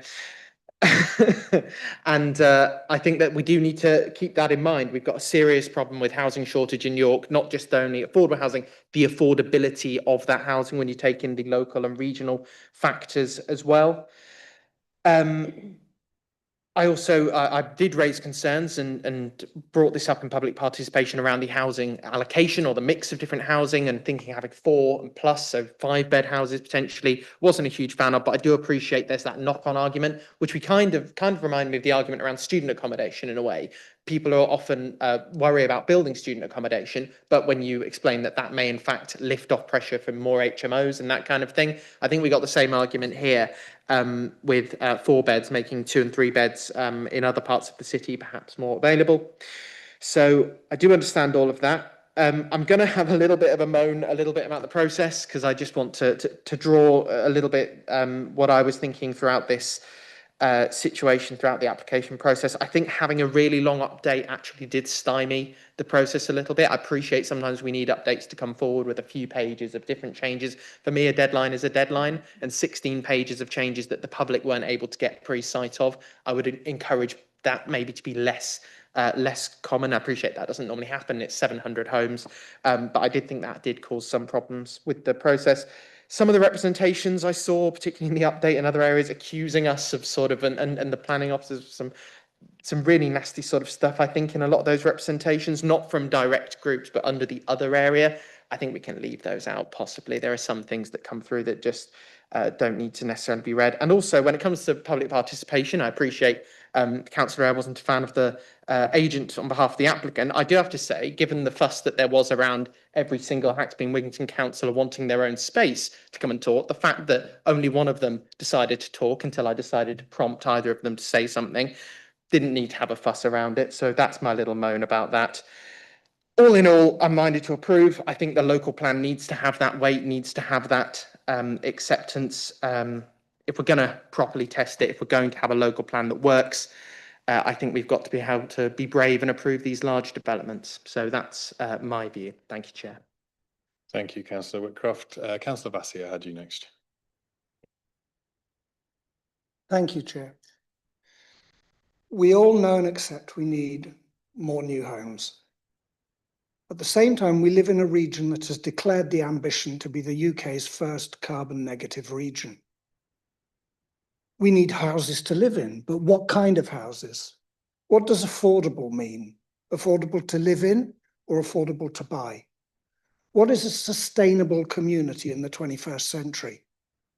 In my world, it's one where homes are energy efficient, where residents have easy access to local shops and cafes and primary care without having to get into a car, with active travel links and good public transport, and where the natural environment is protected. There are plenty of great examples of this all over the place. We need, and I think we're all of us agreed, we need affordable housing in the communities around the city as well as in the city itself. The case has been made by various people about the mix of houses provided here or proposed here, the number of 4 and 5 bedroom homes, and how more 1 to 3 bedroom homes would actually guarantee that the site delivered the 735 homes that I think is set out in the local plan S11. It would deliver more affordable homes. It was interesting to me that the Speaker for Haxby Town Council didn't object to 700 homes. In fact, he wants 735 homes that better address the community's needs. What I also see is another development predicated on using cars for more or less everything. Or as the Civic Trust puts it, a master plan designed as a standard dormitory dispersed housing layout that does not support the stated aims of promoting sustainable transport. That worries me because I know around this table, all of us want to have a sustainable future. We're all signed up to a carbon negative region. What I see is a lack of ambition that leaves us falling further behind best practice when we should be leading, when we should be at the forefront. We've now got our adopted local plan. We're now working on sustainable development policies. We've got a region that's trying to lead. Yes, it is the first big test. I agree with you. I want to see a York that stands up and says, we deserve the best. We deserve to be setting out the future, not allowing another dormitory development that everyone will get into in their cars, even when they want to go to a local shop, because there's no local shop and no cafe. We heard from the applicant, you couldn't make that work. There couldn't be a local shop. There couldn't be a cafe. I live in a village with 800 houses. It's got a thriving local shop and a thriving pub and a thriving cafe. I simply don't accept the premise that we can't have those things if we want to create a sustainable future. So at the moment, I have to say I'm really minded not to approve this. Thank you. Thank you, Councillor Vassie. And I appreciate, and I think you're correct. I think we all have aspirations for the city. I just want to remind everybody our role today is to ensure that we are meeting the tests of the local plan. That's what our job is. We have to make a robust and defendable decision set against the local plan. And I know I certainly would write the local plan in a different way, as probably everybody else might do if given a free hand. Our job is not necessarily to describe what we'd like to see, but to say, has it met the tests of the policy? So if people are minded to not approve, I do need people to be saying, because of this policy, this is where it's not fitting, rather than it doesn't meet a vision that you and I may well share. But and I'm sorry to pick on you, this is a general point for the whole committee, but you know, we have to stay focused on what our job today is. Councillor Stewart, I had you next. Thank you, Chair. Yeah, before I touch on the application, I'll just respond to Councillor Whitcroft, if I may, that, you know, I'm not the first to defend the Liberal Democrats, but you know, I do think the three Haxby Wigington ward councillors made some serious points. Two of them have stuck it out all the way till the end impressively. And there's a world of difference between having a point to make, to articulate a case for something and to be able to do that versus the ability to tag something onto a question somebody has asked. And I think it's very strange that we as a council decide for an application like this of 700 houses, the three elected members are given 180 seconds to make that point. I'll give you a tiny example before you tell me off, Chair. In my ward years ago, we had a meeting on the local plan. It was myself and Councillor Healy and his former political affiliation. And I made what I described as some brief opening remarks. And Councillor Healy timed them, thought they were a bit long. And he said, thanks to Councillor Stewart for his brief opening remarks, which were 22 minutes long. Now, there's a happy medium somewhere in there between my opening remarks being that long and on something like this, people being able to put a case. So I think we should be looking at that. I entirely agree with all the points Councillor Vassie makes, but I think they are aspirational. I think they're the aims, and I don't see tangibly where they come down on this application. So for me on this, I think about, you know, where we are in the context of the local plan and this application, the time frame that we've heard about, and I'm not seeing the reasons that we as a committee can refuse this application. I think if we look at the various things that have been touched on, the affordable housing, we talk at such length about affordable housing on this committee, and everyone wants more affordable housing. The idea that Barrett and Vistry are going to have at their board meetings, York would like a few more affordable houses, can we do that? And they'll say, yeah, we'll knock our profit down a bit. And I just don't understand why we keep talking about it. We either have rigid, firm policies that we stick to, or let's not talk about it. Let's not have these appeals to the developers and everything like that. I think things like the cemetery would have been great if the cemetery could have been extended. I don't think we've absolutely bottomed that out in terms of the differing lines from different people about whether it could be extended. But equally, I don't think it's necessarily for these 700 houses to sort all the problems of Haxby not having the cemetery capacity at the moment. Things like the retail provision. Now, yes, you can certainly have a community of 700 homes make a shop and a pub viable, or all sorts of things. But, you know, these are tagged right on to Haxby. So will people go to a shop in Weldrake or a cafe in Weldrake? I'm sure they will, but the nearest one is several miles away from that. Here we're talking about it being literally potentially several minutes at the maximum. So that's the difficulty. Again, it comes back to the local plan is talking about policies, which are things we'd like to see. And I'm just not getting that. All sorts of things I'd like to see slightly different, but again, on what we've got presented to us, you know, I don't see how we can change that. The housing numbers, again, it's all been about this approximate, the 5% variance. I'm fine with the concept of 5% being approximate. And I think, again, what does the local plan say? Does the local plan say we've got to stick to the allocations? No, it doesn't. You know, so we can't rewrite these things. And the housing number here is not even 700, it's up to 700. So the developer can come in with 620, you know, if they want to. So we're really missing the point here, I think, in terms of what decision-making power we have. Again, that ship has sailed in terms of what it says in the local plan about these things. So in terms of where we sit now, I don't think we've got any choice but to approve this. I do think our cheeky chappy of an applicant, who I actually quite like, to be fair, I thought the way he went about things, bit to the point, shall we say, to, you know, some people's view. I think he said, you guys on one side approve this, you guys on one side, you know, nodded it through. I think it might end up being the guys on one side vote against this, and I might be sat on the wrong side tonight, but we'll see. The only one point I would make is just on the car club.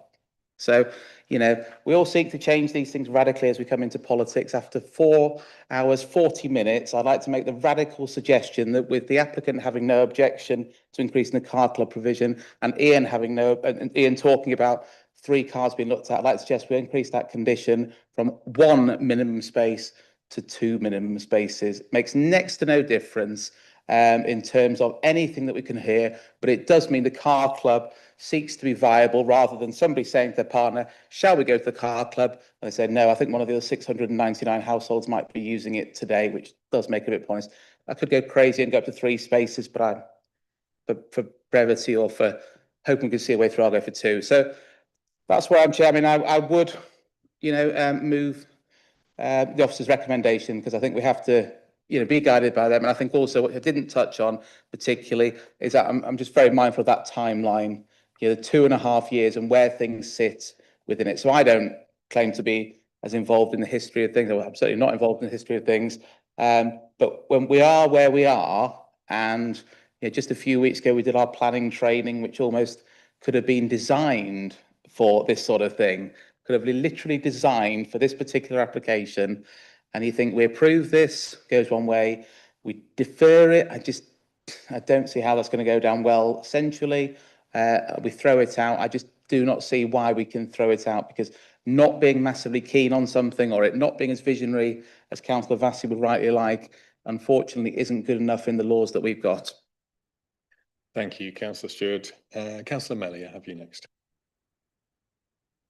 Thank you, Chair. I'm also not very impressed with this application. I mean, we've talked about aspirations, what we would have liked for the site, and how that's not what we're here to assess. But, even through all the revisions and all the work that's gone into improving this application, and this is the best that the applicant's managed to come up with, and it's disappointing, frankly. I don't feel like enough has been done to make it a sustainable location. I agree with Councillor Vassy. Yes, this site is part of Haxby and is very close to the services provided in Haxby, but every single person who lives on this site is going to have to leave the site for every single thing they do, apart from walking their dog and working from home. Every single other thing that anyone does in their life, they're going to have to leave the site. I agree with what the ward councillors said about the cycle routes not being great. I made the mistake once of cycling from Central York to Haxby and past this site up to the new station location and back again. Never doing that again. That was terrifying. So I get the bus when I go to Haxby quite regularly, and I get the #1 bus. It's a great service, but it does take a long time because it services a lot of residential areas. And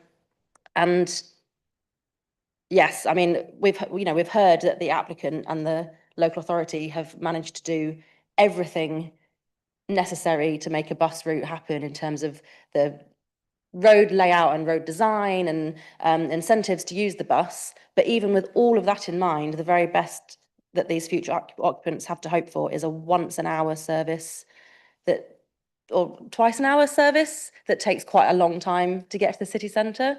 Haxby is a wonderful town with a lot to offer, and people it's got lots of lovely businesses and lots of amenities and services, but people will have to leave Haxby, and it's going to be by car. I think this is going to be a very car dependent development, and I think it could have been designed in a way to be less car dependent with better cycle routes and better bus services. I'm also disappointed about the lack of affordable housing, the low amount of affordable housing. I think, we have planning policies that say that 30% is the minimum, and we will seek higher than that on greenland sites, and that hasn't been achieved here. I would have at least liked to have seen 30% of the site allocation, even if 700 dwellings are developed, which is the maximum, not the minimum. We're missing out on 10.5 affordable houses based on the, what it would have been under the site allocation, which I think is significant. And I think when we have the reserved matters and when more of the actual detailed design work is done, it might be possible to have more than 700 dwellings. I appreciate there's lots of constraints on the site which make that difficult. I totally appreciate it's a challenge, but we've talked about the dwelling sizes, and actually if you replaced a lot of the 4 or 5 bedroom houses with 2 bedroom houses, maybe you could fit more on. But if we approve this of a maximum of 700, then we're restricting the developer from even attempting to provide more houses. I'm not sure why they've put that restriction on themselves. So those are my thoughts at this point. They're disappointments and frustrations, but overall in the planning balance, I think it does meet local plan policies and our planning policies to an extent that I don't think there's grounds to refuse. So that's where I am at the moment. Thank you, Councillor Melly. Councillor Orrell was next. Thank you, Chair. Councillor Melly is quite right. It's going to be car dependent, and most of those cars will finish on the ring road. right, it is in the local plan, but all the developments in the north part of the city were agreed on the basis that the ring road would get considerable improvements. That isn't happening, or doesn't look as though it's going to happen in the near future. And there were many responses from the people of Haxby, and they were all responding on the basis that the ring road would be improved. It's not just the 700 houses in Haxby, there's 1,500 in Huntington and New Iswick. I can't remember how many there are at the Clifton Moor Gate, but a considerable amount, and they all feed into the ring road. There's only Councillor Cullick and myself who are representing wards next to the ring road. We know what it's like. Perhaps some of you use the ring road regularly. There are queues leading to every roundabout all day, every day. Could talk about many ways, but it's a bit late, Chair. I won't talk further about that. But ring roads are supposed to take traffic away from the city centres. This one directs them towards the city centre because local people avoid the ring road whenever they possibly can. They've got a little bit of money towards improving the ring road. Was it £1.5 million? That's going to do almost nothing. And as Councillor Bassey said, we're in a climate change issue, and that's going to get worse. The more traffic you have on the road, the more emissions you get, the worse it is for climate change. Sewage, we have no guarantee that that's ever going to be done. It might be done in 5 years, it might be done in 10 years, it might never be done. And we already have sewage spills into the foss. We're just going to get more. Councillor Melly mentioned the bus service as being good. It used to be a 10-minute service. I don't know what it is now, but I don't think it's 10 minutes. Government ministers since the election last year have repeatedly said that infrastructure should come before developments. This development isn't getting the infrastructure, and it needs to come back when we've got the infrastructure in the area. Okay, I've not seen further indications for anybody to contribute to the debate. Councillor Culwick. I agree with so much that I've heard from Councillor Eyre, and I certainly can't disagree with the comments made by Councillor Orrell. I would just highlight one thing which I find particularly disappointing, and that is that clearly SS11 anticipated that there would be extension of the cemetery, which is a really important consideration for the community in that area. And there seems to have been no pushback or questioning or exploration of options, having had the response from the Environment Agency. And I asked quite genuinely the question about the interment of ashes, because so many funerals now include not a burial, but interment of ashes. And with the potential expansion of the cemetery site in Haxby, if that extension happened earlier rather than later, interment of ashes could be on the new plot, leaving much more potential for burials on the existing site rather than the alternative, which just leaves nowhere to go, quite literally. And I think that alone is a serious failing. There were so many other points I could make, and agree with everything that Councillor Eyre said in terms of sports provision and green space and so on. I think I'm always I share Councillor Vass's passion when it comes to issues around sustainability and habitat and ecology, but I recognise that we have to work within the local plan. There's no question that this should be and will be allocated for housing, but this just doesn't quite get there for me. Okay, thank you. Yeah, you can make a further point, Councillor Vassie. Briefly, Chair, you mentioned, and I know people throw that off me quite often, in give me the policy backing. So let's look at policy T1, sustainable access in the local plan. It is a requirement that development proposals demonstrate there are safe and appropriate links to local services and facilities, the surrounding walking, cycling and public transport networks, including where appropriate public rights of way, and that these integrate into the overall development, that they provide suitable access, permeability and circulation for a range of transport modes, while giving priority to pedestrians, cyclists and public transport services. They create safe and secure layouts for motorised vehicles, including public transport vehicles, cyclists and pedestrians that minimise conflict. My issue with what I've heard today is that all the way through, what we hear are compromises, and we're masters of compromise. And the net result is that when I go around York, and we've heard from various councillors around the table, from Rachel and others, we find that it doesn't meet what we expected. It doesn't meet what we see when we go to other cities that make more of an effort. And yet all of us want to see things better. And sooner or later, the buck stops with us. I don't disagree with the principle of development here at all.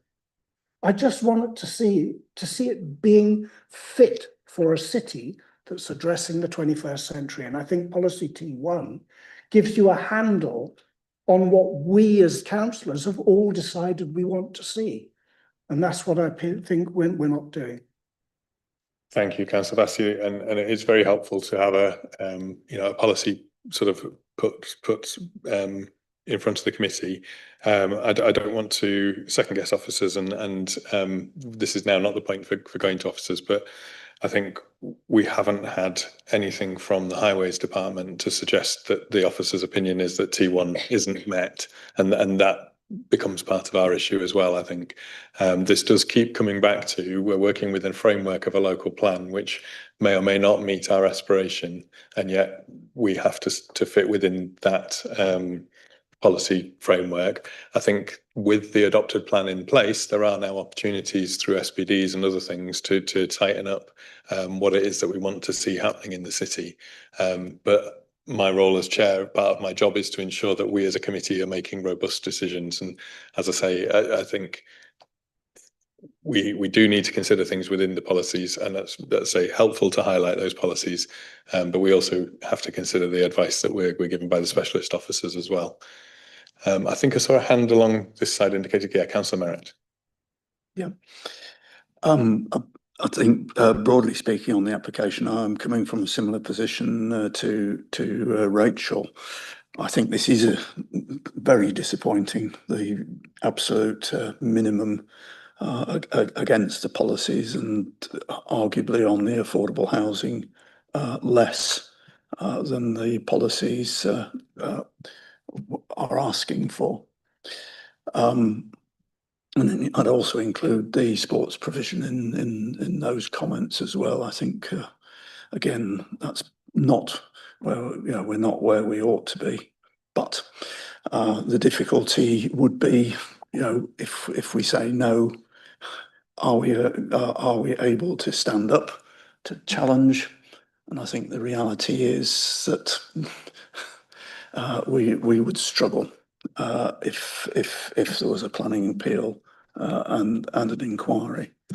But I think what it does say is that we really do need as a council to think about how we are going to make the aspirations of the local plan that's been adopted real.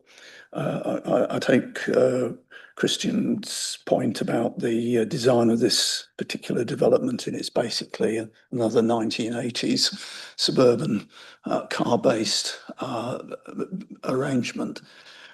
These were challenged at the local plan inquiry, the Civic Trust and other organisations, some of which I was involved in, challenged some of those policies, tried to get amendments to the local plan to actually give us more power to achieve sustainable designs, but they were rejected by the then administration, which included yourself, Christian. So you know, we are where we are with this local plan. But as I say, you know, we have a planning policy. We got the inspectors' agreement to set a high affordable housing target because of the housing crisis in this city. We need to work out how we are going to deal with future applications, that don't put us in the same position as today, where we end up on the bare minimum, which will not deliver SS1. It will not deliver the aspiration of the local plan if we continue in this way on these types of applications. So, you know, I hear what Becky says, you know, that this has been in gestation. It was in while we were still in the local plan inquiry. My concern is how many others are we currently, you know, we're also in before the final decisions on the local plan. How much of the proposed residual housing that we're meant to deliver in the second half of this plan, given that we're halfway through time-wise, are we going to be able, you know, are we actually going to be able to start from square one and get the right approach? I think the individual viability assessments are going to be absolutely essential to get the affordable housing. Appreciate it hasn't been done on this occasion, but we need to make sure that happens in terms of future applications. Otherwise, as I say, we will not deliver the local plan aspiration. We will not do the maximum we ought to be doing to tackle the affordable housing crisis in this city. If we do proceed to support this, I do have one or two specific comments on the actual conditions and so on that I'd like to pick up, but that's where I am at the moment. Okay, thank you, Councillor Merritt. I think I will move us into looking at considering the officer recommendation and looking for proposals. I think Councillor Stewart had sort of indicated that he was minded to approve the officer recommendation. I'll just park you for a second in terms of coming back to Councillor Merritt, because this would be the appropriate point if you are suggesting that there might be other things that you would want to approve, to move within any recommendation or within any proposal. So if you want to just very quickly talk us through, and obviously Becky and or Sandra may need to just comment in terms of what is or isn't reasonable. Yes, it was the point I made earlier about the reference to what form of affordable housing and the rental versus ownership.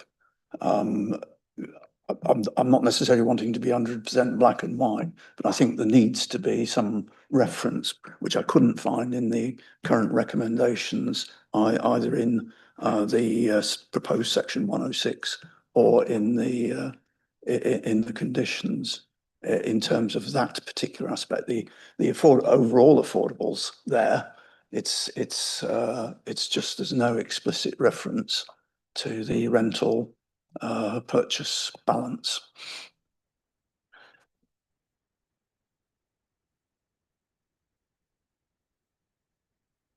No, there isn't, because we'd left it open for that reason, to let us have officers and the applicant have a negotiation about what was best fit for purpose with our housing officers. That was the only reason. It wasn't that we were trying to change anything. We just didn't want to tie ourselves to something specifically, apart from the 30%, and then go with what the housing officer felt was appropriate. So there isn't a specific reason why, it's just we didn't want to tie ourselves down. We can, I'm trying to think how you could. We can, yeah, the 80% social rent, we can put that in the heads of terms. And then the other 20%, yeah, so that's the, yeah, okay, we can do that. Okay, was that, it was just that one point you wanted to cover. Councillor Melly, I think you also had something. Yes, thank you, Chair. Just I would like any proposal for approval or the officer recommendation to just double check the wording of what we discussed earlier about the kissing gates. I wasn't sure if that was section 106, or I just don't want us to limit ourselves to it having to be kissing gates if other options are available. Just in whatever wording is approved.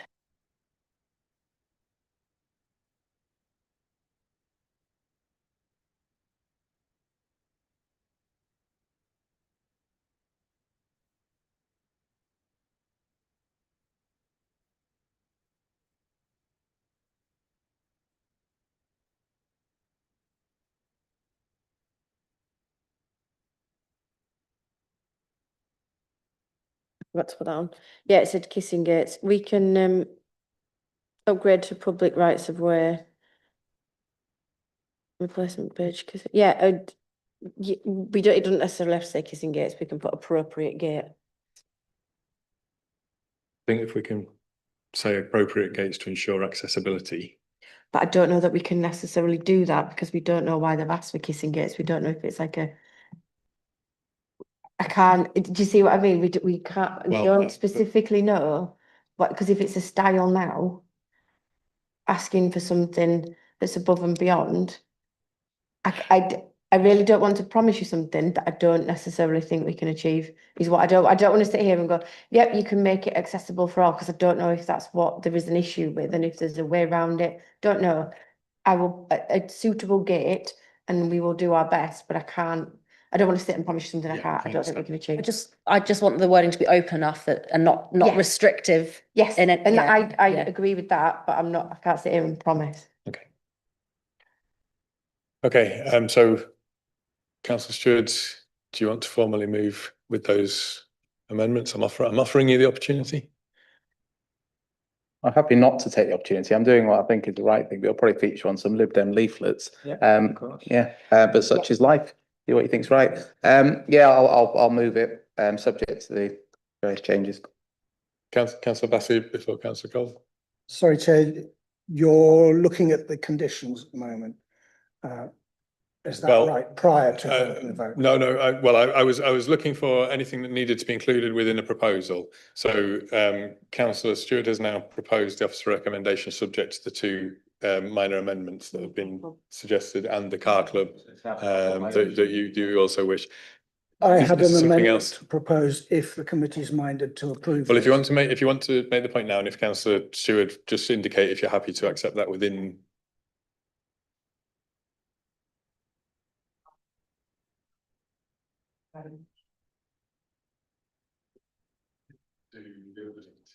Yes. Okay. So there was also a previous suggestion of an amendment, minor amendment to condition 32, which I think we at the time had said that was what we were saying we wanted as a committee. Councillor Vassey. Thank you, Chair. It was a minor amendment to condition 6.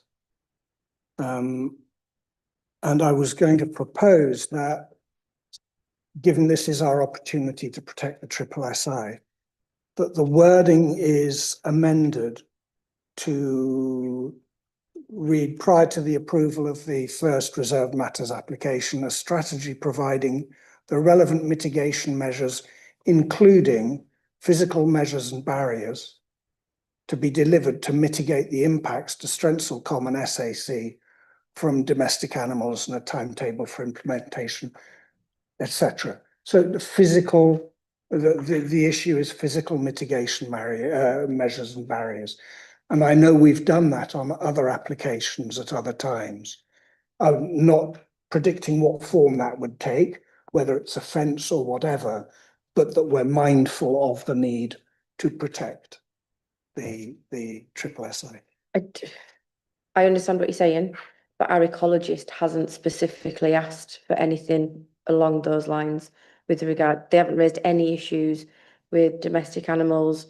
So I think if you added that in, it wouldn't necessarily pass the test of being reasonable in terms of the advice that I have to give you. It's obviously your call, but I think that there is enough within the condition as it's written now to ensure the sufficient mitigation without unreasonably imposing requests for fences and other such measures that our ecologist doesn't think is required. Well, I'm happy to, if the committee wants to vote on it, and if it falls, it falls. But my personal view is we've done it in the past, and care has to be taken to protect the reserve. But yeah, I think I think I was on the committee that you're referring to. I think it was possibly a caravan site. I think that the difference was that there was already some fencing around deer, and we tightened up the fencing that was effectively deer-proof fencing to include also small animals. And I think that that's a slightly different situation than we're in here. What worries me in terms of the officer advice is that I think there is also a line in the report, which I'm looking for, which says that the impact from domestic animals has not been deemed to be significant. Now, I absolutely know from personal experience of having a cat how destructive they can sometimes be. I think what I will do is take that as a proposal for committee, and committee we'll just have a quick vote on whether or not we add a line around that. Councillor Melly, do you want to? Sorry, Chair, I don't feel well informed enough to be able to make that vote, because I know that this site is within the zone of influence for people activity, but I don't know how close it is and how far cats roam and what the likely impacts would be. Because I also, yeah, absolutely share concerns about the impacts of cats on garden birds, but I just don't feel well informed enough to know whether it's reasonable or necessary in this case. Yeah, and I think that is ultimately the problem, isn't it? That's why, in a way, I want to not just dismiss it out of hand by saying I can't do that, but I think as a committee we have to either decide that we want to act against the officer advice of whether it's reasonable or not, or whether we feel we have or haven't got enough information. Noting, as I say, and I feel it's my duty to draw our attention to the fact that cats are specifically mentioned in the report as not being an issue. So we would need to, I think, as a committee, decide that we wanted to do something different. Could we agree to raise it and require planning officers and Natural England or whoever's managing the SSSI to discuss it again to see if that's something that would help? So to put it in the context of, we consider it important and would like that to be revisited as a way of doing it. Yeah, could we make it an informative? Yeah. Just state the obvious. I mean, it doesn't have to be something that goes to outline, does it? I mean, presumably, if at reserve matters, we felt there was a need to put up a fence to the common, it could be done. So I'm not personally convinced of the need, but if there is the need, then it could be tangibly put down, and at reserve matters, presumably it could be insisted on. Councillor Merritt. Surely condition 6 covers this. Prior to the approval of the first reserve matters application strategy for providing the relevant mitigation measures to be delivered to mitigate the impacts to strengths or common SAC, and the timetable for implementation shall be submitted to the local authority.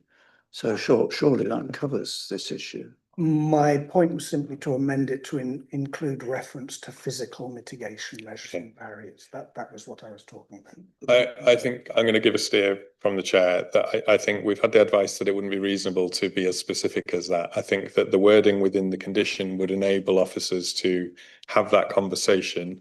There's been, I think, a sense around the table that there is a concern that this may be an impact that may not have been considered. The wording within that condition enables that to be considered if officers feel that there is a need for some form of further mitigation. I think there's enough within condition 6 as written to cover that, and I think that that's then us acting in a reasonable way within. So I appreciate the suggestion of a proposal. I think my steer will be that we don't go to a vote on that. We take it as the condition 6 covers it, but we have acknowledged it and officers have heard that. Does Councillor Orrell's reference to putting an informative help to make sure that that's raised? I think that adds just an additional. I think because it's contained within the condition, I think that's probably stronger than an informative actually. Okay, so it's been proposed to consider or to accept the officer recommendation with those number of amendments. It hasn't yet been seconded. I'm looking for a seconder, Councillor Whitcroft. So proposed and seconded. Becky, do you want to talk us through what we'll vote on, and then we'll move to a vote? So the application is recommended for approval based on your committee report, based on the amendment in the additional information. It's also based on, sorry, I've gone to the wrong page. It's based on a change to condition 39 to add that it says at least 2 dedicated car parking spaces. The condition that Lindsay mentioned, 32, thank you, changes to carbon, and that the heads of terms reference 80% social rent. Yep. Okay. And what, sorry? Oh, in the gates, yeah, that it's a suitable gates, sorry, yes. Yeah, 39, that's what I said, yeah. Okay. Okay, so if I can then see by show of hands, then all those in favour of that proposal. Okay, and all those against that proposal? And any abstentions? Okay, thank you. So that's 7 for, 3 against, 1 abstention. That therefore means that the proposal has passed. The approval, subject to any of the additional things, is granted. Thank you all very much for a very long evening, but I think the discussion and debate has been very productive and worthwhile. We will have to get very used to considering things against the local plan. That is often, I think, going to put us into positions where we may not feel entirely comfortable, but our obligation as a committee is to ensure we're working within that framework, and that is where we are. Thank you all.